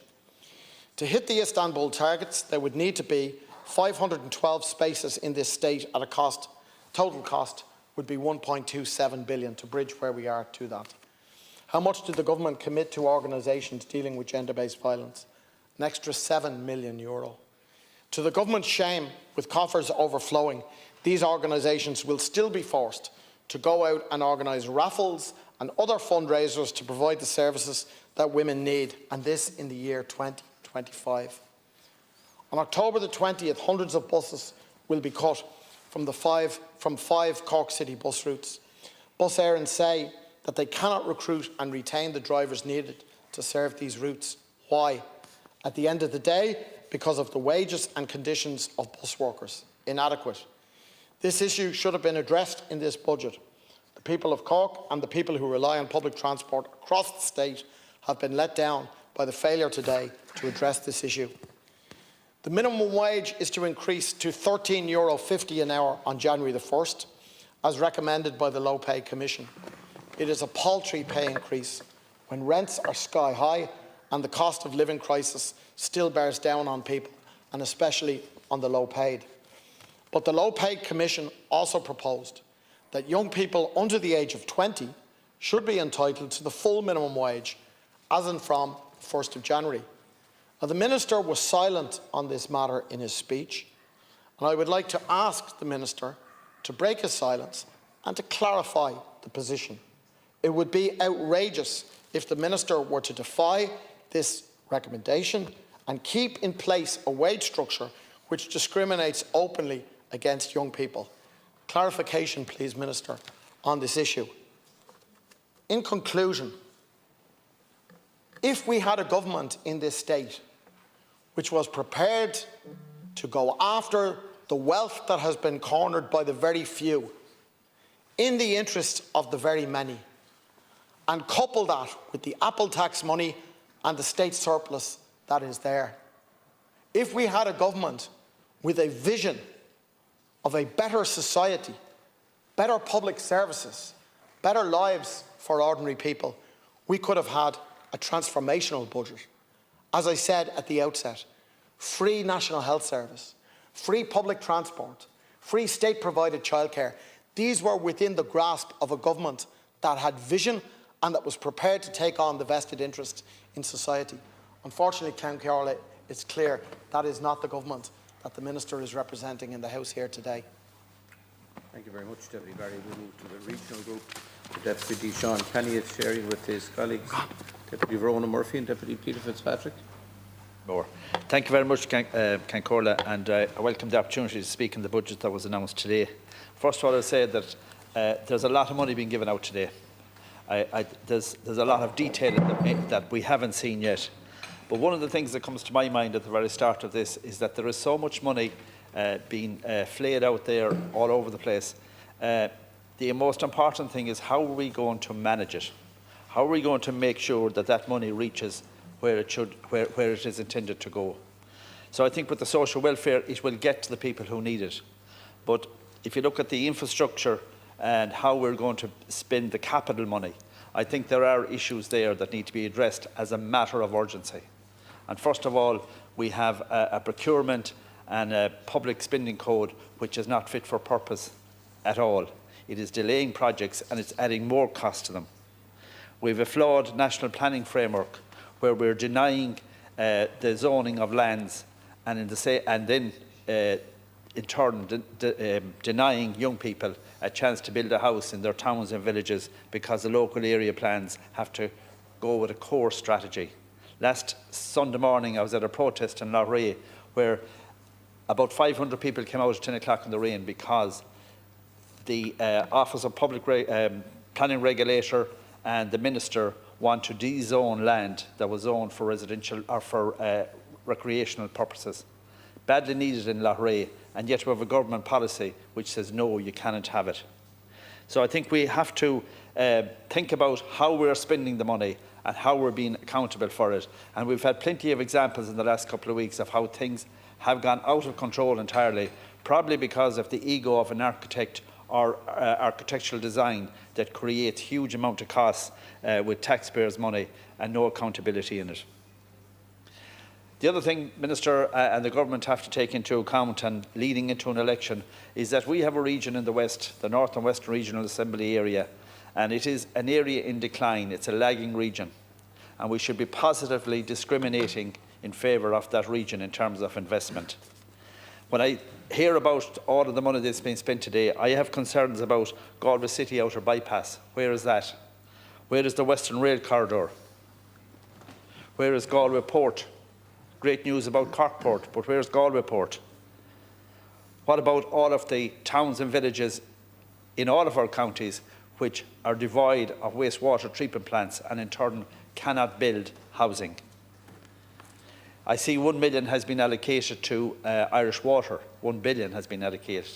But when I look at what it's for, I don't see a huge amount of money put in there for the development in a fast-track way of wastewater treatment plants.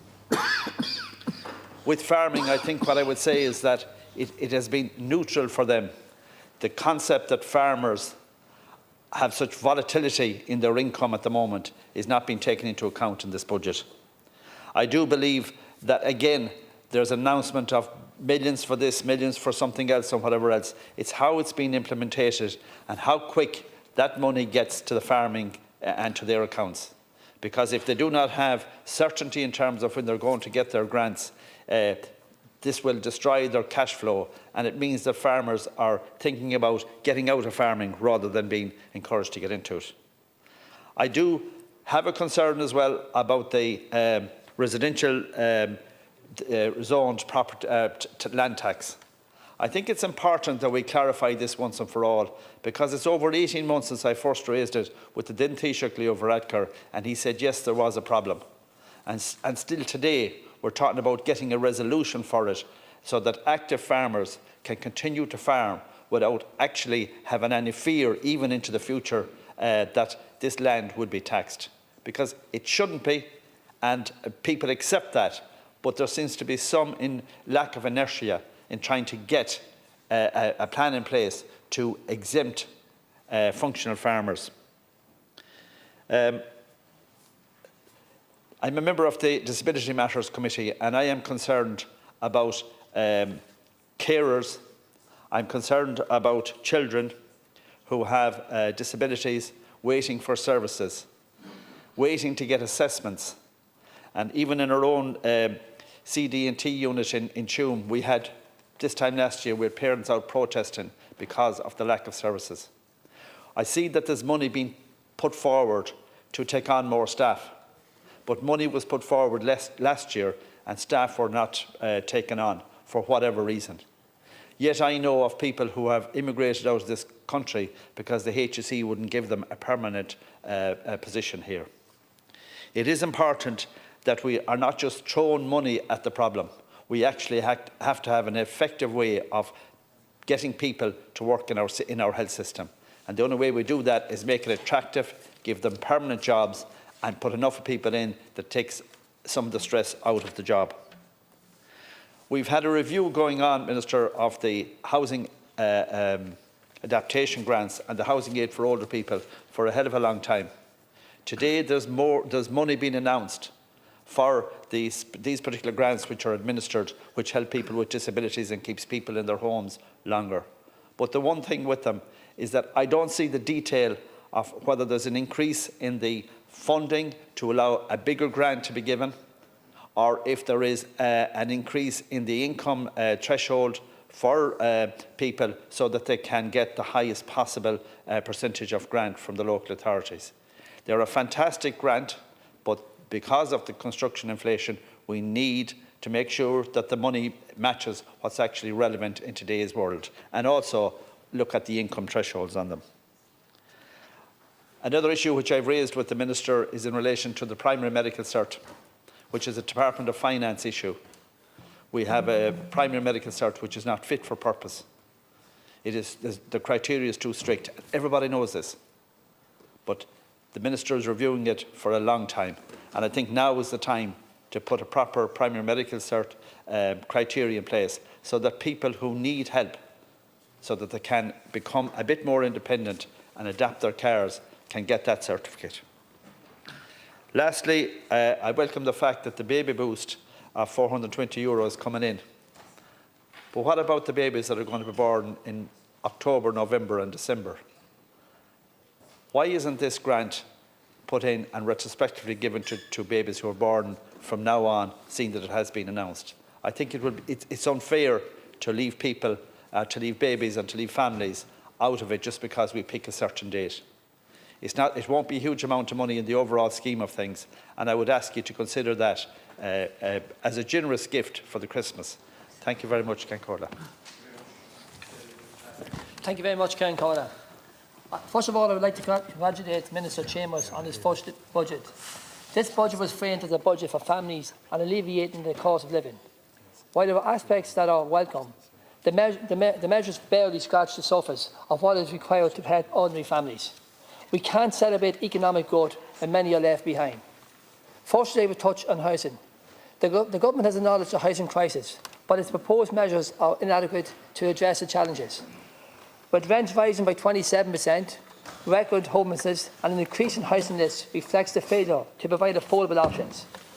Recent figures show that 14,486 people, including 4,470 children, living in emergency accommodation.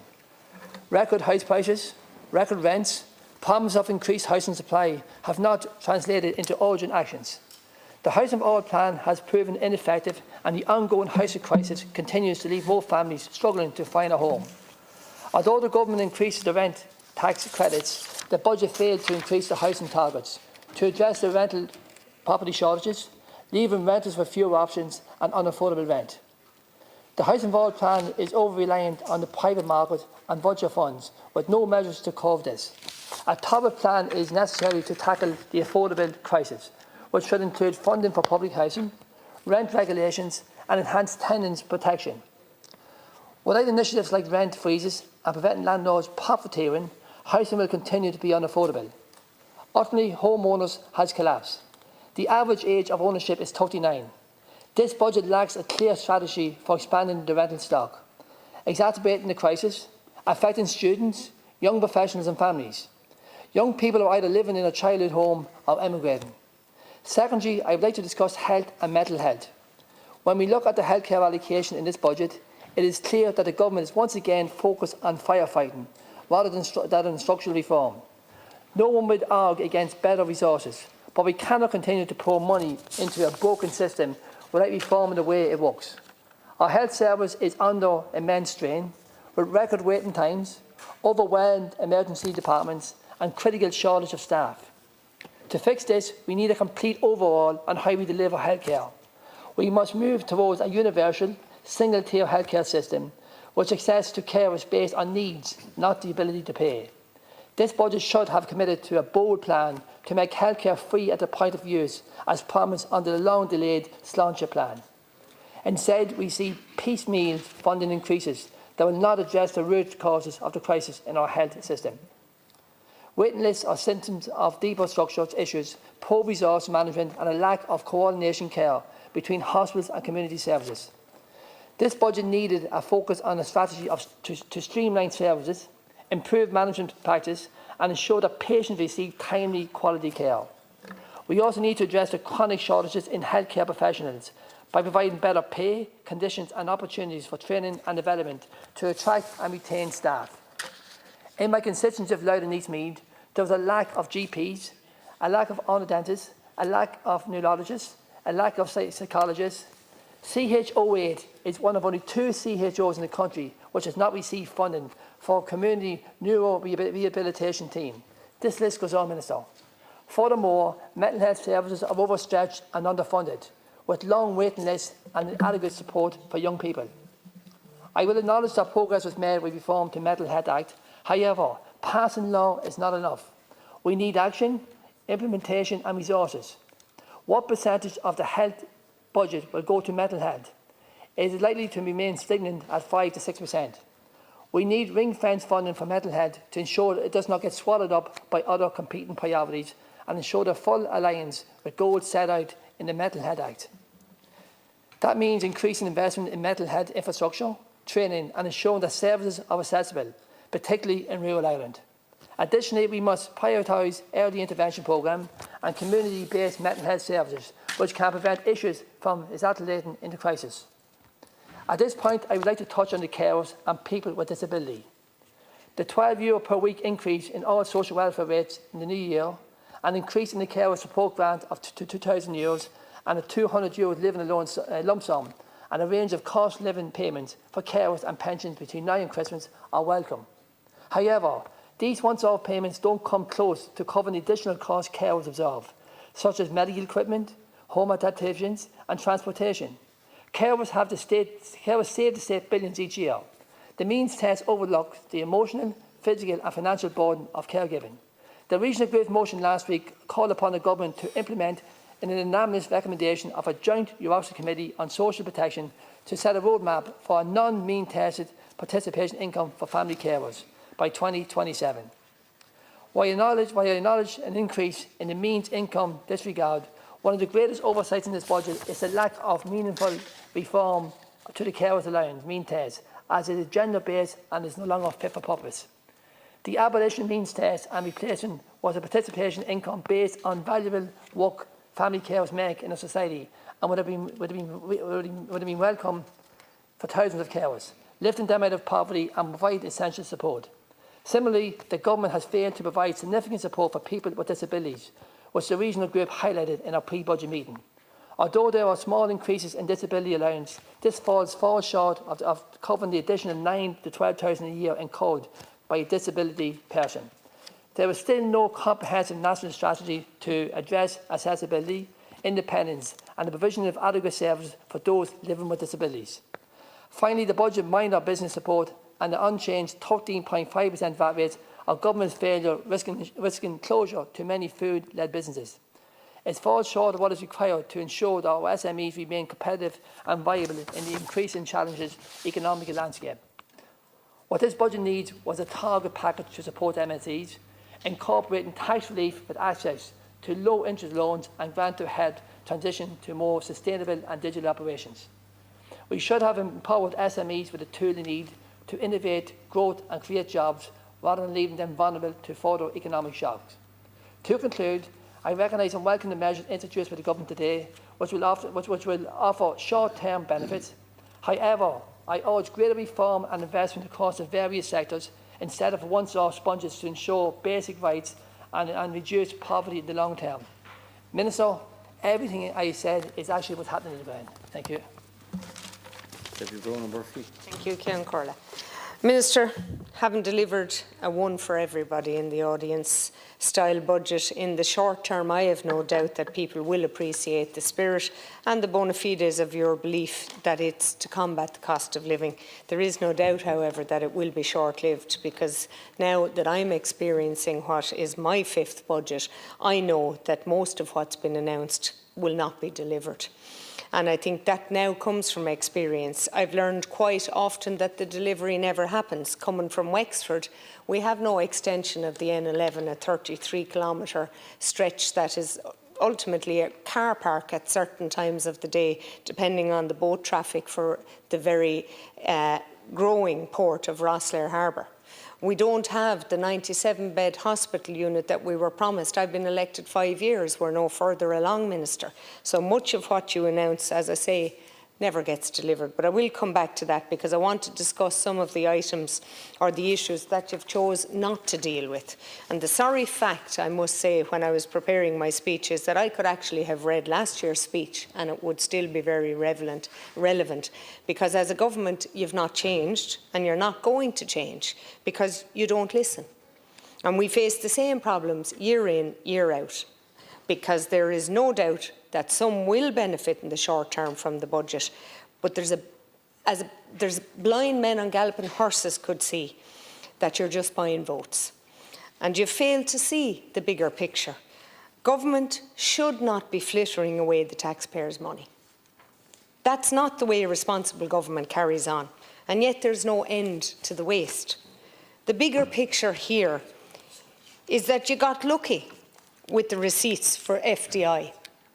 We're lucky that we're in a surplus scenario, because with the lack of investment in infrastructure, we could well be in a deficit, and that could all change with the election in November in America. So I caution you, Minister, to think about this. We could be, this time next year, in a very serious deficit, because you've not, as a government, chosen to plan the infrastructure of either water or electricity, as is required by the FDI tech sector that we now are spending their money for. In effect, you're killing off the goose that lays the golden egg. 38 billion of Amazon investment has gone elsewhere because of our policies, our lack of planning for infrastructure and our planning policy. And that, to me, is a real travesty and puts us in real jeopardy. Government's failure to recognise that the 9% reduction in VAT could actually have been a zero tax implication for this government.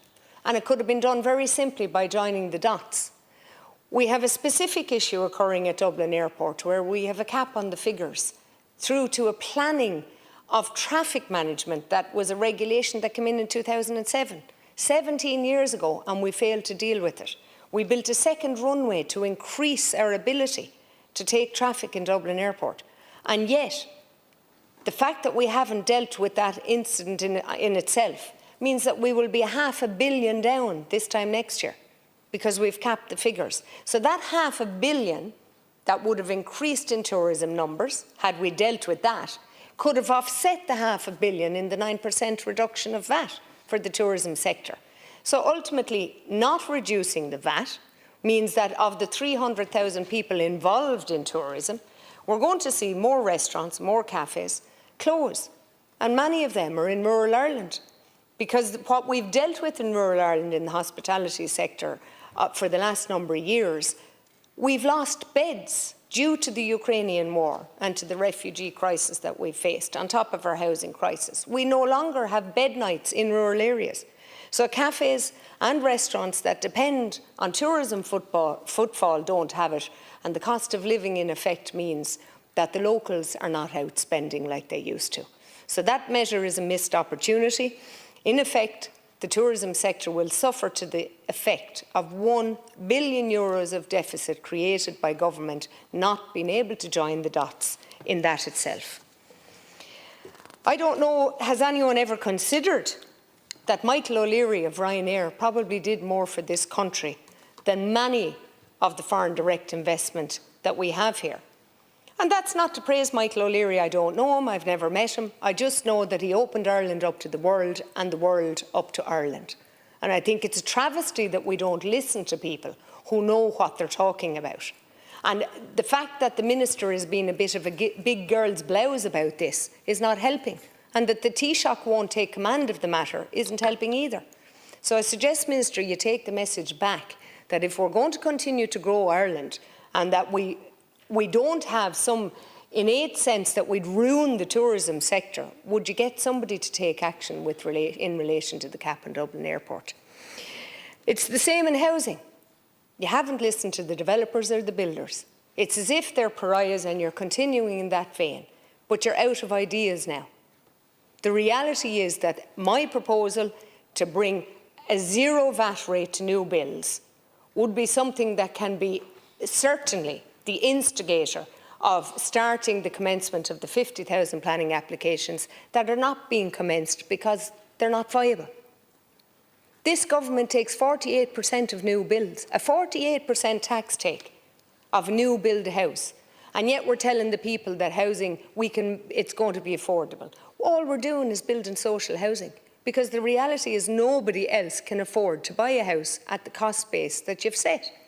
So take 30.5% away. and reduce your tax take, because if not, we're never going to see those houses built, because the viability issue isn't even being recognised by government. It's something you have to know what the problem is if you're going to solve it. I think I'm out of time, and I don't know that any amount of time of me standing here I could get through the exponential waste that has been overseen by this government, from the Children's Hospital to the modular bills that we saw yesterday. Modular buildings that were double what they were estimated to be. It's a serious issue. The bike shelter, that really isn't a bike shelter. The bikes at €336,000, it's a national disgrace, and add the cost of a security hut to that, we've flittered away €2 million of taxpayers' money, and it's only tip of the iceberg. We can go on and on and on. I'm asking the Minister to take the message back that this is a serious issue. We need to deal and eradicate the waste so that taxpayers can appreciate that someday we may not have the foreign direct investment that you're enjoying as a windfall at the moment. And we have to look at the SME sector. 1.2 million of our employees are contained within the SME sector, for which I can see nothing in this budget to assist them. And they're having to undergo the increase of the minimum wage, which is absolutely necessary, because the cost of living is what we as normal people can't afford. But much of the measures that you've introduced are inflationary and will just drive up that cost the same. The carbon tax increase on fuel, anything that it has to do with transport, as you well know, drives the cost of everything up. And that's going to be relevant everywhere. So I'm just going to say it's time that you stopped thinking about the parties in government and their political expedience and started to think more about expenditure for the people who elect you and their future in Ireland. Thank you, Ceann Comhairle. Deputy Calderberry. Comhairle, and good evening, Minister. I very much welcome the opportunity to make some brief comments on today's budget. Overall, I want to welcome the thrust of the budget, for sure. Is it perfect? Of course not. But it does represent some progress, at least in some areas. And Minister, I want to focus on three particular sectors that are rarely mentioned in this chamber anymore. The first one is the defence sector. Secondly, the agricultural sector, which rarely gets mentioned. And thirdly, then the Shared Ireland programme. So from the get-go, just from the defence point of view, I do want to welcome the increase in expenditure. Absolutely. Extra €100 million. That's an 8% increase, the largest defence budget, up to €1.35 billion, that's been around in my lifetime anyway, for sure. I think it's very, very positive. Is it adequate? Of course not. Is it sufficient? Of course not. But it is a half step at least in the right direction. More important for me, Minister, is how that €1.35 billion is going to be spent, however. We can throw around these headline figures all we want. And I think that's where the focus should be now. And I also want to, I guess, express some gratitude to everybody involved in this for the last number of years, from both the government and the opposition benches, and particularly people at home as well. There's been some very, very worthwhile and very dignified advocacy down through the years that has made some progress. And there has been some progress, particularly from a pay perspective. As of today, a new private soldier, three-star private soldier, 18 years of age or whatever age they are, can start at €40,000, which is a psychologically important, I guess, level to be focused on. It's up over 50% from the start of this Dáil, which is 27,500 5 years ago. That is progress.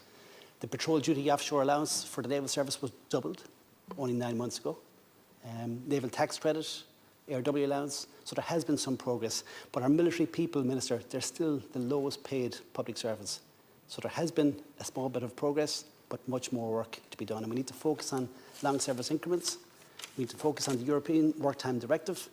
We need to focus on, in particular, overtime payments. So any other uniform service gets overtime payments for rostered duty hours. And it should be the same, no different for a peacetime military as well. The second point is from a premises perspective, and I do want to acknowledge that there has been progress from a building perspective nationally, particularly my own constituency in the Curragh Camp. New cadet school headquarters, new engineering building, new transport building, and communications building as well ongoing. There's two other buildings I'm not supposed to mention, but 35 million are being spent on those as well, one in Dublin and one in the Curragh. So there has been progress, but more is needed, Mr. There's over 60 houses in the Curragh Camp, and the County will be aware of this, that are either vacant or derelict. 60 family homes. Completely unacceptable, completely unnecessary, particularly with a housing crisis ongoing. I think as well there should be a creche in the Curragh, there should be a creche in the Naval Base in Haulbowden, and there should be a creche in Baldonnel as well. If we want more women to join the Defence Forces, a lot of these issues are logistical issues. Provide the logistics and people will come. Also, desperately needed is an East Coast Naval Base in Dún Laoghaire. It's been mentioned already, particularly in light of what's happening in the Irish Sea, particularly in light of our critical national infrastructure, the gas pipelines and electricity interconnector. Desperately needed. The terminal is there, it's empty, it's vacant or almost vacant, and we should certainly take full advantage of that. From a purpose point of view, Minister, again, this money needs to be spent on sonar and radar. We've had a big discussion in the Dáil here over the last few weeks of aircraft travelling through Irish airspace. We didn't even know it was there. We didn't even know what they were carrying. We required journalists to point it out rather than the state services, and that's simply just not good enough. And then from a people point of view, very important again, Minister, most metrics in the defence sector are going in the right direction now, bar people. The headcount is still dropping. With the possible exception of the Naval Service, we heard about 3 weeks ago that the Navy expect, and this is a very important piece of information, that there's going to be slightly more sailors at the end of this year than there were at the start. So for the first year in a decade, there's going to be a net increase in naval sailors. I think that's a very, very positive thing. And the bottom line is, if you increase pay rates to normal rates, there will be a positive spin-off as well. And I know as well the fact that the Reserve Defence Force is going to be rejuvenated. And I think the sooner that happens, the better. They're the natural conveyor belt of people from reserve into the regulars. And the sooner we get that programme up and running, the better off we'll all be. The second sector I want to talk about is the agricultural sector. Minister, hugely important. I'm sure you know that yourself from your own county of Cork. It generally is the poor relation here. It hasn't got the same clout that it had in the past inside this chamber, but it should, because they are the original Irish SMEs. Absolutely, they're the lifeblood of rural Ireland and communities as well. So I do want to recognise and acknowledge the increase in about €150 million up to over €2 billion in the agricultural budget for 2025. That is positive. In particular, I want to welcome the tillage support scheme, very important for Kildare, Kilkenny, Carlow, all the East Coast, and also the beef and the sheep welfare scheme as well. And in particular, the additional funding being put on stream to allow farmers and to assist farmers in making the climate change targets, which are so important. The biodiversity and the water and the air quality. One thing I would say, Minister, is you know how hard it's been for farmers over the last 2 years. 1 year is bad enough, but to have 2 years back to back, it's almost a crisis. So what we do need, Minister, is the payments that are expected for farmers. They need to arrive on time. They should be regular, they should be recurring, and they should be absolutely reliable. And what's happened over the last couple of years, where there's been delays in TAMS and acres payments, that's just simply not good enough. The last few seconds I have available then, Minister, I want to focus on the Shared Island Programme. Yes, absolutely some very, very worthwhile projects here, particularly the Warren Point Bridge, absolutely. There is one project that rarely gets a mention, however. It's the Mitchell's Scholars Programme. And I know the Taoiseach is going to the White House in the next couple of weeks, and I'd like him, if possible, to raise with President Biden. The Mitchell Scholars, founded by Trina Vargo and named after Senator George Mitchell, is a hugely important link between this country and America. They need about 32 million as an endowment, Minister, to keep this programme up and running. Currently it's in abeyance. And I think we can provide this funding because the links between this country and North America are really, really important. So in summary, Minister, I welcome the general trust of the budget, but there is a huge amount of work to do. It isn't perfect in any shape or form, but it is progress, and I recognise the limited progress has occurred. Thanks very much. Count Corla, I'd like to just reference and support what Deputy Berry has said about the Mitchell Scholars also. Minister, the unprecedented number of €10.5 billion budget announcement today reflects a heady mix of previous decision-making bearing fruit, good fortune, but also the pain and discipline of the austerity years. The measures announced offer a reprieve from the merciless grip of inflation, rising prices and the diminishing purchasing power facing families, and for these many reasons and the temporary relief it offers, I feel compelled to support it. People need this relief, but let us not make a mistake about the genesis of these giveaways. They are because, principally, these concessions have been bought with the people's own money. So I wouldn't want to bet on the fulsome gratitude of the electorate in the near future. It is their own hard-earned cash after all. Indeed, if we fall into the trap of thinking that these windfall gains will last indefinitely, as I, in fact, believe you have, we may again have the serious vibes of 1977, 2001 or 2007 all over again. An election bought with our money. So to ministers and to government, I would say, I hope you know what you are doing. Let's be clear, the government's hand has been forced by the crushing burden of the cost of living crisis. Previous budgets have added to this inflation. Wages not rising enough to keep pace with the relentless march of price rises, and yet increased wage costs are seriously constraining on the viability of our small to medium business sector and our agri-sector. Housing costs are soaring, energy prices are still punishing the commercial sector, and families are cutting back on necessities like never before. Businesses, I say, particularly those in farming and hospitality, are hurting, and some are going to the wall.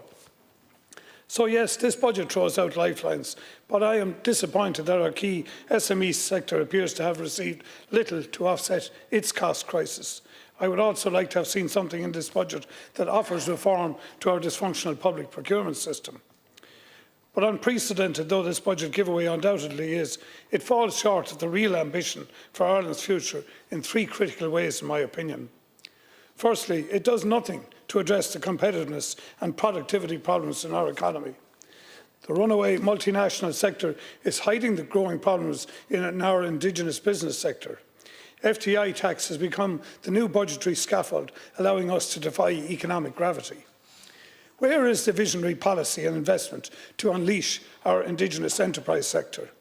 Where is the grand policy plan we need to empower our private sector to create new business, to invest, to collaborate, to innovate with universities, to compete and, most importantly, to scale?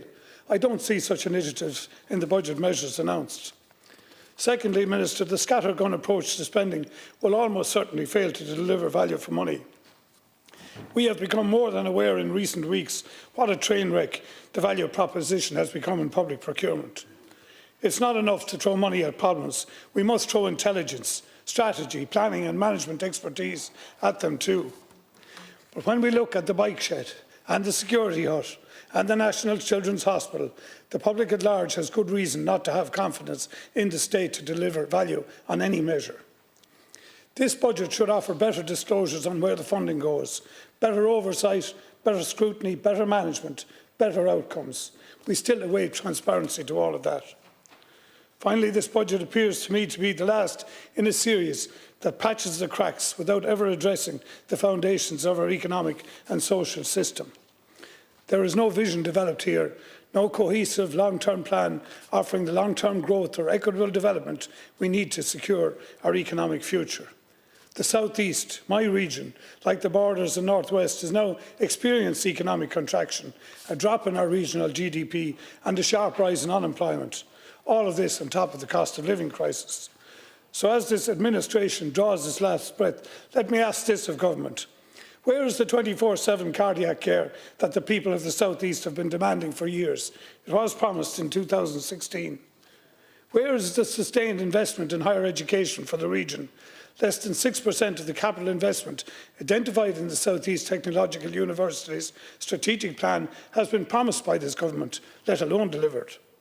We need to end the regional brain drain that sees two-thirds of young people go to college, they migrate out of the South East region. Without investing in higher education, the region will still lag behind in FDI investment. It will still miss its ration of this boom and perhaps the next boom too. And Waterford Airport, Minister, a vital gateway and economic driver for the region. It's supporting tourism and enterprise development. What of it? Everyone in Waterford and the South East saw this government spend €484 million of public money on other airports. Yet you bicker over approving €12 million in matching funding for Waterford. When regions are starved of investment, when their potential is ignored, they begin to pull away. They begin to question their value to a state that seems indifferent to their needs. This is not just a basis for an economic issue, it questions democratic values also. The people of this country want fairness and a certain toughness on their behalf. They want and they expect leadership that is more than just bouncing from one crisis to another. They want to hear a vision for a better future. They want that vision to include them. Sadly, this budget, like previous others, offers little to national long-term strategic development. It appears more of an effort to buy off the electorate while responding to events. So probably, like some of my other independent colleagues, I will support this budget, but with these reservations. We should use this election to start a real conversation about the kind of country and the kind of future we want to build. One where no region or its people are left behind. One where, instead of just planning for the next election cycle, we begin an inclusive national conversation to deliver not just for today, but for the generations of tomorrow.